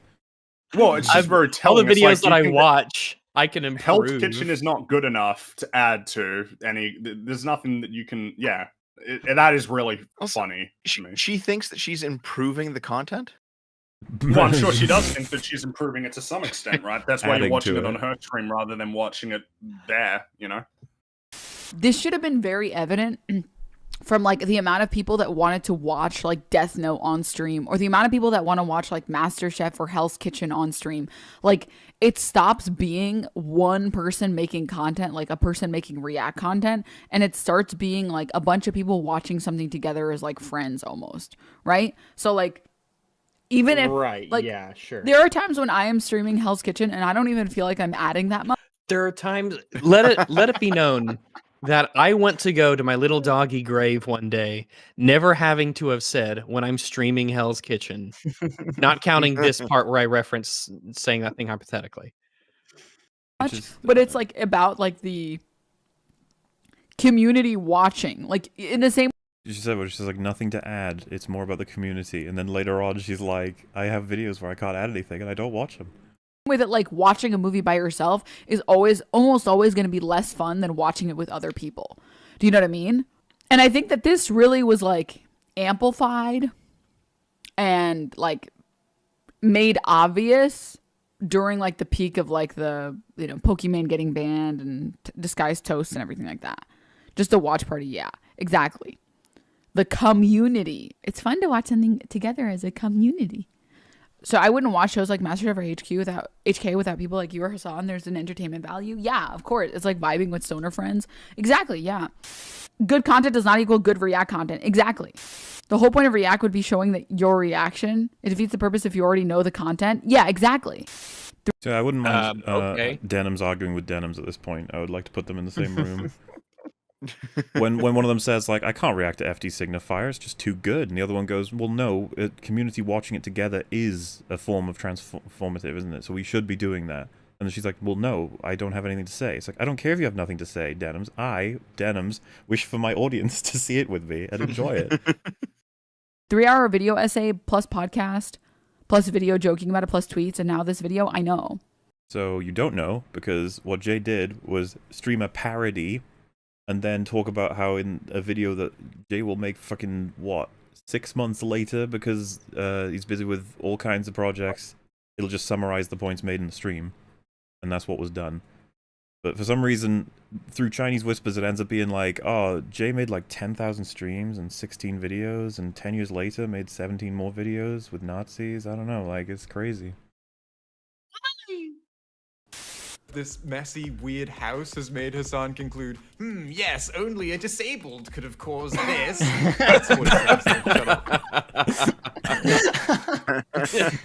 what that's basically what he said, though. It's literally what it's not said. That confusing, alright? It's a funny joke, but you're so It is a funny joke. It's not funny, it's cringe, okay? Okay, sorry. I've been trying to be pretty good faith in this video, but like this reading of like Hassan saying like this person could be disabled is one of the biggest fucking jokes in the fucking world. This is such a weird, bad faith interpretation of Hassan's literally commentary. Said, are they disabled or something? I don't... Yeah. How could it possibly be bad faith? Hassan's commentary on this is, hey, people who are in any way, shape, or form disabled tend to have less spoons to spend on making sure that their house is perfectly clean. Spoons as currency. It's amazing to me that she's she's paraphrasing what he said, and it's a completely different tone with completely different intentions. Right. This is not what he said. And to like just be like, oh, look at this fucking incel slob, and then later finding out that this person is disabled makes you probably feel like a real asshole, which is probably why Hassan. Interesting to know that she thinks that being an incel and being disabled, not the same thing. Being an incel is not a disability. I feel bad for anyone who's disabled. That she's like, this could be your house and that would be okay. It's like, excuse you. What the fuck? I stand up for the poor and downtrodden. I'm a good person. The low expectation shit, man.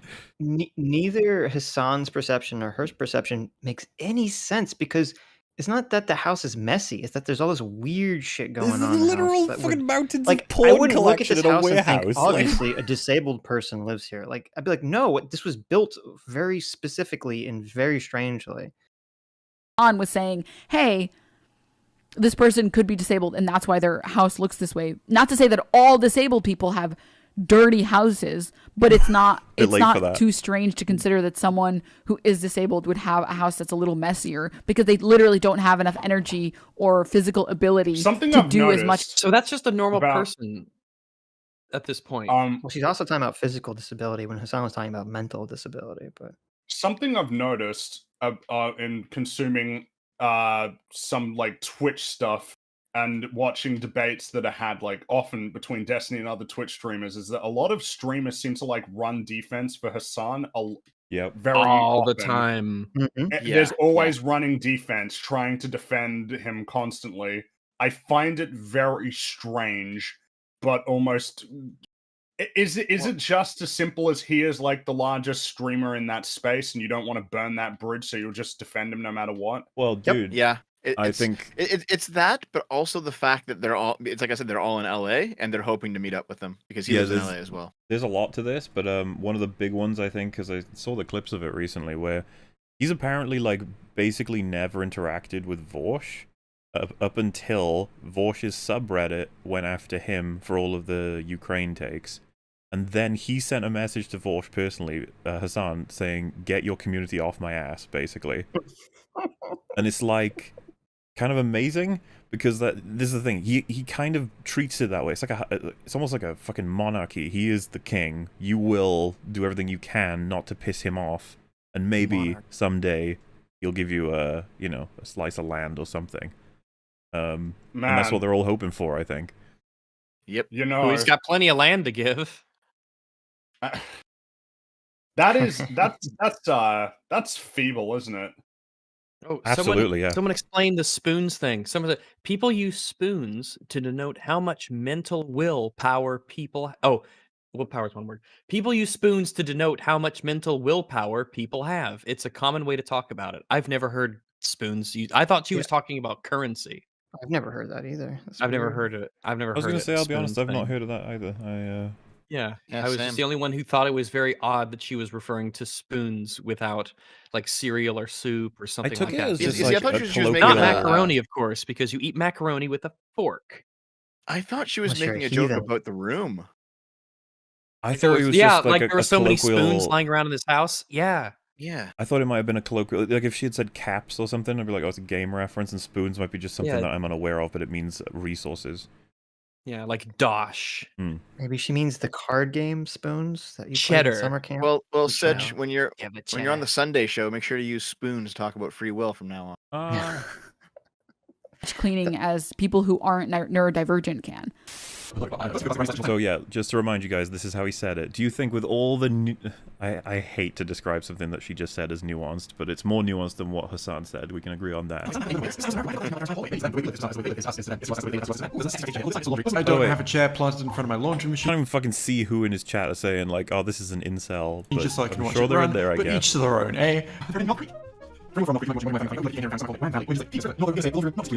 I feel like it's got to be like it's got to be. I don't get it. I don't know. I don't understand. I don't get it. Like someone who has a disability millionaire or streamer, something, right? Like it doesn't make any sense. Millionaire streamer lives in a mansion. That's it. How exactly do you draw from that he's doing this to defend the person who owns the house? Yeah.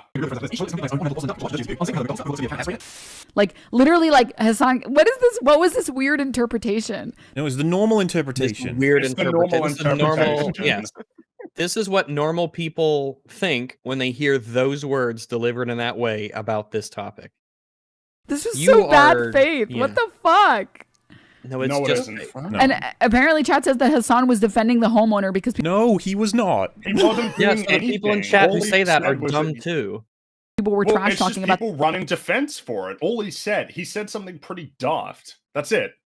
Yeah, it's the kind of thing that if a friend said it while you were there, you'd be like, "Oh, don't you get what is implied by what you just said?" Then you're like, "Oh, yeah, no, sorry, I just meant I don't know what I meant." You laugh at it, like, yeah. Wow, you're so bad. Wow, bad faith, Andy, huh? Bad faith. Jay trying too hard to get a dig on Hassan. Hog champ of you. Andy, that's not very. Andy's bad faith must be fucking legendary. The fact that Jay initially only went, and then we all laughed because we understood exactly what Jay was reacting to. About the mess in chat. I think Hassan's point was that you shouldn't make fun of someone's house looking like this because it could be caused by a disability. When did you? Amazing. He literally did the opposite, and everyone's like, "No. He meant this other. He meant not only something different, as different as it could possibly be. He meant actually the opposite of what he said and what everyone is understanding him to say. Because he is Hassan, and we must defend reality. This is not what he said, and it's not what he. It's probably not what he meant. Yeah, I guess we can never be 100% on that, but how the fuck do you get this from what he said? This video thinks he was making fun of disabilities. I feel like it's got to be like it's got to be. I don't know. It's so unfortunate that he takes so fucking long to say this. Like whenever you want to show it. Well, to be fair, Mahler, disabled is a very big word. Has a disability or something, right? Like it doesn't make any sense. Chat context is lost on an essay YouTuber. It's so weird. No, chat context is lost on you. You didn't even know what it was. People in your chat are brain damaged. They have messy houses. Yeah. Arguments to be made about lazy React content, but this guy so far seems to be salty that there's a React market because parasocial and casual content is popular. Yes, that sums up Jay's position entirely. Yes, that's it. You nailed it. The wonderful part of all of this, your good faith is just blinding. Is that Jay had already started streaming on Twitch semi-regularly at this point and was reacting to her and Irrelevant on Twitch. Like, being like, Jay's not a React streamer, so he wouldn't know. It's like, all right, if you say so.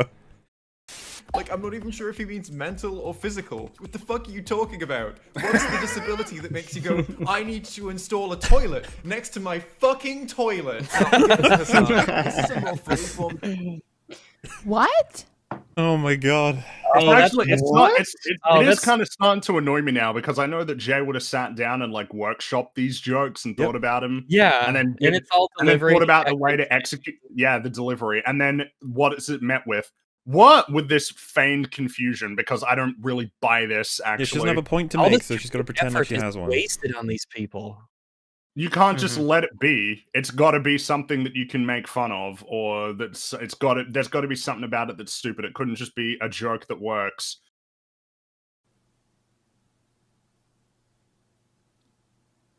The ability to recognize humor that doesn't necessarily work for you. Like Smiling Friends, right? It's just not my kind of humor. You know, I really like it. I appreciate it a great deal. I enjoyed watching it.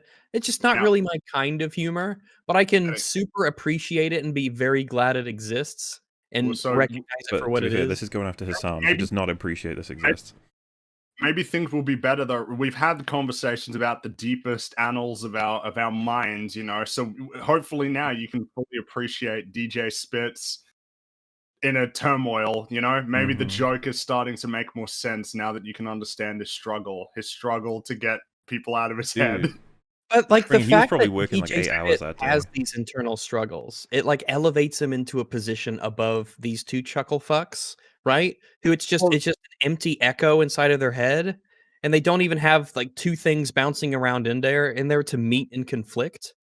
Well, right, because for DJ Spit to not know what to think, he needs to be able to think.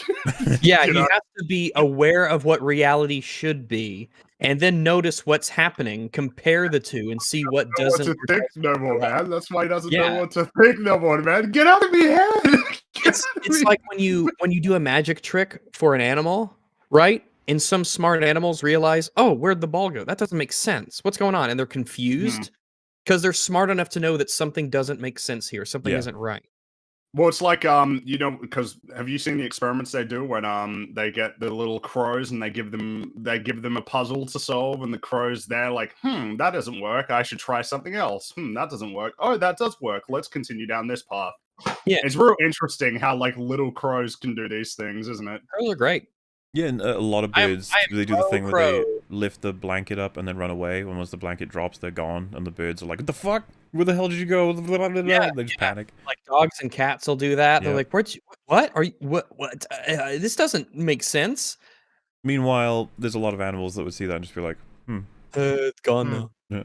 I mean, a crow would be a better stream and reactor than Venom, God, so yeah. that does 100%. I would absolutely. I'm tempted to write a sitcom about a crow who decides that he wants to become a live streamer. Oh, okay. So I don't know what I would the amount of references you can make. Oh man, I actually really like that idea. To be honest. Hey, Friggy, if you make a vulture, I've already written it. I was gonna say it. Oh God, he's gonna be a vulture. Yeah. No. So this is the vulture is the antagonist. That's what I'm saying. I was gonna say like a stand-in for the Hassan streamer. What mood would it be? It's like it would be a vulture. Yeah. It's a world where the crow is trying to do things right, but holy shit! So I need to. It writes itself. Hold on. Sorry. It does write itself. I love like this an idea. Anthropomorphic crow in vulture, or is it just a literal? No. Crow? This is a world where. This is a world where the humans exist, but crows are just sentient or something. I don't know. It's got to be a crow girl, like a crow VTuber girl. The crow. I can figure out the name later. So the crow streamer. Of course, because he's a pro streamer. Holy shit! It's writing itself, even though I'm typing things down. Oh no! And I got the Mario Kart race as well happening. Don't worry, I'll multitask. You can do it. Oh my God. So I've been doing a lot of multitasking this stream. I've had my MIDI keyboard out, and I've just been playing stuff while in between Mario Kart races, in between making observations about. Look, all right, you know, life is short. You got to try and squeeze as much out of it as possible. Life gives you lemons. Fuck your lemons. when life gives you crows, write sitcoms about their struggles to become the top Twitch streamers. When life gives you 4 and 20 blackbirds, is I don't get it. That's all right. It's obscure. So anyway, if you watch how long it takes for her to draft up a response, I assume it's because it's the exact thing she was describing earlier. She is unhappy, but she has no arguments, and so she has to come up with one. Son, this is a more fully formed. See, she's like, I'm angry. But what do I say? Does he think that the homeowner literally chose to build those 2 toilets next to each other? Well, so someone did. They literally did. Like, what are you talking about? Do houses like just grow and appear? The toilet. You think that when the Big Bang happened, the rapid Dems? expansion of the universe, 2 toilets flew out of the Big Bang and just happened to end up next to each other in this bathroom? Hey, look, all right, it's entropy. Everything is breaking down and 2 toilets manifest next to each other in a random house. Here's how it happens, okay? Denimus picks up the phone and says, I gotta get a new toilet in my bathroom. She picks up the phone, she calls up a gardener, all right? And the gardener shows up with the toilet seeds, and then you plant the toilet seeds and a new toilet will grow in like 6 to 8 weeks. And that's how... Bro, the other toilet had a child. It gave birth to a second toilet. It's like The Simpsons in Flushing Meadows. That's where Never they get shit on me or my son ever again. They left the trash can too close to the toilet, and they mated, and they produced an offspring. So, is the proof not right there? She had no point, and she desperately grasped. And what did she end up with? Do you really think they intentionally built the 2 toilets there? Like, yes. How do you accidentally build a toilet? How do you accidentally build a toilet? Or alternatively, find that a toilet has miraculously appeared. To be good faith, maybe the question that she might have meant to ask was, like, who in their right mind would build 2 toilets? She didn't say that, Dev. If she'd said that, okay, I know, but like, she didn't say that though. I'm being the best faith. Well, that's not good faith. Like, there's no answer to that. You're steel manning at that point. You're not actually. Maybe you're. Okay, I'm steel manning. I'm steel manning. She thinks like this is like Minecraft, and houses are just procedurally generated in some wonky way, and then someone just moved into it. I think the genuine good faith is that, and this I think is still too far, is that it would have been cubicles when it was originally built. And what she should have said is, do you really think they would have originally intended for them to just be cubicle-less toilets next to each other? Well, no, unfortunately, she didn't say that. I don't think they're cubicles, no. The true steel man is, look, maybe she meant that we live in a procedurally generated level, and this was a glitch in the system that just produced 2 toilets next to each other. Matrix, yeah. I think her thoughts that is a good procedurally generated. I think what the actual answer is that it was... she is an NPC, it all makes sense. So the actual answer, I think, is that it's a house that was used for porn shoots, because that's common. Oh, like a scat fetish? Porn companies, they'll actually like build a house and use it for shooting various porns. And that happened. It used to happen, not so much anymore. Well, so it was a church, they'll put like FYI. random bathrooms and toilets fucking everywhere all over the house. Well, I mean, it's is there really a difference ease of clean between a church and a house you shoot porns in? I mean, it's kind of like same thing. Stalls more. I mean, they hang up cubicles. this big Sure, whatever.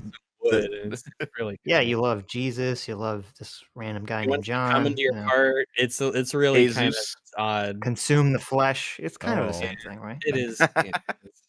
The Holy Spirit. Jinx said while Tom Scar's video was playing. I also just really want to know what the fuck he meant. But so far, my video was played. Are you serial? Is he serious? No, you have to commit to serial or serious. You can't. Yeah, you can't have now both. it's like you fucked up. Mind halfway through. It takes 2 brain cells to recognize that he obviously was trying to say that like people who are neurodivergent. Again, you remember how we talked about how the tone in which you says something can obfuscate what you just said? Dennis just said that Jay is stupid. Like I don't know like how you escape from that. If you have 2 brain cells implying he doesn't. All right, so just again, listen carefully to what people say, because you can learn something if you ignore the tone and then focus on what's being said. Or physically disabled in any shape or form, way, shape or form. That was tough for her. Will find it harder to keep their house maintained and clean. You don't even need to try. Shut the fuck up! He didn't say this. That hard. Well, yeah, that's true. All Jay said is, "I don't know what the hell you need." And Hassan didn't even get the chance to edit his points. Like, it's just. Oh no! What the fuck you? That doesn't. He had a chance to change his point. It's like, and you know what he could have done is he could have clarified right after. It's like if I said 2 + 2 is 5, and then someone goes, "He clearly didn't mean that because it's not. It's live." He didn't get to edit his mathematical skills live like that. That you're being unfair. The good faith interpretation is that he said 2 + 2 = 4. That's exactly. The good that's the good faith. Yeah. The irony that she's casting aspersions on Jay, saying he only needs 2 brain cells to understand what Hassan's saying, when she just made up that interpretation of what Hassan was saying. That wasn't even what Hassan was saying. Exactly. She doesn't even fucking like appreciate it. The person in chat has just made this shit up, but she just believes it wholesale. She's like, "Yep, that's the truth." For nearly.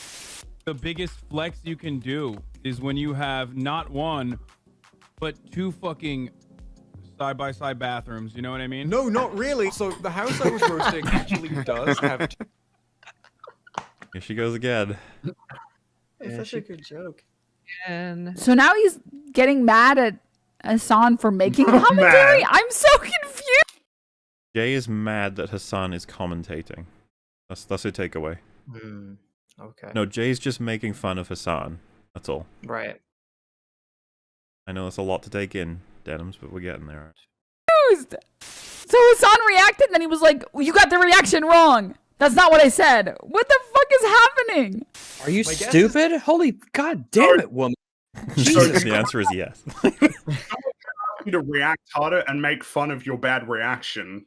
These are not contradictory positions. It's so weird to me that I could just blurt out random words from the dictionary and she'd be like, "Well, you are reacting, so that's fair." And I'd be like, "Really? You think that's great compared to anyone offering any kind of like analysis?" We just go blah, blah, blah, blah, blah. It's just like, as long as I'm making noises. Hassan's commentary is, "Oh wow, what a flex. There's 2 bathrooms next to each other," when he's referring to toilets. Like, maybe he's referring to the flex of one's sphincter as you.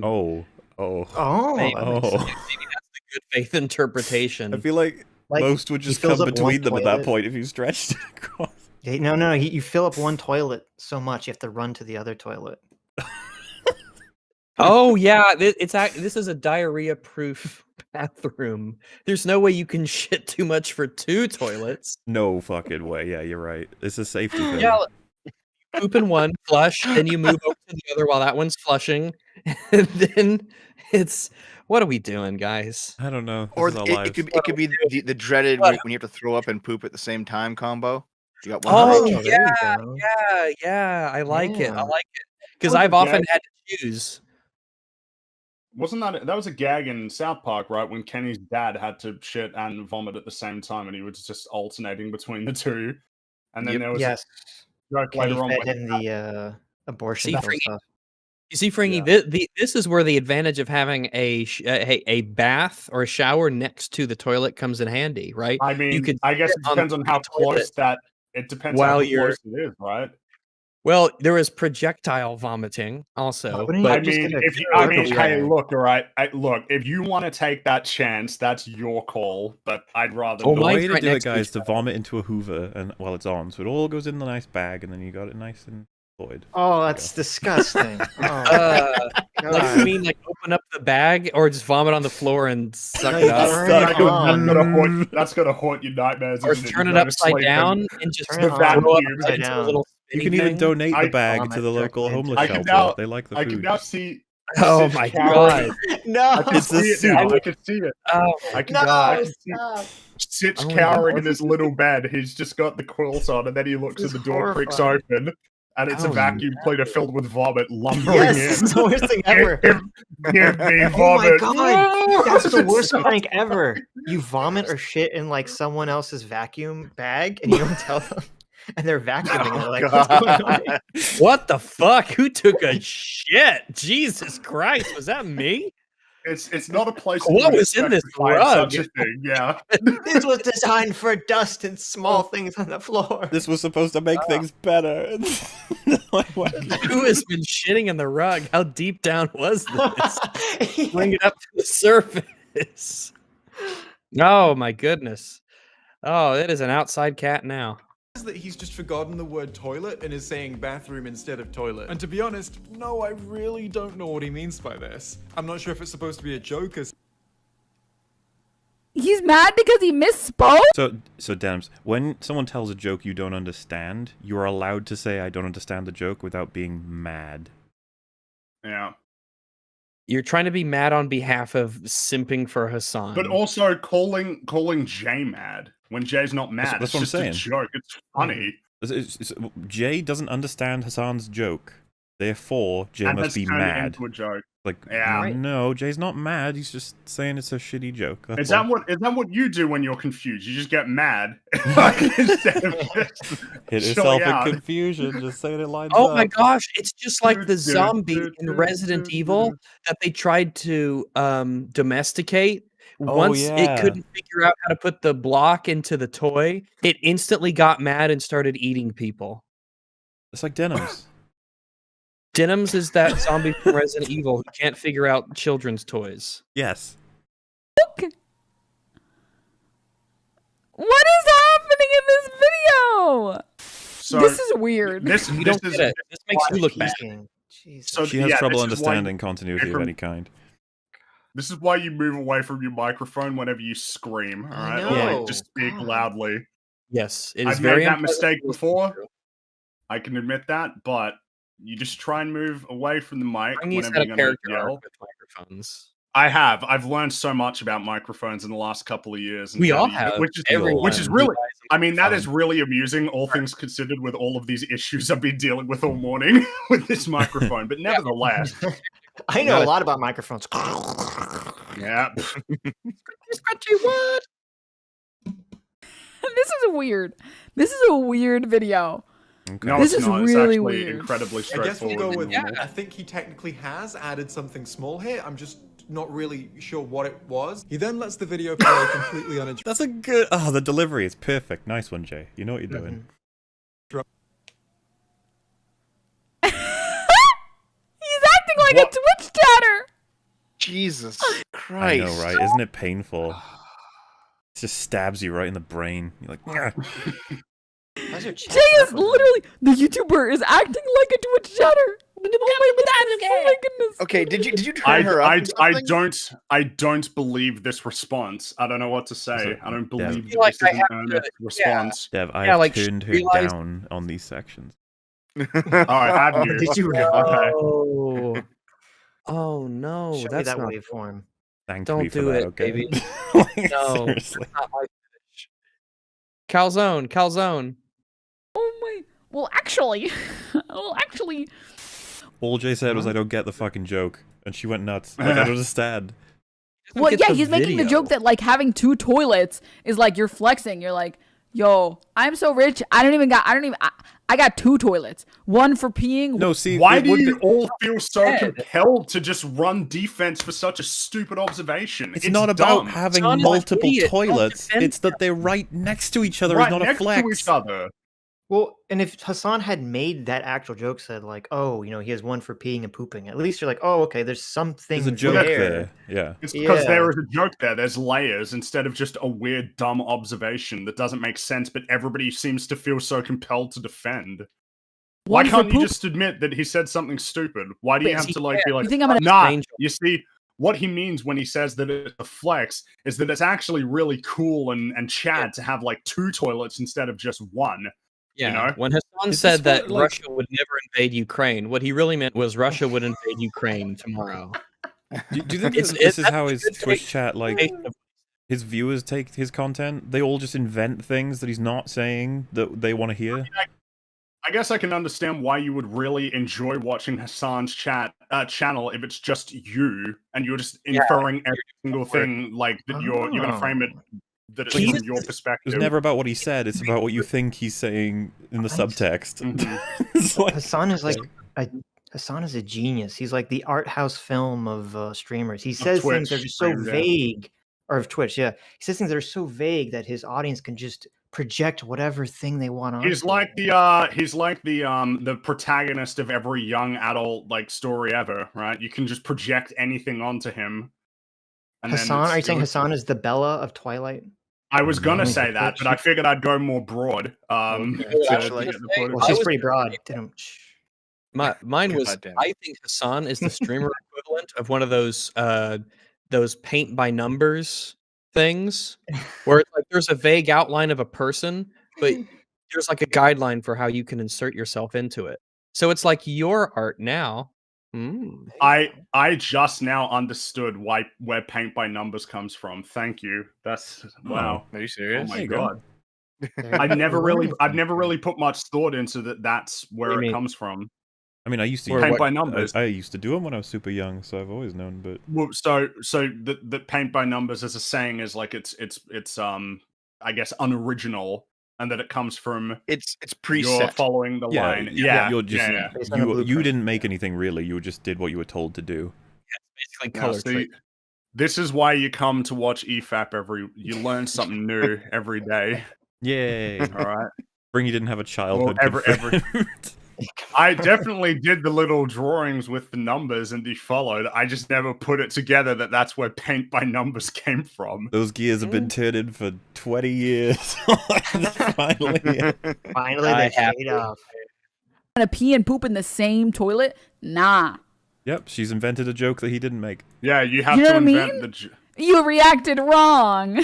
You're reacting, but not hard. You just said the joke wasn't very good. Calm down, you'll be fine. But also, you know what? You can react wrong if like you can. If somebody says, you know what, the sun, that's a star, and then you flip the table and like punch a hole in your window and start screaming and chanting in some weird language. Yeah, it'd just be like, what? Like what? Well, yeah, and then if you ran up to the fucking screen and said, "Let me guess, you think the sun is an alien?" You're like, "What? What?" And it's like, "Oh, wow! Look at you getting mad that he reacted wrong." It's like, yeah, yes, he reacted wrong. Yeah, hard enough and incorrectly. What is going on in this video? What is this with the Denims, you better make funny commentary. I'm going to write a 2-hour video essay about how I would have given better commentary. No, 8-hour live stream. Yeah, I was going to say 8-hour live stream about how stupid you are. Don't worry, we got you covered. Welcome from the future. We're not editing this. By the way, just want to let everyone know, this only gets worse. There is a lot more to come. That's not possible. No, don't say that. I'm not talking about person 3 being worse than person 2 and 1, which is true. I'm talking about person 2 here gets so much worse. It'll be fun. I don't believe you. You'll end up saying you were wrong. Don't worry about it. Is it in this video or is it in the next one? Because I gotta go in half an hour. It's my time. I guess I can guarantee it's in the next video. I'm not sure if it's in this one. I guess we'll find out. I'll never know, Dev. Reach. No, I'm gonna get a video written about me now, and it's gonna be like, Jennifer just reads her chat and steals all the comments, just like a stupid dumb e-girl. I was like, maybe we haven't said any of those things. Yeah, hold on. I will Chad yes that right now. There've been mentions of the likelihood that they do read their chats in order to get comments to say, but we mainly just commented that she's an idiot. It's less like saying that she's a stupid dumb e-girl. It's like, I mean, your words. Your words, not mine. Maybe I'm the asshole, you know what I mean?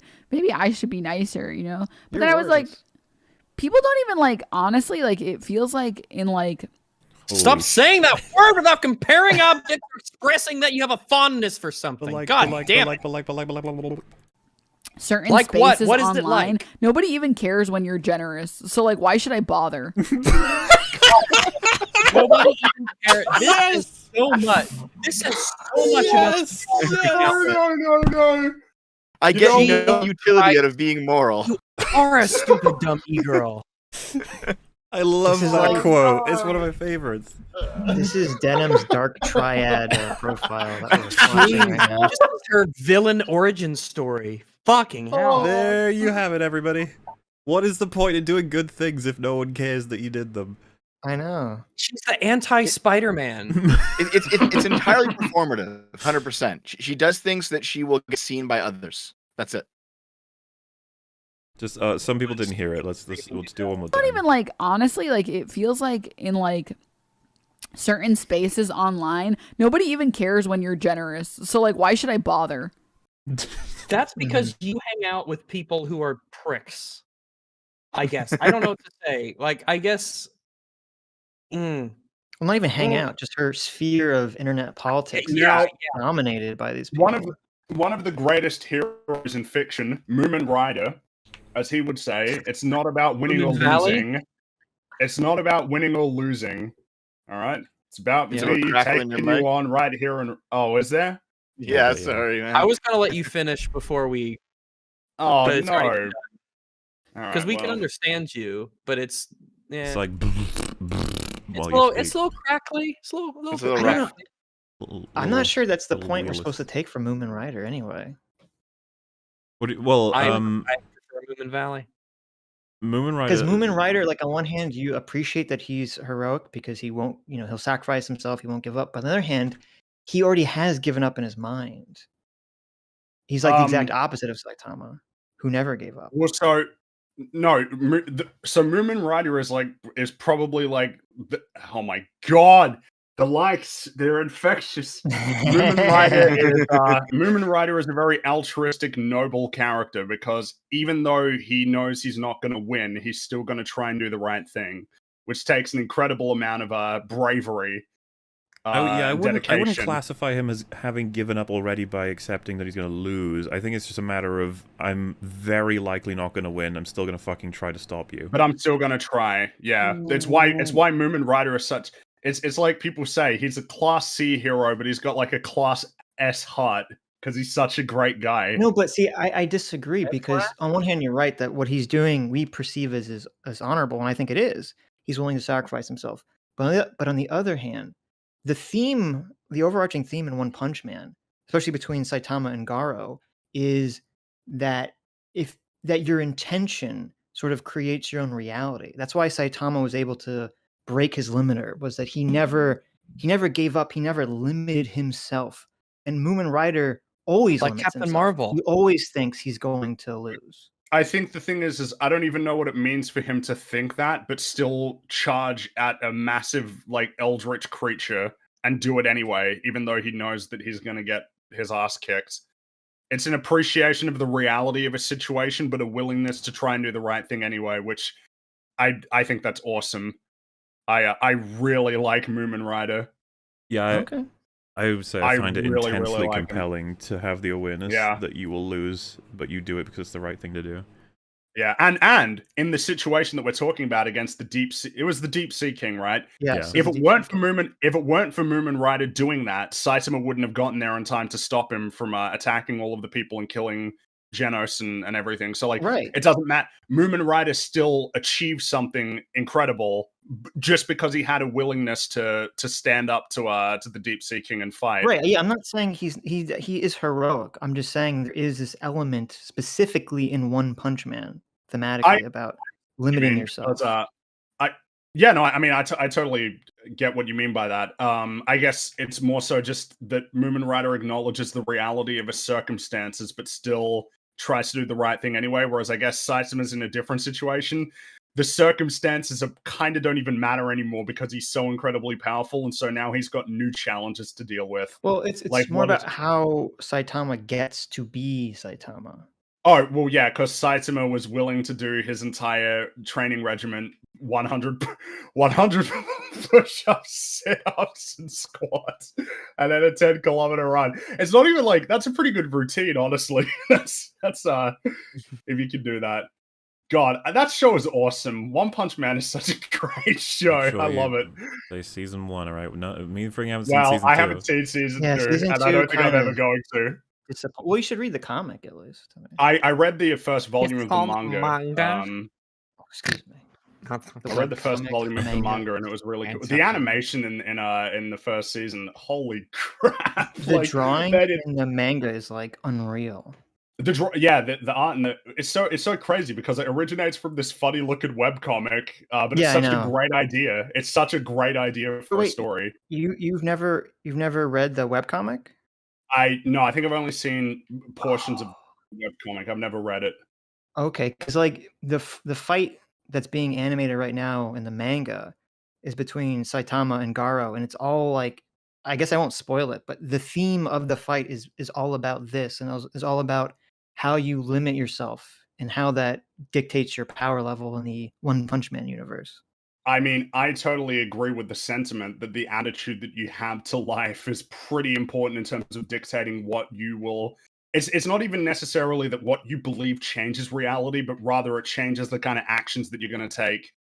I would also caution that, like, it almost sounds as though the idea of thinking yourself limited is a bad thing. Is like, I wouldn't entirely agree with that at all. Like, no. Well, I mean, that's just the message of a fictional story. Obviously, you know. Yeah, but aren't they supposed to translate?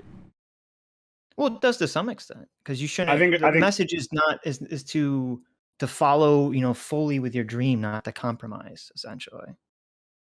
Yeah, I don't know. I think that needs a bit more, and I would actually argue Moomin Rider is the more complete message. I would argue, at least the one that I find. Because Moomin Riders is the circumstances are irrelevant. Do the right thing. Just do it, regardless of how hard it is, or because that's a universal thing. Whereas, don't ever limit yourself. It's like, well, you know what? If you're standing at the edge of a cliff and you're like, you know what? I believe I can fly. Yeah, if you want a Nike, Nike just do it. Maybe isn't the best message to, you know, look down and see. Sure. Well, it should be just do it asterisk, and then you can open it up and there's a whole paragraph. That theme of what it means to be a hero is that you are willing to sacrifice yourself, even if you know you're going to lose, is repeated several times beyond even Moomin Rider later in the comic. So it's definitely a big theme of it. Mm-hmm. Well, yeah. You remind me. I thought that when he fights the crab guy, Saitama, it's not like he.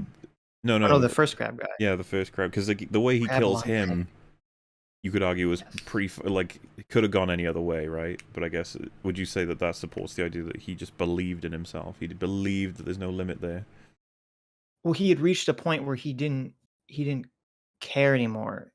Like he just said, you know, I'm gonna, you know, get the fuck out of my way. Fuck you, basically. Yeah. Like he's gonna, because he gets beat up at first, and he's just determined to save that kid. Mm-hmm. Someone in chat asked, "What about Angel?" It's like, well, hey, look, Angel. we don't talk about any specific examples right now, but yeah, keep that whole slate like clean as a whistle. Yes. What about Angel? Indeed. What about Angel? We can't talk about it. What about Denims? Okay. That's what I'm asking. Poor Dev has to listen to people talking about anime with his remaining minutes. Well, see, here's the thing. I like anime. I just haven't really watched much One Punch Man. You fool. Well, you should. See, I will get into it eventually, yes. I keep hearing good things about it. I haven't watched a lot of anime, but I have watched One Punch Man. You know what I mean? He'd been receiving a few messages telling him that his house used to be a church, and here his contribution to my video is to ask, hey, is that true? He then adds his fourth comment, which is about the fact that the house is full of loads of boxes. Okay, first off, when you ask chat something, you ask them something for a specific reason, okay? It's because nobody wants to watch a fucking streamer go to Google and be like... This would be where I would interrupt her in a Discord call and be like, no, you misunderstand. Jay is saying, of the things that Hassan has added, right? A comment that seemed ableist, a comment that was a joke, I think, I couldn't tell, a comment that was confirming what the building even is, and then he's about to get to the fourth one, which is there's lots of boxes. Jay's just trying to summarize, this is the commentary you got in total. It's pathetic. Meanwhile, she's like, when you ask a question to chat, it's to avoid Googling and being boring. Like, and that you know what? Address what Jay was talking about.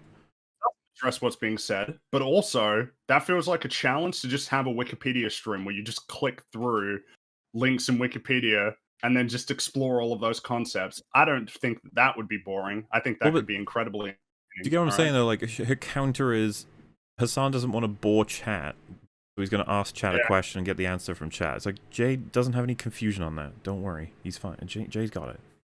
He'll be fine. Okay, what house is this? Okay, Zillow. Nobody wants to watch a streamer spend fucking 5-10 minutes trying to check the source and the validity. You're fighting a ghost. Nobody said the other thing. Validity of something when they can just ask chat, which he has like a chat of 34,000 people that someone can like link him and be like, yeah, look, here's a source. Do you know what I mean? So like, what the? It's like this. It's like this person. She has no idea what Jay's point was. This is what I mean. It's so cringe to watch. It's like, can you pay attention? Who's making this video doesn't understand the basis of like how YouTube content or Twitch content works. Jay doesn't understand how Twitch content works. That's what she derived from Jay being like, Hassan has added nothing to this video except asking if it were a church and then getting the confirmation. In total, Hassan ended up not even spending 2 minutes talking as he let my 14-minute video play in full. He's very clearly leaning on my video to entertain his audience for him in this situation. This is really just like a cope video. That's your takeaway. Brilliant. Yep. Thank you so much. That's what you heard the same sound waves that we did, and that's what how your brain processed that. Excuse me, Rags. Remember that time that that I uploaded your video to my channel? I think you were coping about that, weren't you? I was just I was coping and seething about that, and I had no reason to. Why didn't I just accept the thing? That was my life situation. I should have just accepted it. All that free publicity. I'm so ungrateful. We got the classic, by the way. Jay's point, most of my video was just used, and then her reaction. He's eating! He's eating. He's eating. Yeah, so here's we can go two ways with this, as far as I could think, right? That means that she said eating is a reaction, which falls in line with her stupidity that she could think that. Or he can't possibly react. Can't you see that he's eating? In which case, the obvious question follows up that she should have addressed, which is, why the fuck is he using someone's video then? Yep. What's really funny here is, like, if this person was a Twitch streamer, if this person Jay literally is was a Twitch React streamer, Jay literally has done that. They would be so much more generous to this position, because they would know that, like, chat gets so mad when you leave stream to go eat. Speaking of coping, oh man, this is so funny because Jay has done more reacting to videos probably than Denims has. Absolutely. Jay does it for starters. Yeah, a quick history lesson. Jay's been reacting as part of like his YouTube content since he started, or at least because I think the earliest stuff he made like Lego videos or something when he was super young, and then Minecraft. But if we're talking about the Cinema Sin stuff, all of that is watching someone's video, reacting to it, and then making an edited video that is very entertaining and punchy, that sort of thing. And then you've got all of the hours Jay has been on EFAP. Like, obviously not all of them are necessarily reacting to videos, but a lot of them are. And then all the stuff that Jay's reacted to on YouTube streams and videos on Twitch and stuff. It's just funny to me that Dennis has no fucking clue who she's talking about. But we'll make broad sweeping statements to dismiss any and all points that Jay could ever bring up. Because it's easier to dismiss them than engage with them. I just want to be in like a call with her and say, you wouldn't understand any of this, Denims, because you're not a YouTuber. And then she goes, well, I've made YouTube videos. I put them on, and I go, no, not long form ones. And she's just like, well, I've got like an hour long one. I'm like, hour. I'm talking about 5 hour long edited. You have no idea what you're talking about if you haven't made one of that before. Just this gatekeepy bullshit. And she wouldn't be able to escape because I'd just be like, keep pushing me. I know I've made a longer video than you, and I'll just push it to the longest one until I like cap you out. Or like you leave stream for. What is your longest video then? Well, longest individual video that was fully edited, is that the question, I guess? Yes. So that I think is, I want to say 4.5 hours. I think. So Jay has actually outclassed me on that one. However. The ones that, you know, like I wrote the TFA one to be one big long video and it's getting split up, so when that finishes it'll probably be around 20 hours. A little bit long. That's crazy, man. For more than 5-10 hours. It is. It's like chat gets so mad at you and you like lose all of your viewership. Like you're like fucking shooting yourself in the foot. Like if you fuck off. You've got to steal. Yeah, you just got to steal. You're denying yourself goods and things and monies if you don't steal whenever you can get away with it. Exactly. Steal. Why handicap yourself? Fuck it. Dog eat dog. Off for too long. And anyone. Why steal men when you can just steal? No? I don't get it. Who is a streamer knows this. He's clearly a chatter. As soon as I see obviously, clearly, they're relying on implications rather than evidence. Yeah. Oh, fuck off. Actually, fuck The whole off. reason the video is long is Jay provides all of the references you need. So when he says, obviously this is happening, it's because you saw it happen. Because you watched the video. Don't take my word for it. Exactly. Chat wants the streamer to lean on content sometimes, yeah. Chat wants you to lean on content sometimes. Chat wants you to steal, so you have to. Peer pressure, guys. I don't want what is this? I don't want those people in my chat. I don't want them. I want them to go away. Leave me alone. If we had a significant portion of posts and comments and upvoted things saying free rags more, I'd appreciate it if sometimes you guys can you just mute for a half hour and maybe play some I don't know, videos from Donkey or something and just be like, what? First off, you have terrible taste. Second off, no, that's not what we do. I would just be like, we've failed. Because apparently you don't even want to. How did you get here in the first place? Why did you what brought you here? I'm so confused. Yeah, but she takes that as like oh, okay, I'll do that. I'll steal stuff. Thank you, chat, for the suggestion / I don't know, even demand. So many times where I'm streaming content, chat's like, just play the fucking video. You know what I mean? Because they hate you. You do not let your audience control you like that. You are so weak-willed. You are a leaf in the wind. Whenever chat tell us to play the video, pause time goes up by a whole another minute. And every single time. Another minute. Should be going, oh, I'm so sorry, chat. I didn't mean to. Please don't leave. We all know Please the don't fucking listen to truth. directions. She's taking any and all excuses to hit play because she can't be asked. She's like, oh no, look, chat told me to. I got to. Sorry. Oh, I can't. I can't do that. I need my subs and my monies. You know what I mean? He's just milking the exposure. Yeah. Oh yeah, totally. There you go. Yeah, we know that's true. Totally. Of course, yeah. This person is literally they're gonna make a video about me and they're gonna be like, and then they pause in the middle of my video and then they went on like a tangent about saying poggers and I don't care about poggers. First off, with a hard R, wow, but I don't really care. It's kind of the least of your issues is the use of the term poggers. I promise you, young lady. We will not hold that against you, Denims. However, we will hold several things against you. Honestly, I give them an F for React content. I feel like he's grading Hassan's React. She gets like a D because she's at least able to take some information in and sort of do something with it in her head. Something like I feel like F would probably be when you leave. Like she's not even reacting at all. Like she's not even here. Yeah. Like she isn't a react. You failed it. It's like it doesn't like a 0 out of 10. It's not even the thing at that point. Almost. You've just failed at being a React streamer if you're not even there. Actually, he's like, Hassan's Reacts get a D-. I just don't know if Hassan freebooting my work even impacted me negatively, and if it did, I don't know how severely. I just don't have access to that kind of information. But how would it impact you negatively? The views that could have gone to the video video watch his are gone. Video instead of him. Very simple, Denims.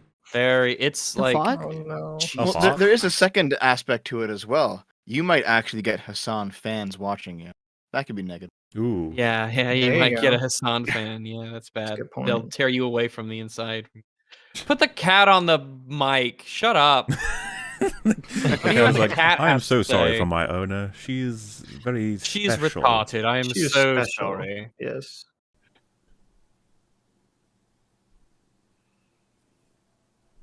Huh? If you're on Seriously. Was I watching? Someone said, yes, you do. You can check your metrics. So that doesn't tell you what hypothetically could have happened. And you can't always correlate anything that happens with your metrics to something happening. There's a tab for multiverse, and it'll show you how Jay is doing in all the other universes. Oh, nice. That's how It's you a really cool yeah, feature, don't compare yourself. Don't compare yourself to other people. Compare yourself to you in other dimensions. Exactly. Of course. Words to live by. See, here's my point. Here's my point about like how like I think YouTube reacts to YouTube content is probably it can be negative, but like if you're already on Twitch, you're not even on YouTube. You know what I mean? What? So So I'll help you because she is scrambling this point.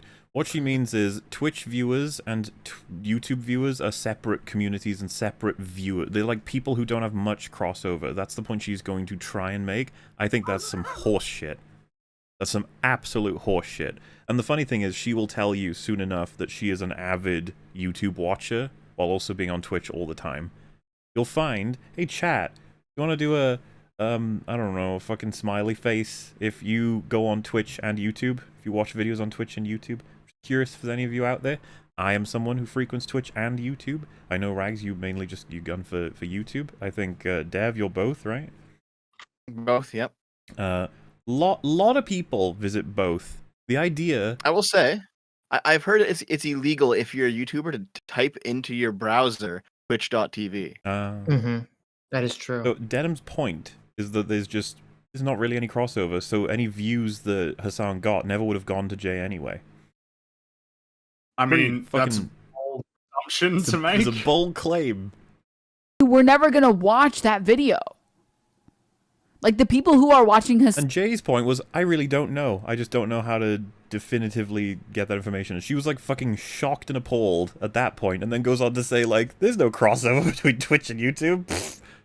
Dawn watch videos would have never found those... All this cope from Denim and from everyone is all just because Hassan couldn't fucking give Jay credit for the video. Like, this is insane. It is insane. This is real. A copacopia of cope. A cornucopia of cope? No. Copacopia. A copacopia? Yeah. A Copacabana of cope? A cornucopia, right? Copacabana. This videos is refined weapons grade copium. Weapons grade. Industrial strength. Weapon of mass cope. Like, there are occasions where there are videos, but I feel like those are videos that are, like, already really popular. Hi, Info Thumb Wars. Does he think that, like, those 40,000 people that are watching Hassan could have been an additional 40,000 viewers for his video? Because that's not how that works at all. Does it need to be one-to-one for that to matter? They literally said, I do not know. Why is that so contentious to Denims? Because as a Twitch streamer, she could never say, I don't know. Video doesn't link to Hassan's Twitch in the description. Wow. Wow. Oh yeah, they're pointing out that Jay doesn't link to Hassan's stream. Why would he? Why would he? Yeah, at this point, like, fuck you. It's not even well, there's no reason to. Jay's talking about Hassan as an example of a streamer who does this unethical thing. Why the fuck does he have to link to Hassan? Wow. Doesn't even link to Hassan. Wow. What Jay has linked to is people who have contributed to the video. Also, Hassan not giving Jay credit, that's fine. Wow. But Jay not linking him in the fucking hell. Such a weird opinion to have. I'm so confused. What a weird opinion to have. You don't know how much this has affected you one way or the other. What a weird opinion. I think this is genuinely just like a drama farm. Drama farm. The drama llama. I'm not asking you to get angry on Tomskar's behalf. I'm not asking you to get angry on my behalf either. I'm doing fine. I am incredibly lucky to be able to work YouTube as my job. I just don't know if Hassan freebooting my work even impacted me negatively, and if it did, I don't know how severely. I just don't have access to the— I feel nothing but bad for Jay for putting in all this effort to be as civil, calm, and chill as possible, and it means nothing. Stepped on it. That kind of information. Stepped on it, and twisted their foot, and threw it in the garbage. These were all the caveats that were put in there that really, in an ideal fair world, you wouldn't need to put in all these caveats. Yeah. But they were put in anyway, just in case. And yet, because Jay is projecting his goodness and purity onto other people, and it is not warranted. I can totally picture Jay being like, there it is, and I've, it's airtight, and I've accounted for it, yes. And then all these people were like, fucking Jay, stupid video, just be like, you see, why? Why Jay's so like mad? that kid. Jay's like that kid in the 1870s who's like, oh, my father's white, my dad's black, so that means everyone will love me, right? Everybody kills you.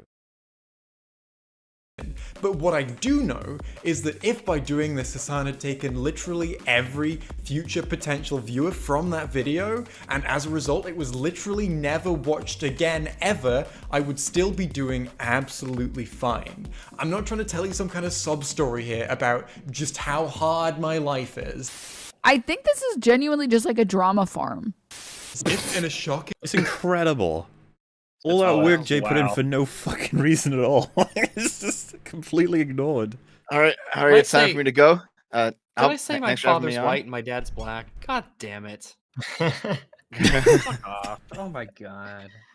So I do appreciate it. I'm sorry we didn't get through the whole thing, but I'll make sure to watch back the rest of it later. Oh, yeah, you gotta stay up. You gotta stay up to date on the lore for next week. Is the third part coming next week? Yes.